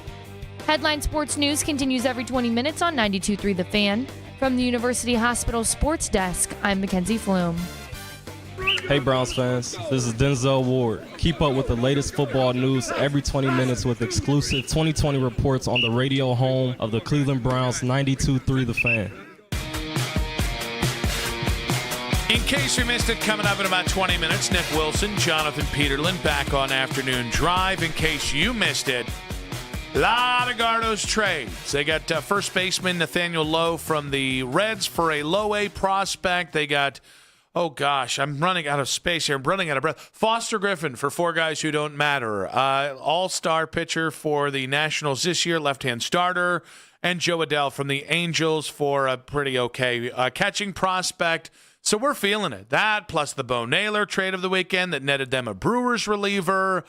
And we obviously have to talk some football here, but let's all be very respectful because our next guest, I mean, the football is better than ours, but just a brutal day for them. They had to trade Tarek Skubal. They had to trade Casey Mize at the deadline.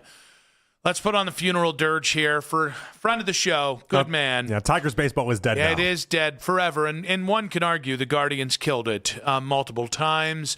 On the Wise Heart Right, we make it right. Call Kyle Wright hotline of 97.1 The Ticket in Detroit, where he does mornings with former NFL offensive lineman John Jansen and the Cash the Ticket podcast. Jim Costa joins us now. Hey, friend, how you doing, Jim?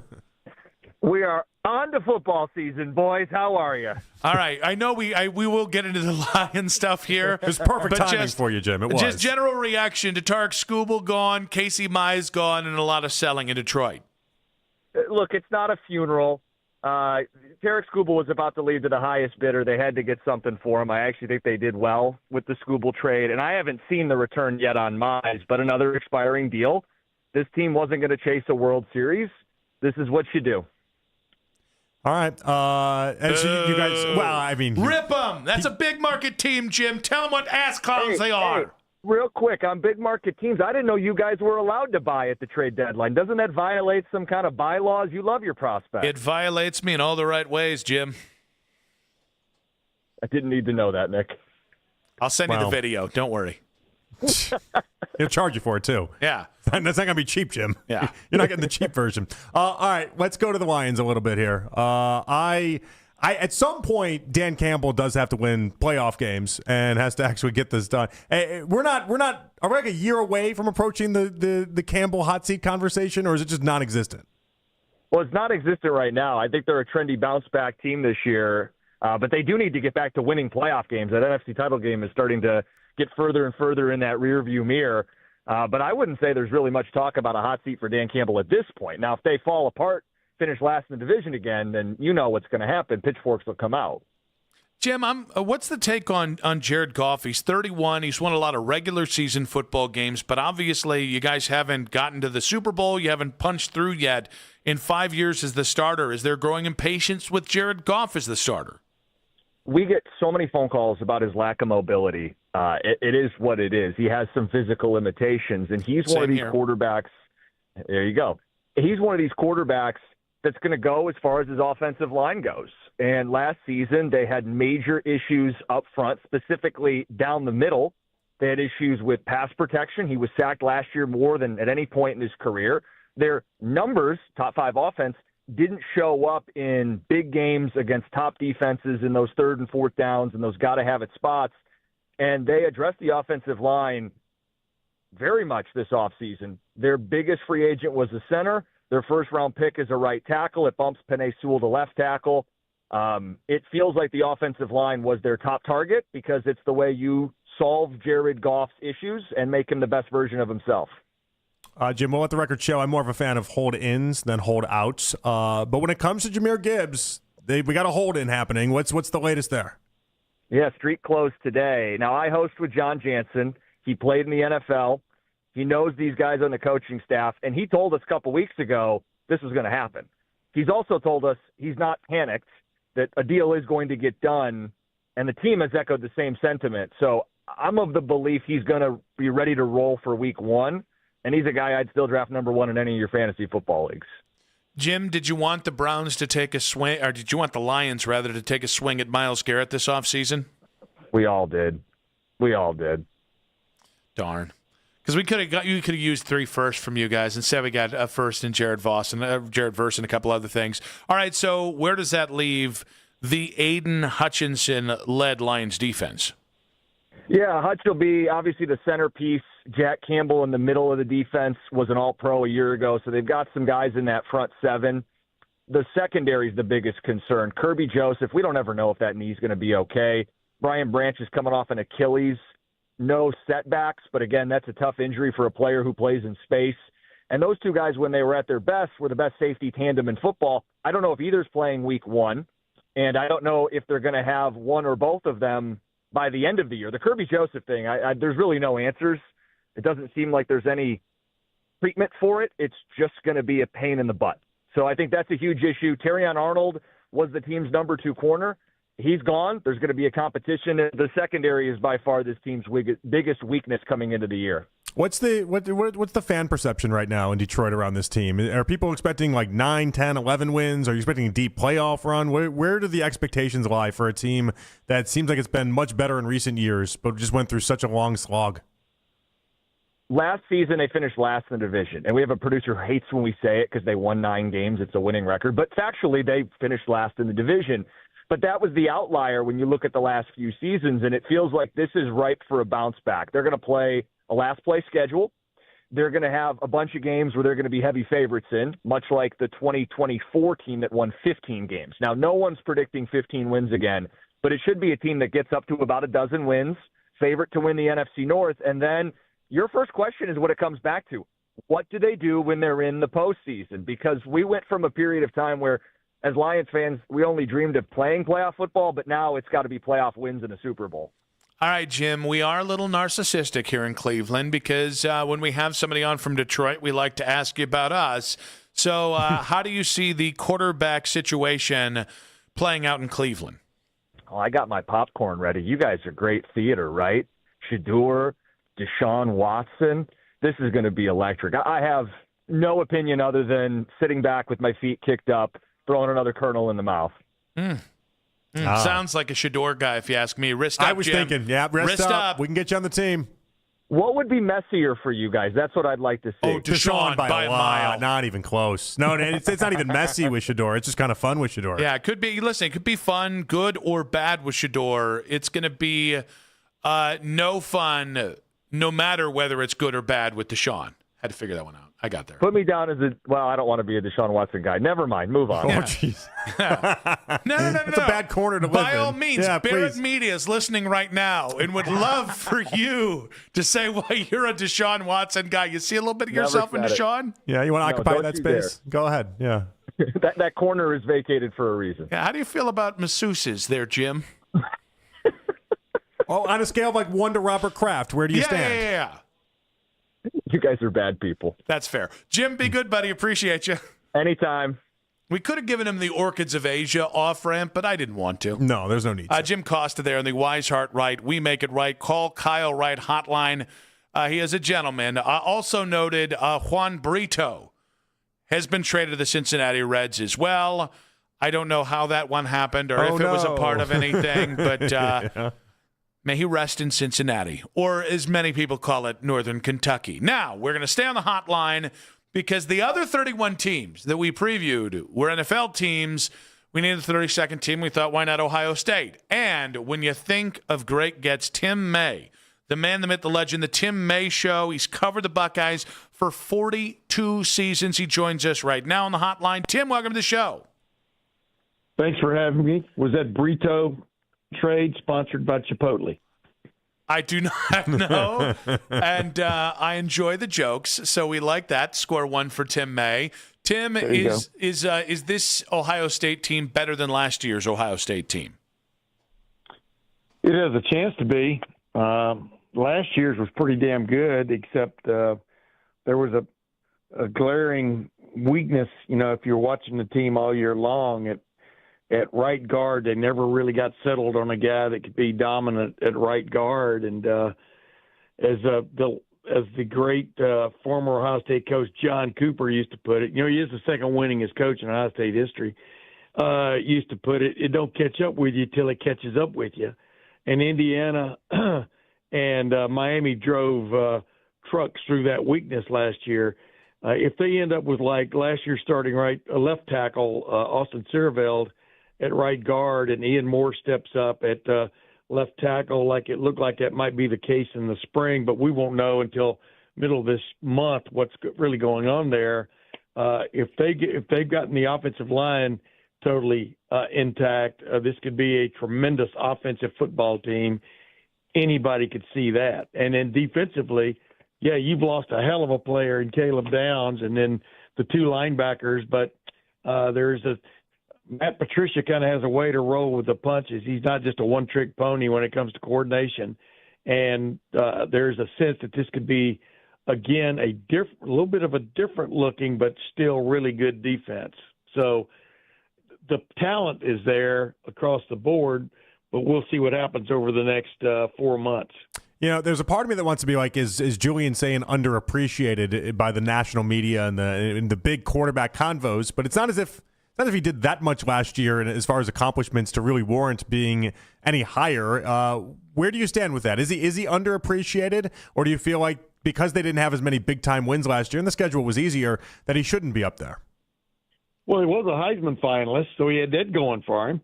Number two, he set the record for completion percentage. If you're just throwing against air, it's hard to complete as many passes as he did from a percentage standpoint, even in 7-on-7 practice.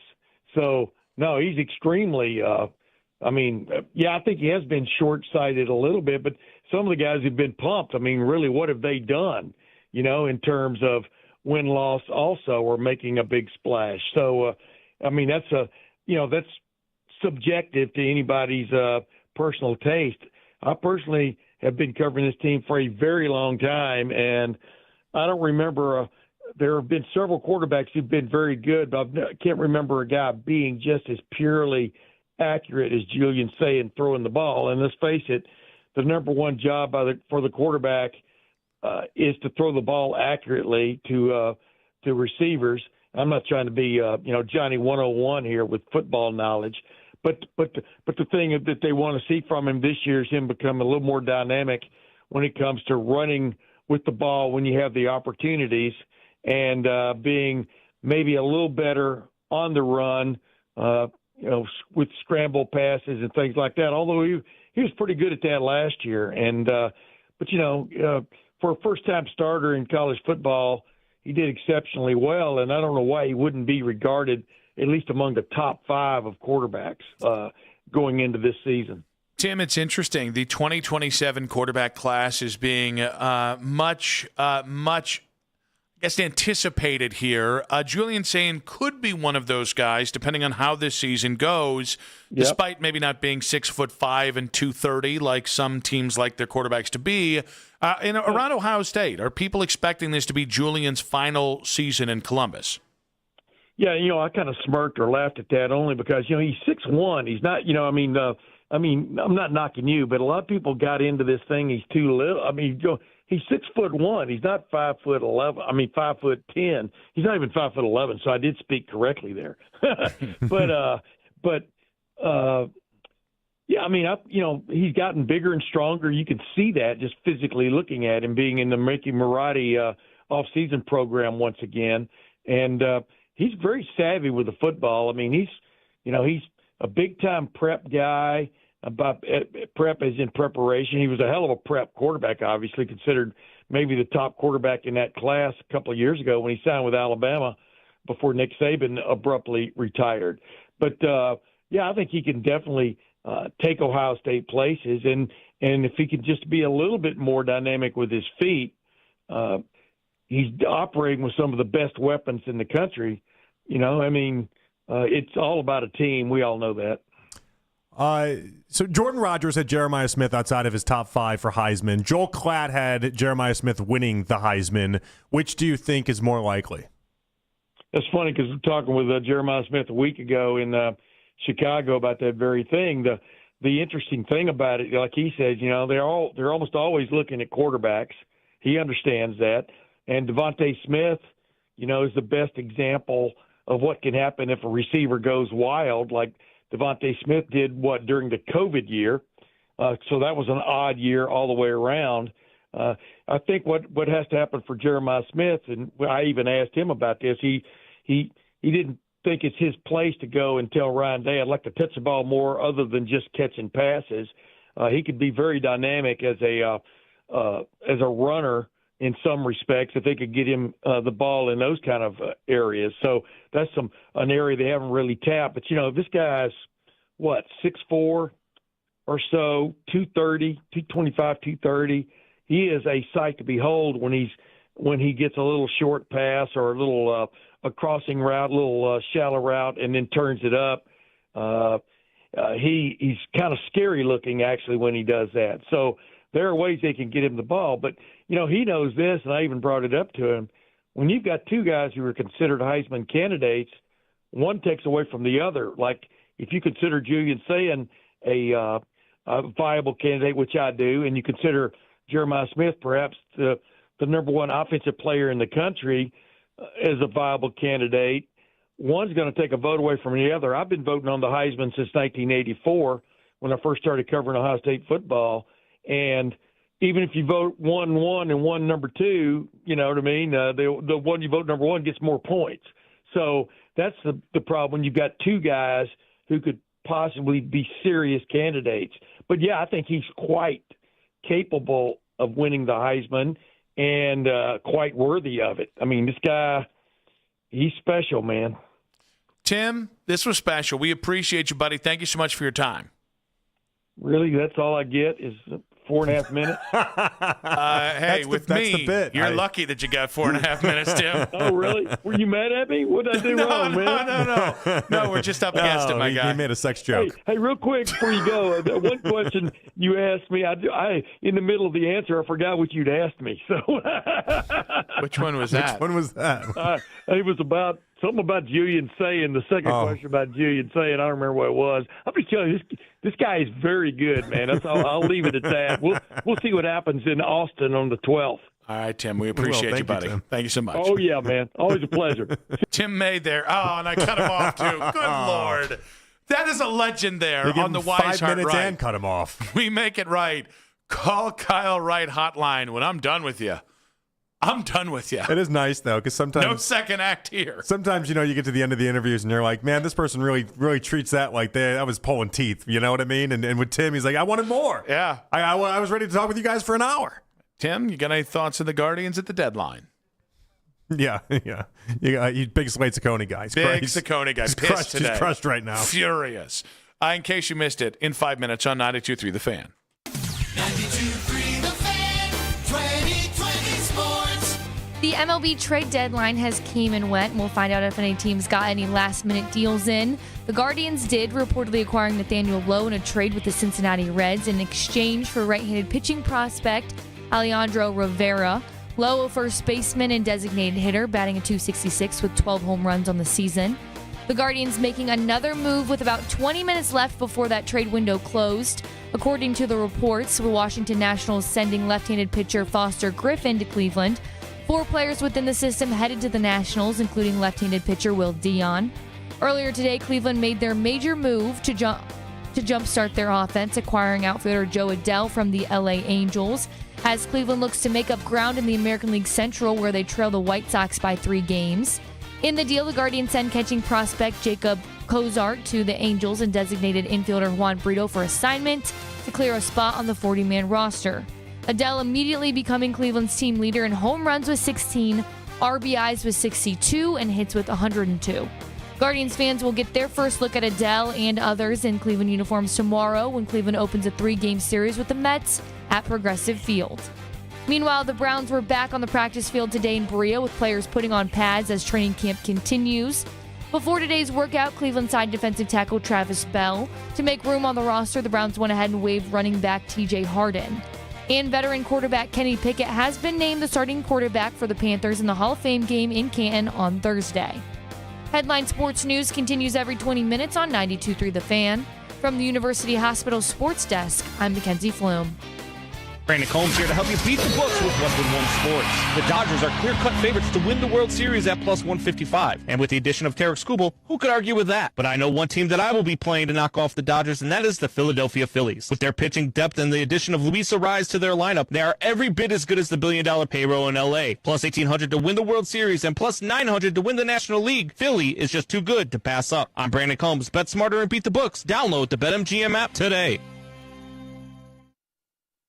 I'm David Ortiz. When I lost my mom, she was only 46, and I lost my dad to cancer. It was the worst pain I ever felt. It made me think, what will happen with the people I love when my time is up?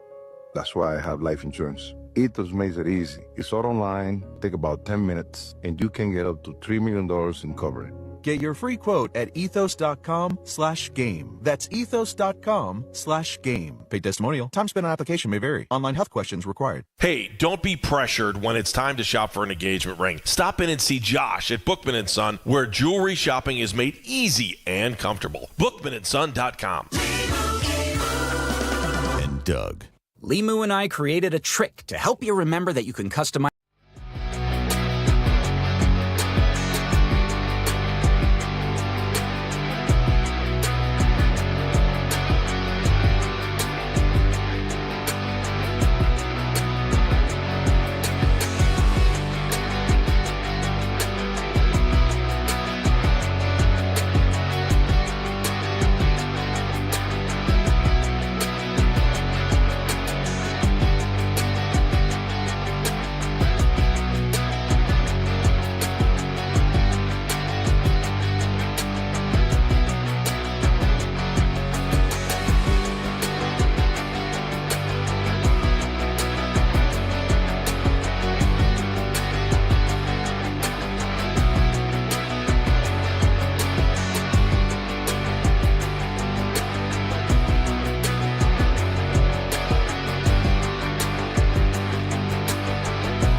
It's a wonderful time at Staples with up to 40% off select tech. Staples. That was easy. Visit Staples today or shop online and in the app. Ends 9/12. Exclusions apply.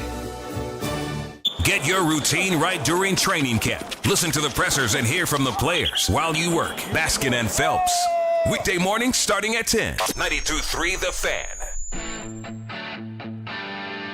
Final segment of this show. Want to say a big thanks to our guest today, Jason Stanford, former Cleveland pitcher at 320, talking about this one Guardians deadline move at the time, the Joe Adele trade, and more. Greg Rosenthal, NFL Daily Podcast, joined us at 420. We browbeat him until he said nice things about the Browns at 420. Jim Costa of 97 won the ticket in Detroit at 320, and then at 330, Tim May. And now the internet has gotten in on us shortchanging Tim May.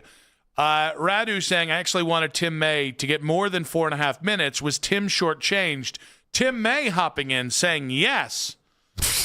Okay. And to which I had to hop in there and say, my timer said 7 minutes. It said 7.5 easily, but like Easy. that's not the point, right? And when I like that Tim wanted more time and also feels a little maybe snubbed. Well, the best part about it is when I reached out to him, one of the reasons we try to keep that at like 7 to 7.5 minutes is when I've reached out about 32 teams in 16 days, I'm telling guests 5 to 7 minutes. Right. Because it's not your typical 12-minute Which radio gives people interview. a better chance to say yes because they don't want to do as much. Yes. And then also, though, they don't leave thinking, did I piss them off? Exactly. Because you get. I agree with that idea. Like, if you could do an interview and it's like 7 minutes, you're like, geez, was I on Quaaludes during this? Did I Like, upset somebody? Did I just suck during this whole entire thing? What happened? And now this could have real-life implications because Tim is a regular on Baskin and Phelps. And that's part of the reason why, too. When he goes on Baskin and Phelps, no interview has been shorter than 25 minutes. That's true. Well, and he speaks for 97% of it. Yeah, if they start the segment at, let's say, I don't know, 12:01, they're not out until like 12:22 with him. Like that's just they give him all that and a bag of chips when it comes to time. Any of the days we actually they actually don't leave their show early. It's because Tim May was there filling half hour for him. I did underestimate just how much the man loves being on the radio, though, because he's respect it. He's done hits from the golf course on that show before. Yeah. There's not a world where I'm ever doing a hit from the golf course. You got to understand, I don't want to lose Tim May as a guest on this show. And if we lose that 30 minutes a week on Baskin and Phelps. Well, they can deal with it. That's kind of funny, actually. Then they're going to get mad at us. Well, they'll be way more mad at us than anything, but that's a lot of content for them. I will have made Jeff Phelps mad 2 times in 2 weeks. Yeah, that's 7 minutes for us once a year with Tim May. That's like it's 20 minutes a week for them. Yeah, you could argue that's 1/4 of their show, depending on what math you use. Yeah, what math is that? Good math. New math. Isn't that a thing? I can't do math, but I know it feels longer than however long it's been. What is new math? Better than old math. Oh, okay. Yeah. You updated it? Old math was old, and this is new. Yeah, after Good Will Hunting got a hold of it. Yeah. We just shaped it all up. It's easy for me. That's what I always say. Uh-huh. Let's get to In Case You Missed It. Though, isn't there something that they're teaching now in schools that is going to be like just very different than what they taught us in schools when it comes to math? They're already doing that, but now they're going to go to a different style of math in Ohio. Really? Just in general, yeah. It's a whole to-do. Well, I'm going to have to come across this. What exactly is going on? Don't learn what they're learning now, because by the time your kids are learning it, it'll be something new. Did you ever feel like you went through school a second time with your kids? Is that how that worked, or was that just like No, most of it was pretty easy. Okay, that's good. Now, we don't say that in front of Vanessa, because Vanessa would get very frustrated with it. Yeah. But yeah, most of it was like, every once in a while I'll have to Google. Now my kid's in like classes higher than I ever went to. Olivia is. Well, they're very independent now, too. And so I'll be I would like imagine. Googling like, this is this, right? But the twins still aren't there yet. I think ChatGPT is going to be pretty huge for that department, where I don't have to go through it a second time. I just screenshot it and send it to ChatGPT, and they'll tell you what to do. Yeah, that's not what you should tell your children. You can do that. You should help your kids figure out how to do it. Don't tell them how to figure it out Yeah, through I think ChatGPT? Elise is going to have to be in charge of the homework with the kids. Well, I would imagine so. Yeah. I would imagine That's so. an Ivy Leaguer right there. She was very good at school. Yeah. She's got that down. And you were a bowling scholarship kid. I finished my college with a 3.8. Thank you very much. It's Lindenwood. That's a D1 fine reputable school. Yeah.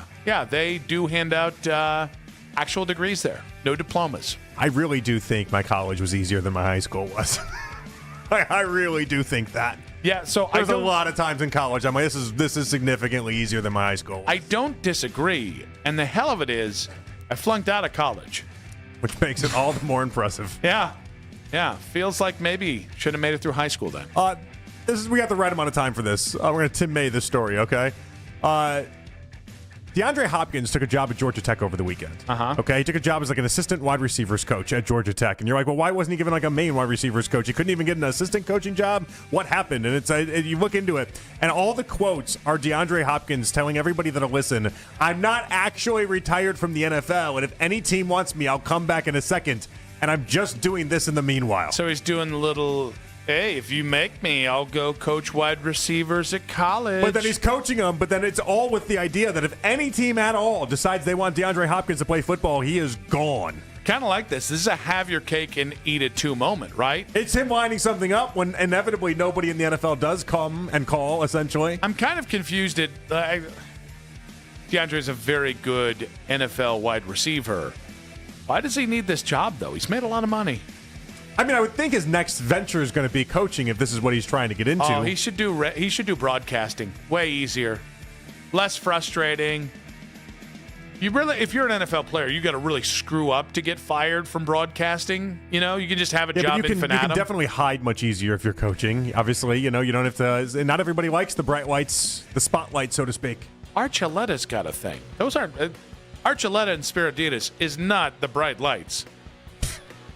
You're going to do the CBS fifth crew. You're going to do the Browns-Jets game every week. The lights could not be dimmer, friend. And still millions of people watch those. At least 12. You get At least millions 12 of people millions watching. my ass. The fifth CBS crew still gets, it's not many into the millions, but it's still millions. Millions with an S. Millions with an S. They won't even care enough to tweet at you if you get it wrong. I want to find out what the lowest rated NFL game was last year now. Because it's still in. Who would that involve? It's got to be the Cardinals, right?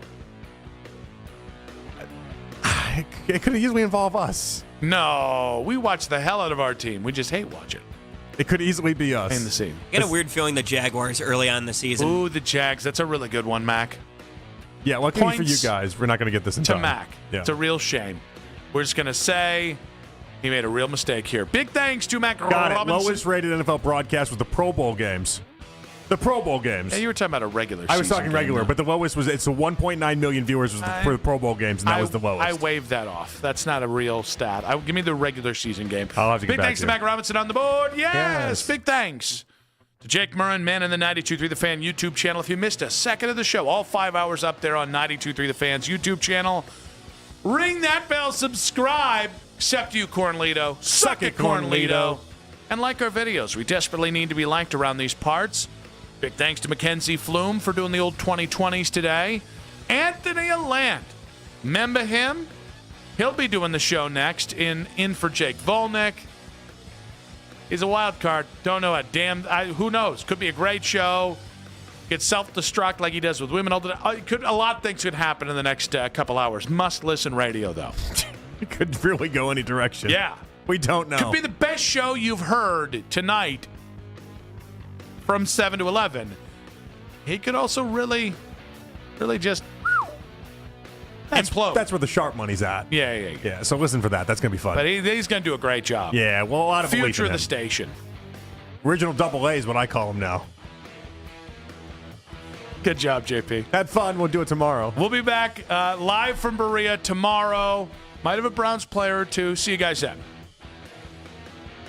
Keep it spicy, baby. Let's go. I love you. Have a great day. Take care, Nick. Take care of him. He needs help.